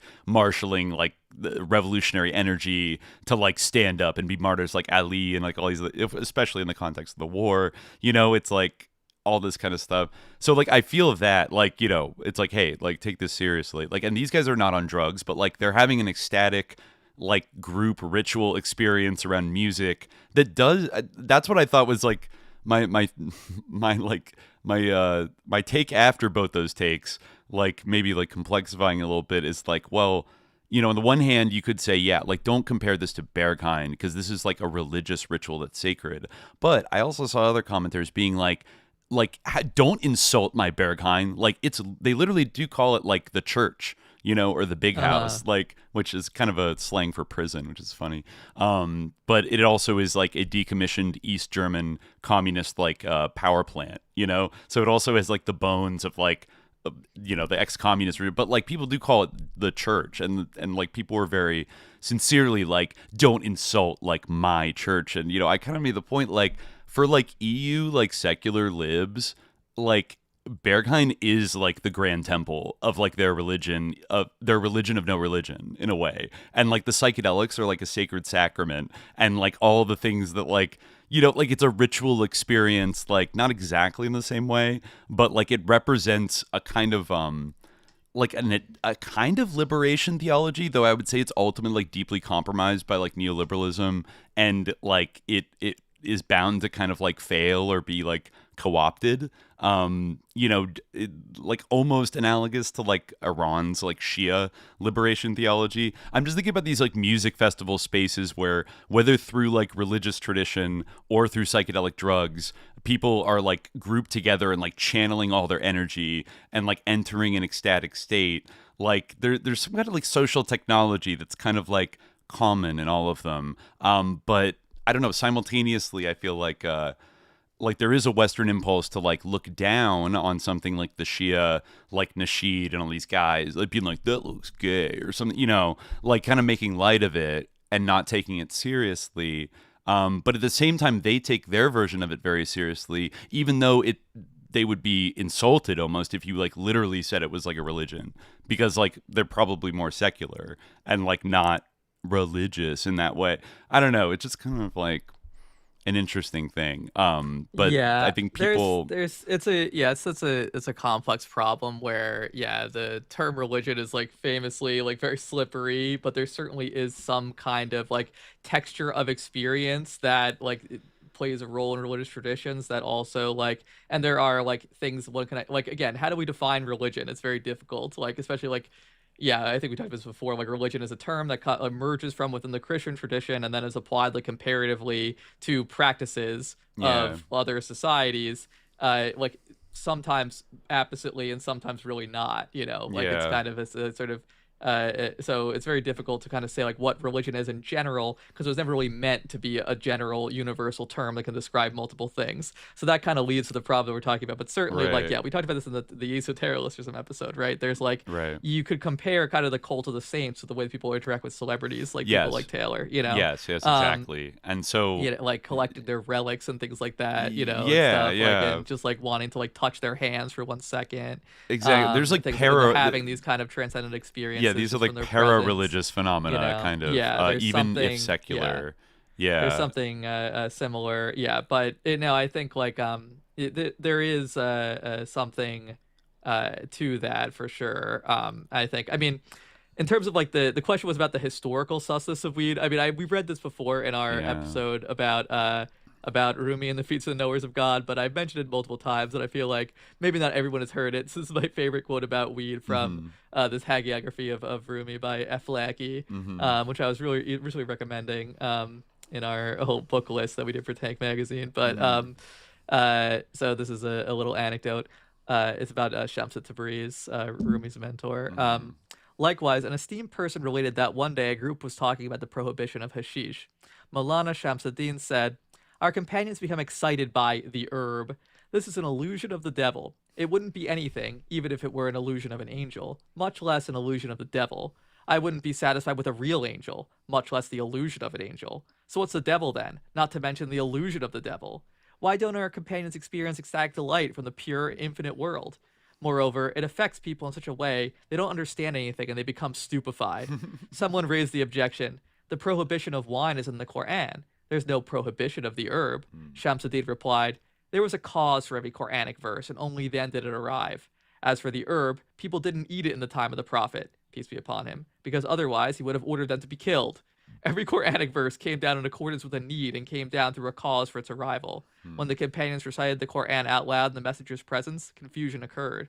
In the messenger's blessed heart, the Quranic verse arrived. O you who believe, do not raise your voices above the voice of the Prophet." So it makes there people. They were on those edibles back then. Damn. So they must have been really messed up. Well, they would just eat eating hashish. I mean, but the eating a hash edible is like can be pretty intense. Well, doesn't it have to be like treated in some way to like activate you have to the like edible? you have to like cook the oil in some other, like you cook it in butter or something, like cook the hash in butter and it diffuses into it, and then you can bake it. But like if you get hash is very concentrated, so if you cook something with like too much and you eat an edible that's like way too strong, like you're going to hell in a bucket like for like 10 hours. It's I'm bad. not sure if like that is actually how they would consume hashish. Like I think it's I'm not sure if it would be edibles, that they might be munching on like the actual substance Make itself. Little hashish bread, like sweets. Something like that. I think like I think they might just eat. I'm not sure like how you get high from that, but I'm not sure if it's the same thing as our modern concept of weed edibles. But I'm not actually an expert on it, but but I just like that because this is like the Mevlevi Sufi order, and the sort of, or the order of Rumi, who's like has this kind of Deepak Chopra reputation, saying that like weed should get the death penalty. And I think I think to the extent that people, I think it can get a little dicey when people simultaneously are like acting out all of the like performances of a like kind of para-religious ritual by like going to the big house and like taking your 3 MMC or whatever and getting totally zonked out, or going to the Psytrance festival and blah, blah, blah. But then being like, yeah, like I'm not religious like those like crazy Iranians who are like, but like it's like you kind of are. But like, so then be mindful what you're, I would say like respect like the sort of para-religious like power that psychedelics often like supercharge inside of you, because then it also makes you suggestible to kind of like anything spiritual, and it's very easy to slip in some like new age bullshit, you know, or a kind of just like a one-dimensional kind of hedonism as liberation theology. Like everybody could just like, you know, go and be hedonistic and be like a neoliberal, then like the world would be a perfect place. You know, I think that was like some corners of kind of like the rave culture, like that kind of post-Cold War culture in like Europe, to a lesser extent America, kind of, and like California, like the kind of California kind of ideology always kind of like promised that if we could all just like get past our hangups and do psychedelics and like and learn that like hedonism and like worshiping the self and your own human potential is like good, like what you should focus your life on, that could lead down some cul-de-sacs, I would say, spiritually. But anyways, yeah, I'm still working out. I think that's true. I think like thoughts. one has to kind of like have a grounding or like a sense of like what one's like intentionality is like directed Right. towards, you know. Oh, like, I remember what I was gonna say as another like final example to this was I noticed that there have been these events happening in Tokyo called like protest rave.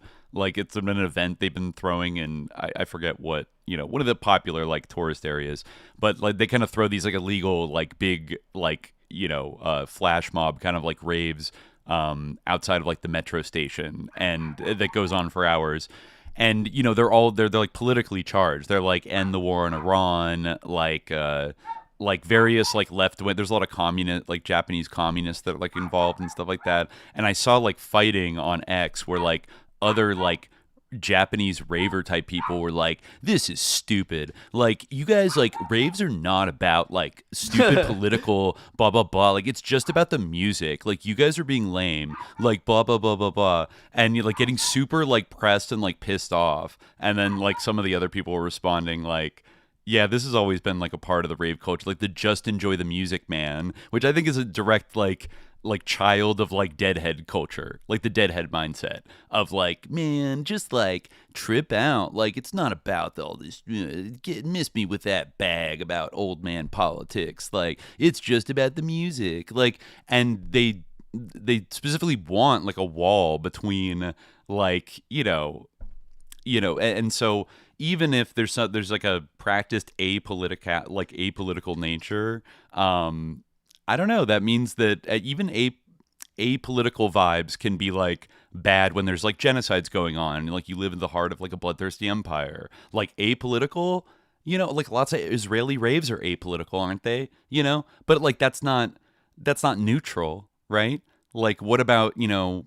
So when I think about like maybe there should be more protest raves, or like, you know, people shouldn't leave their politics at the door when they start to like trip and then fill their head with a bunch of like new age mumbo jumbo that doesn't like change the world at all and like just makes you focus on yourself.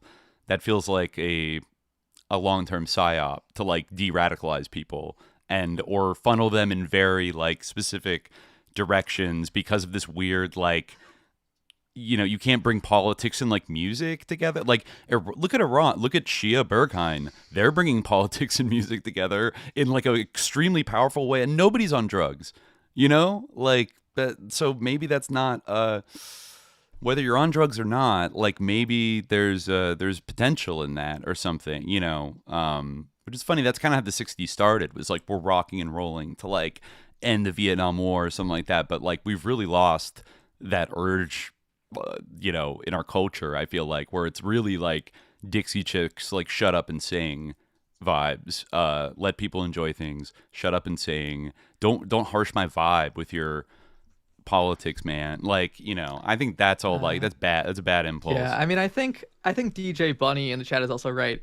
he writes, I think that, or he or she writes, I think the nature of underground parties / raves is inherently spiritual, hence its frequent referencing in the music, but it gives partygoers a purpose to chasing a high. Yeah, I that's think true. like I think that is true in a way, and I think that like like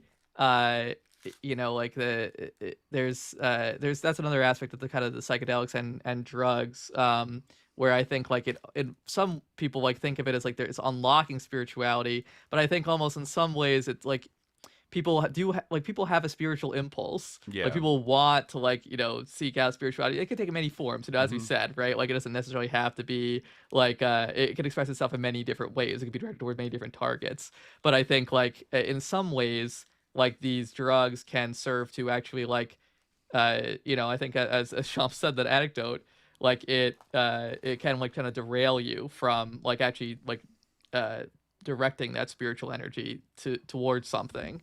And in fact, it can kind of like diffuse it and like stymie it in a way, even though this is like kind of thought of as being like spiritually enlightening or something. Yeah. This is A lot actually depends interesting on the too. context. Yeah, the other interesting thing in the chat is from Patrick Christian. I used to work in a testing lab. Quick thing to add regarding THC potency in the past versus now. The hash in the past is just as strong, if not stronger, in terms of raw THC percentage of dried weight. We had archival strains from Balochistan. The THC percentage usually reached 25% on average. The major difference in near GMO weed is the lack of diversity in terpene content. I always had kind of a stoner theory that terpene content played a bigger role than people let on. Interesting. You know, that I actually, so maybe I'm being a bit vindicated in this. I always thought that it was, but where the cannabis from the landrace strains had increased diversity and overall terpene content. Interesting. Yeah, I mean, I feel like there is definitely a difference between weed like post legalization and weed in the past. Like even Yeah. like before it was legalized, like I didn't really, I had to kind of quit weed by the time it was actually legalized where I live. But even like once the kind of the legalization started to happen in different places, like I definitely did notice like I mean Yeah. vape carts and stuff like that. It I have to changed. say, I don't especially know. also Yeah. like coming from California, like Northern California, where I grew up, like I think it's definitely worse than it was in like the late 2000s. Like when there was medical marijuana in California, but not just retail legal. Like weed was more expensive, but way higher quality, and not just in the sense of like it fucks you up, but like I think probably the terpene content was more. It was probably more. There's probably hydroponic, but like all of it was from like Humboldt, like way far northern California, and like it was, like it's certainly if you compared the quality of that to like the rest of the country, like the Midwest and the East Coast, it like totally blew it out of the water. But now there's like this kind of like low cost like gas station weed that proliferates everywhere. Not even to mention the carts, which are like a whole nother black box of quality. But LA Times has done investigations that found that like there's all kinds of like sus pesticides and stuff they used on multiple brands, that are marketed now in most of just the retail dispensaries. And it almost like the prices drop to like almost like a troubling level of like $10 eighth. Like I'm not gonna. It's like buying like a $5 handle of vodka. It's like this can't be good. You know what I mean? Like this is too cheap. Like this must suck. Like and then it's like crap. It's just it's not good. I will also say, although I don't want to like counterpose like my archival or sorry my anecdotal experience to like archival data and the scientific research. It does seem like a Balochistan might be like not the most representative of THC percentage in the past. I feel like they were smoking weed like in Herodotus, and like Herodotus has a story about smoking weed in Balochistan. Maybe that's not exactly the right place, but I do feel like Balochistan is like one of the motherlands of but like yeah, like weed. Afghanistan, So I feel like, Turkey, like yeah. I would believe that like hashish from hundreds and hundreds of years ago is probably like pretty potent because it is like a concentrated version of like weed. Yeah, I mean Griffin has a good point. It might not be a Whig history of weed. There might be crests and changes to THC, steady percentage. progress. I don't know. Yeah, but I do feel like I don't know. I'm still sussed out by the government weed and the transformation of weed with the legalization. But I mean, it also just could be like there are other factors simply than the change in potency, even though whether it's present or not. Like I think partly it has to do with the availability. It has to do with like the sort of destigmatization, which in some cases, like, there's good elements of that. Like there's obviously been like injustices in the legal system with respect to like weed offenses and things like that, right? Well, the fact that it was like, used as a weapon in like a very racialized like mass incarceration, system, drug war kind of thing for like a couple decades, like definitely justifiably polarized people towards being like, we shouldn't like make this a criminal like offense, which I totally agree with. But at the same time, there is a kind of like slopification, like just like smoke weed, smoke that pen, just like 24/7, and just like whatever, man. Like just and because it doesn't kill you like alcohol. Walking around the street, like I feel like has like a Sodom and Gomorrah vibe, like these days. Like since like just like a decadent like society. Like everyone's like kind of smoking weed. Everyone's kind of like on some kind of drug, like just ambling around like in a haze. Like everything smells like weed everywhere. Just kind of like, God, like what is going on? Like we're But watch out. The ruling class lets us have something. There's probably an ulterior motive for it. They don't let us have nice things, I think the thing of like, if they legalize weed, there'd be no more war and there'd be no more like racism. Everyone would chill out and stuff. I think that's been like proven false. Yes. Not quite. We need to do more than that. Like just drugs by themselves is not going to like liberate everybody, even if people personally find like benefit. Just don't turn it into your religion of no religion. That's all I'll say. But thanks to Temperance 333 for the historical sustenance of weed question. Oh, hey, Temperance 333, which we kind of answered. And also, I guess we know that their stance. I mean, I actually do want to do. This is going to be a really controversial episode, but I want to do like a prohibition episode. Like I want to do like a kind of a nuanced take on alcohol prohibition. It's an interesting thing. Whatever your stance may be, like I think like there are some nuances to like the sort of narrative like that we've all been fed about prohibition, like that maybe some of the elements of that are not true. Like anything like that, whether you like it's appealing to you or not, like anything like that where it's just like this very like convenient pat narrative where it's like, well, like it turned out that it created more crime and more people drank, like that, We might be able to fold that into like our episode in the near future about like the Brian De Palma's The Untouchables and the battle that was waged in like Chicago, like in the kind of like the late years of Prohibition. Because some of the forces that were like really instrumental in like fighting to repeal Prohibition are like politically not who you might expect. Like some of the same people that were like supporting Charles Lindbergh 5 years later were like totally, really all about like repealing the Prohibition. The people involved in like the anti-Prohibition leagues were quite sus. There's sus lords on both sides, honestly. Like there were some sus lords on both sides. Really, like the sus lords kind of came in, I think, like really once Prohibition kind of started to gain steam. The sus lords, they are fickle and they'll follow the political winds, as we kind of saw with Lindbergh too. Mm-hmm. But like from the moment Prohibition started, like there were sus lords. I mean, the alcohol industry itself is sus. King Alcohol, John Barleycorn, can't trust him. So anyway, I'm not saying that like the narrative of like the failure of Prohibition like has nothing to it. However, I think that like the kind of like your sort of conventional like it was hecking dumb, like it didn't make any sense, like actually like anyway, we'll get into it maybe when we do an episode about this. I know it might be controversial, but again, there's a nuance to it. There's a nuance to it. As Griffin said, the Anti-Saloon Women's League did have a point, and Prohibition ended the saloons. There were no more saloons. That actually happened. So to say it didn't change anything is wrong. Saloons were a cancer. They were they were bad. They were bad for the working class. Like those Western movies especially. where like some drunk ass guy like ambles into a saloon and like is like blasting with like a revolver.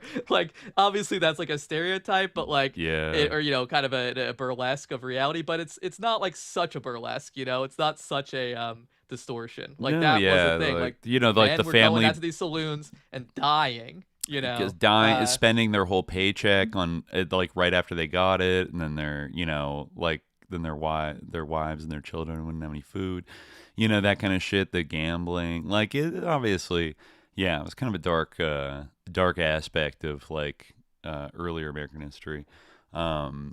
Yeah. Caused a lot of social problems. But Yes, anyways, it was. But like things like putting poison and like rubbing alcohol and stuff like that, so that you would die if you drank it. Yeah. That was like maybe a little bit overzealous, but and it also wasn't like Anyway, we can talk about this. We should do a Prohibition episode. It's complex. So but shout out Temperance 333, good name. Right. It's a critical support for Temperance League. Right. Yeah. I just want to clock. There's a couple other questions here. I feel like since 2022, we addressed a couple of these things. Like a Dark Lake Duck 0093 asked, "Can we have a Sus Antarctica episode?" I feel like we partially probably addressed that in our Miguel Serrano episode to some extent, like Nazi stuff in Antarctica. But it could be interesting to do like just the continent. It's such a mysterious continent. It's covered in ice. What the fuck is under it? Like, we don't know, are there Nazis there? Yeah. And I see there's a Swifty question. I'm just going to step away for one more second, and we can, we're running low on time, but maybe we can address one more or something.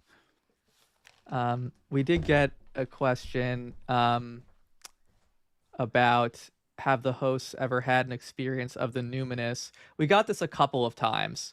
And I like at that time, like, we've given different answers, but I actually have had an experience with the numinous since since that question was asked.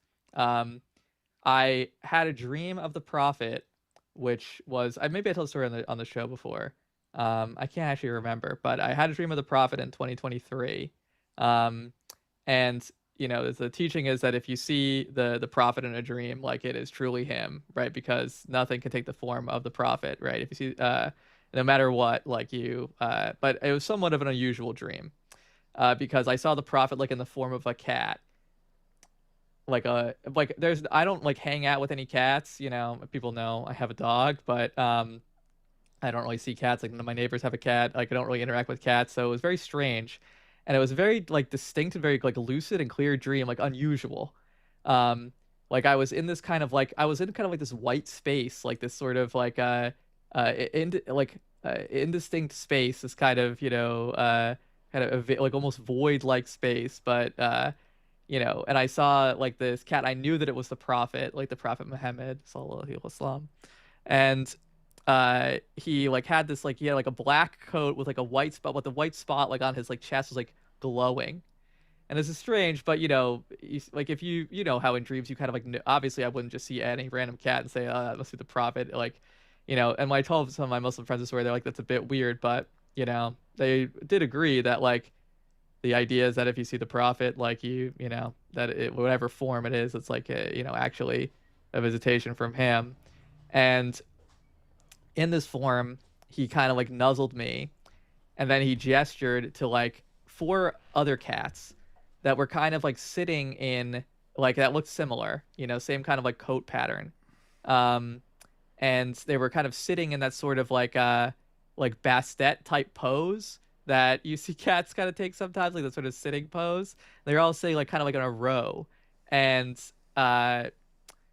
like that was like his family, like Fatima, Ali, Hassan, and Hussein. And like I had that like unawares, and that was it. That was like, it was a very short kind of dream. Like right before Fajr. I'm just saying it was. Are you talking to me a numinous experience? Yeah, I'm talking about a numinous experience. Did I tell you the story that I had a dream of the prophet in 2023? No. Oh wow. Well, I guess you have to listen to the tape back, because yeah, I thought I might have told it to you, but yeah, it's a very I don't know. Yeah, I believe in it because it was so unusual, and it was so I don't know like where any of that came from, and I don't know why it would take that like form, like why it would be in that kind of like language or like a symbolism, because it's like I have no idea where that would have come from or why, like, and what it's meant to convey.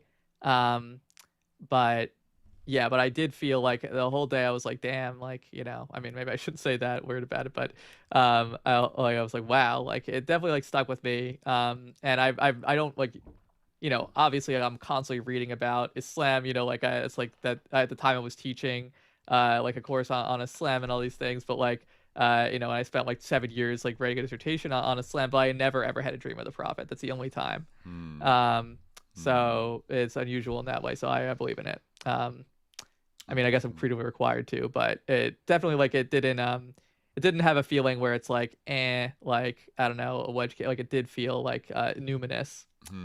So yeah, I don't know. Have you had any experience with the numinous since the last time we got this question, Dimitri? No, yeah, I think we did answer a question like this, like maybe in an earlier Q&A, and I've had a few like weird experiences. I don't think I've ever had like a proper like, you know, encounter. Like I've never seen a UFO, or I guess what you would call like a ghost or something like that. I think there was one story I had from high school. I forget if I probably told it this last time, which was like, or the last time we were asked this, which was like freaky in a kind of weird way.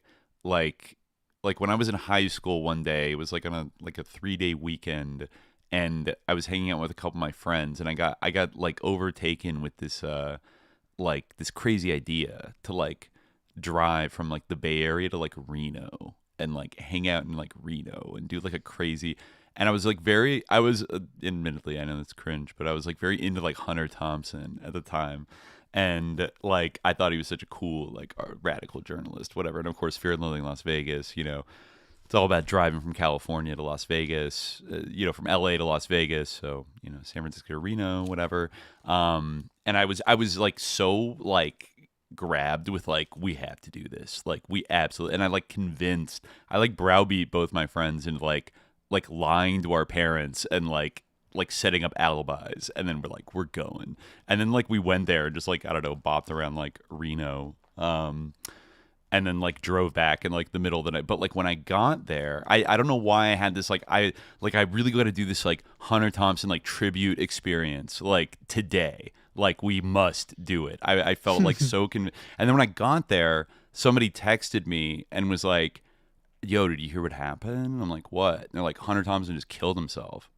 And it like that was like a moment of like, what the fuck? Like you know, you could say that it's like, oh well, I was a fan of his, so of course it was a 3-day weekend and I'm a fan of his, so like, but like the kind of like sudden, like the idea just sort of like zapped into my head, and I was like, I had to do this, like this is, no, you know, yeah, I think I had no idea that he had stuff. You know, like I've had experiences like that before where like I think that definitely is a phenomenon that I've noticed in my life. Like where you'll like talk about something or think about something, and then I mean maybe you're like subconsciously picking up on like, you know, clues in the environment. I don't know how that will possibly be the case in like I read his ESPN blog. That's it. Like, you know, that was pretty much it. I don't think he signaled he was going to kill himself. Yeah. Well, yeah, I guess like maybe you could say like on some kind of unconscious level he had some kind of like clues or something, but yeah, like I've definitely had the experience where like I remember one time I was talking to my mom, like remembering an old classmate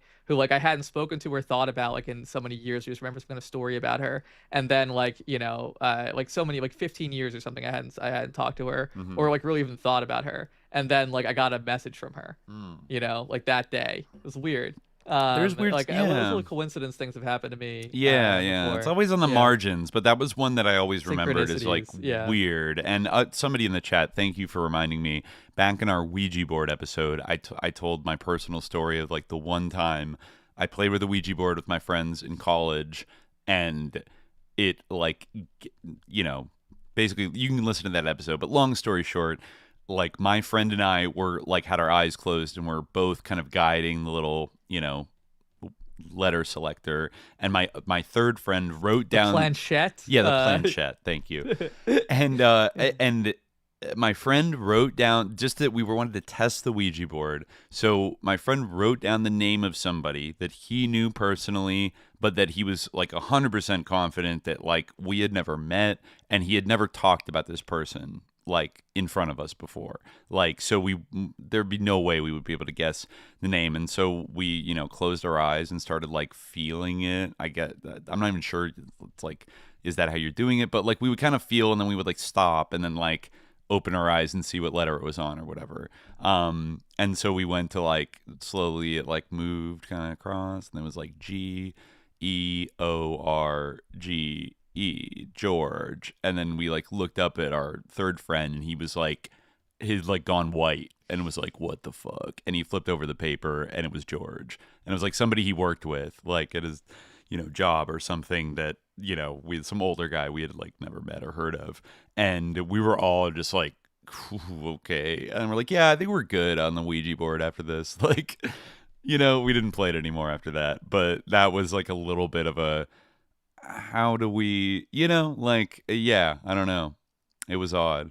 I don't recall anything that would have been like, oh, our friend was like secretly messing with us by like kind of leading us. So being like, oh yeah, you stopped right there on a G. Like he seemed genuinely shocked that we got it. Mm. Even Aleister Crowley warned people, don't mess around with the Ouija board. It's powerful, So just beware. Yeah, so we got that. Spen also asked, is Dimitri a Swiftie? I think this was kind of addressed probably in our esotericism episodes from 2023, which feels a world away from now when Taylor was just on top of the universe. Even Christina and I have like kind of renounced our Swiftiedom after The Life of a Showgirl. Really? I mean, that did it? Christina told me she would never publicly identify as a Swiftie again. Wow. After that album. Wow. That was it was I listened through to it. I watched the visualizer videos. It was a confounding or like aesthetic the choice. I don't know. Like I don't know what she was really going for. That was like when we did esotericism, that was like the gold. Like that was like a time when like after Folklore and Evermore, like there was one brief shining moment, to quote Lunar and Low, where like it you could actually like kind of admit to being a Swiftie like in a not embarrassing way. But like it was kind of embarrassing before that, and it became even more embarrassing with The Life of a Showgirl, and now it's just deeply embarrassing again. And like obviously everyone who listens to the podcast knows that I like Taylor Swift's music, but or have an interest in it. Yeah. But it's still like now become mortally embarrassing again after Showgirl. Just an abysmal album. I mean, Christina and I wrote like we put more effort into our review of it than Taylor put into the album. So it's on Substack. It's on Annoying Blondes, Christina's Substack. So everyone should, if you want to know my thoughts on The Life of a Showgirl at extreme length, literally it's 2 parts. Oh my god! You can go listen to that. Well, not listen to, but read that. Yeah, it's rough. I would not identify as a Swiftie. I think I was feeling kind of generous when we did those episodes in 2023 of like, like I think, she obviously, there's obviously a power, an almost para-religious power that she wielded, and like she does come from a bit of that like country tradition of like strong kind of like storytelling based songwriting, and the fact that she at least co-writes like all of her music, is like, even though it's mostly all Jack Antonoff now, like, I could respect the... On the last album, she stopped working with Jack and only worked with Max Martin. Oh, honestly, yeah. And we were all clamoring for her to like move on from Jack, but now right. I wish she had stuck with Jack. Max Martin, that was an odd choice. Yeah, and we talked about him more recently too. She tried to like she wanted to like replicate 1989 because she worked with him for 1989. And like, right. I mean, compared to like Showgirl, 1989 is a masterpiece. I never was like a big fan of that album. Like, I mean, like Folklore and Evermore were kind of like the Taylor Swift albums that like, we were talking about the Ryan Adams 1989 album, right? Yeah. And that like I was saying during the esotericism episode that album kind of expressed like what Swifties like myself feel about her music. That there's something like there. But like in some cases it's like buried, and like or kind of like she feels this obligation to be like a pop star, and so she kind of like ignores like her better influences or her better judgment. And I feel like and so in 1989 he was kind of like when she actually went the opposite direction after Red that she should have gone in, which is kind of in a more like searching folk direction. So what Ryan Adams, like, of course, he's canceled. I disavow him. But in this case, like what he was trying to do was like sort of like recover that album that like some of us wished we got after Red. I see. And then we had to live with 1989, and then Reputation. Rep, which Christina liked, but I didn't really like so much. There's some good songs on Rep. There's some. But like, Rep got better after in retrospect, I think. But Folklore and Evermore kind of were the albums that we were hoping for, although not like quite there, but like a step in the right direction. And then we had Midnights, which like that was the Midnights. I said this before, but like the most shocking thing about Showgirl was that I like how good it made Midnights look. Like I can't believe I ever complained. Yeah, but Tortured Poets Department. I know you didn't like it so much, but I thought that was the best. I still think it's the best, and it's unbelievable that the same person who wrote TTPD wrote Showgirl. Like I think that she might have just been exhausted by the Eras tour, and like she had to put out an album, and like who knows, maybe like Travis Kelce does have the world's first contagious traumatic brain injury. I don't know, but like something went wrong. Yeah. Well, once the Travis era began, and the things have also kind of changed, even just from 2023 to 2024. There's a new crop of like Gen Z, like very optimized Gen Z pop stars that are doing a lot of the things that Taylor, like Sabrina Carpenter, that like have a kind of like somewhat similar appeal, but also their own like fresher kind of vibe. And like she's better at doing just pop because that's what she does. She's not like a country person trying to prove herself in pop. And then like Charlie, honestly, like Charlie also is like in the pop space. Like she is pop, and Taylor just comes, like she doesn't have that kind of like specific kind of riz, and is kind of like a normie, like being with Travis, like she doubled down on being a normie in a lot of ways. As she said in Clara Bow, which is like one of the great songs from TTPD, like that's one of her,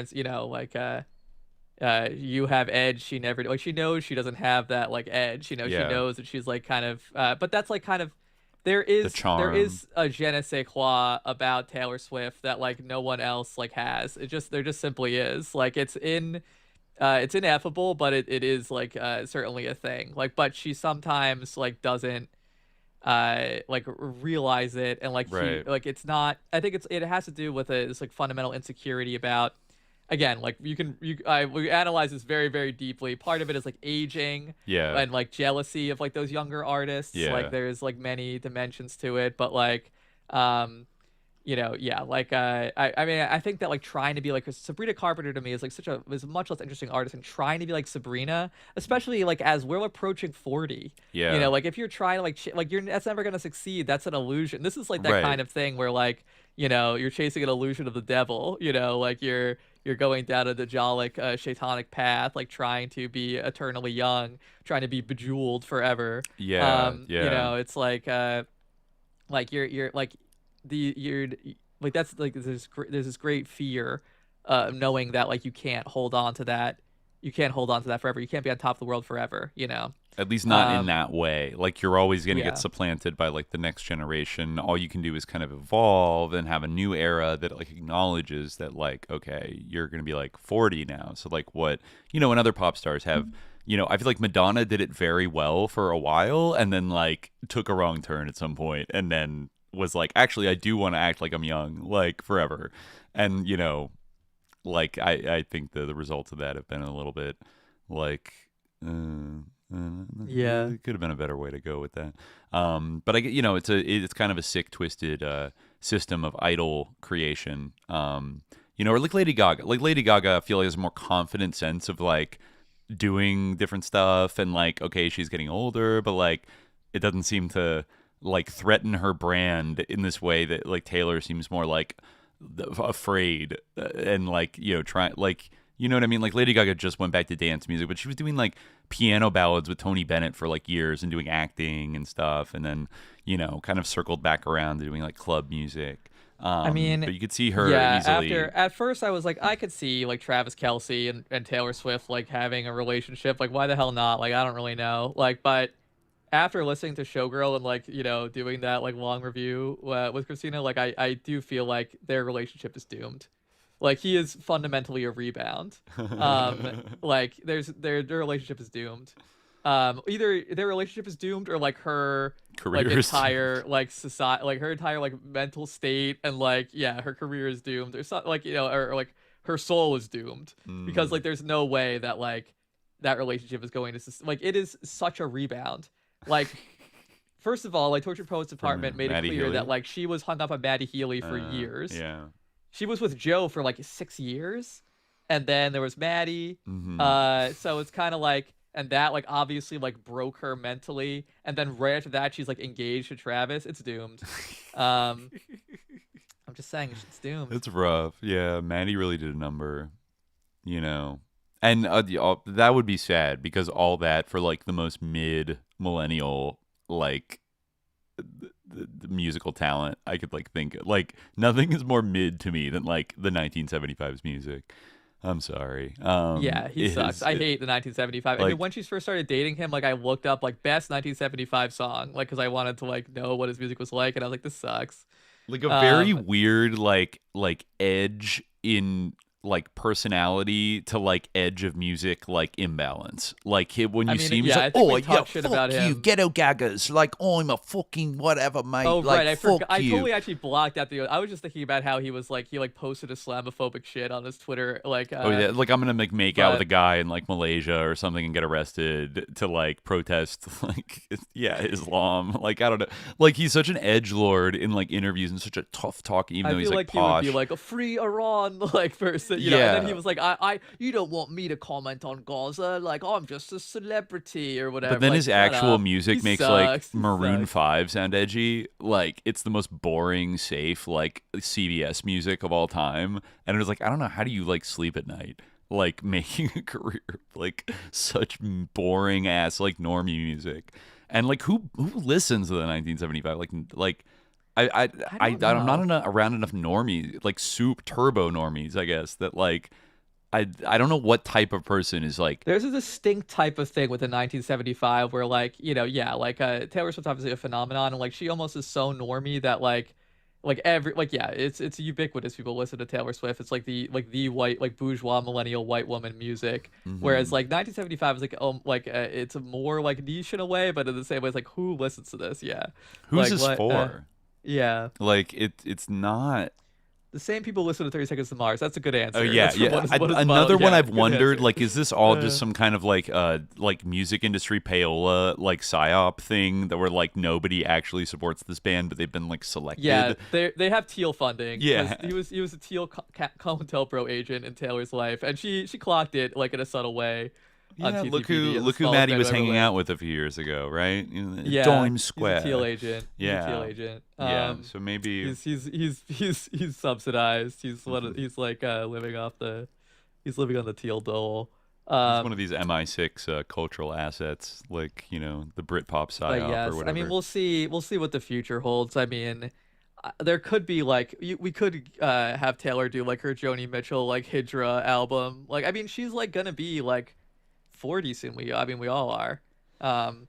So yeah, it's just it's like the time of like strutting around and like I remember like I actually was thinking like I might have mentioned this in our write-up of it, but there was an article that we read back in that episode where she said something like when people like get sick of seeing me like in a sequin bodysuit, maybe I'll just retire and I'll go like write for the kids, and I'll just be a studio writer. And I'm like, that is not like an artistic impulse. Like you shouldn't be writing because people want to see you in a sequin bodysuit. Like this doesn't this is about like your like artistic expression, and like but there is that kind of thing. And I mean I get it because like it's almost like in some ways like Taylor is like surprisingly like not as fucked up as you could be by fame. Like you'd think that she would be much more like fucked up than she is, and maybe she's much more fucked up than she appears on the surface.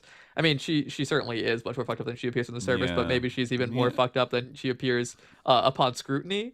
But I think she's like we talked about, she was kind of protected by like her kind of like wealthy parents who like closely fostered her like early kind of training and development, and like moved with her to like Nashville and like bought her album a million times so it would chart, things like that.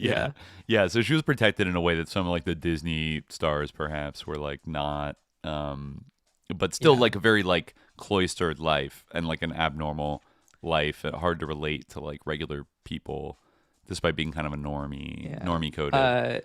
What is the model in the chat? She's going to convert to Islam and produce the Sheet album. That is like my second wish. Like these are my two big wishes for the future. First one, we need a president, like a radical dark horse candidate who says that they'll sanction Israel and actually does it. And number two, Taylor Swift. That it will be Taylor Swift after she converts. Banger Nasheed album. Yeah. After Taylor converts, she will run for president. Well, I did compare her to Khomeini in terms of her like charisma and like her ability to mobilize people in her aura. Seeing Taylor's face in the moon.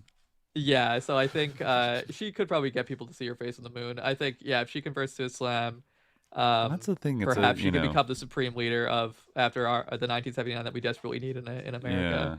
Yeah. It'd be a shame if Taylor goes her entire long career without ever taking a stand on, anything stronger than like Joe Biden 2020. Boys and girls. Yeah, like Joe Biden 2020. Like we're entering a rough period where the soul of America is being battled over and also exposed as being rotten. And Taylor could get in on that if she wants to. And say something about it. The Sheet album will be so banger. I mean, the only thing that has happened is Cat Stevens, but his like albums, his like post conversion, like very Muslim-y albums, like they're not like super great. There are some bangers on there. I get it, but he has one good song that's like I think it might be called "Seal of the Prophets." I mean, like a lot of what he did was like kind of like kids music, like that's how he marketed it. Like some of it is like obviously I guess all ages, but yeah, like there's one banger song, "Seal of the Prophets," which I think is good. "God is the Light." That's a pretty good Yusuf song. Yeah. But I think we could have gotten. He did like kind of like a rewrite of like a sort of a DOF version of Wild World. But I think there was more. He didn't like truly live to the potential. It could have been better. But that's like the best. I think that's the closest equivalent to that we ever seen. Yeah, like a huge like a huge like American musical celebrity converting to Islam and creating like an Islam focused album that I can think of. There might be some like hip hop examples, but there's probably some rappers. None that really come to mind. Yeah, I don't know. There were things like the 5% album by Lord Jabbar. Oh, okay. I think it was. Yeah, but I think that he was always like a 5%er, and that was just like a lot of rappers were like 5%. Kind of influenced or adjacent, like from the jump. Yeah. But yeah, inshallah. But yeah, I guess we'll stop right there. I guess next Q&A, Lake Radio. I think that's Lake Radio. Yeah, big fan of Lake Radio's music from way back in the day. I was always shocked when they started listening to SJ. But we'll get to your question next time about Charlie Manson. We kind of jumped around a little bit today, but yeah. I mean, there are some, to amp Corky, there are some good songs on the Lord Jamar album on the 5% album. You can't deny it. Yeah, it is a strong suit. Your like noited Islamic rap knowledge is actually pretty advanced, I would say. Yeah, well, Yeah. Who's it? K Rhino. K Rhino, yeah. Rhino. Yeah, those are some deep cuts. Yeah. Yeah, for real. Yeah, I guess we'll pause there for today. We'll continue to monitor the situation in these next 2 to 3 weeks. It looks like the war is not ending quite yet, but the level of humiliation suffered by the White Empire is yet to be determined. But we'll keep an eye on it. We'll do an ep if we need to. But otherwise, we'll be back on patreon.com/subliminaljihad on Monday with our next premium ep. Thank you to the Grotto once again for your valuable questions. And we'll leave it there. Thanks to the chat. And until the next time, Monday, dear listeners, stay vigilant. Peace.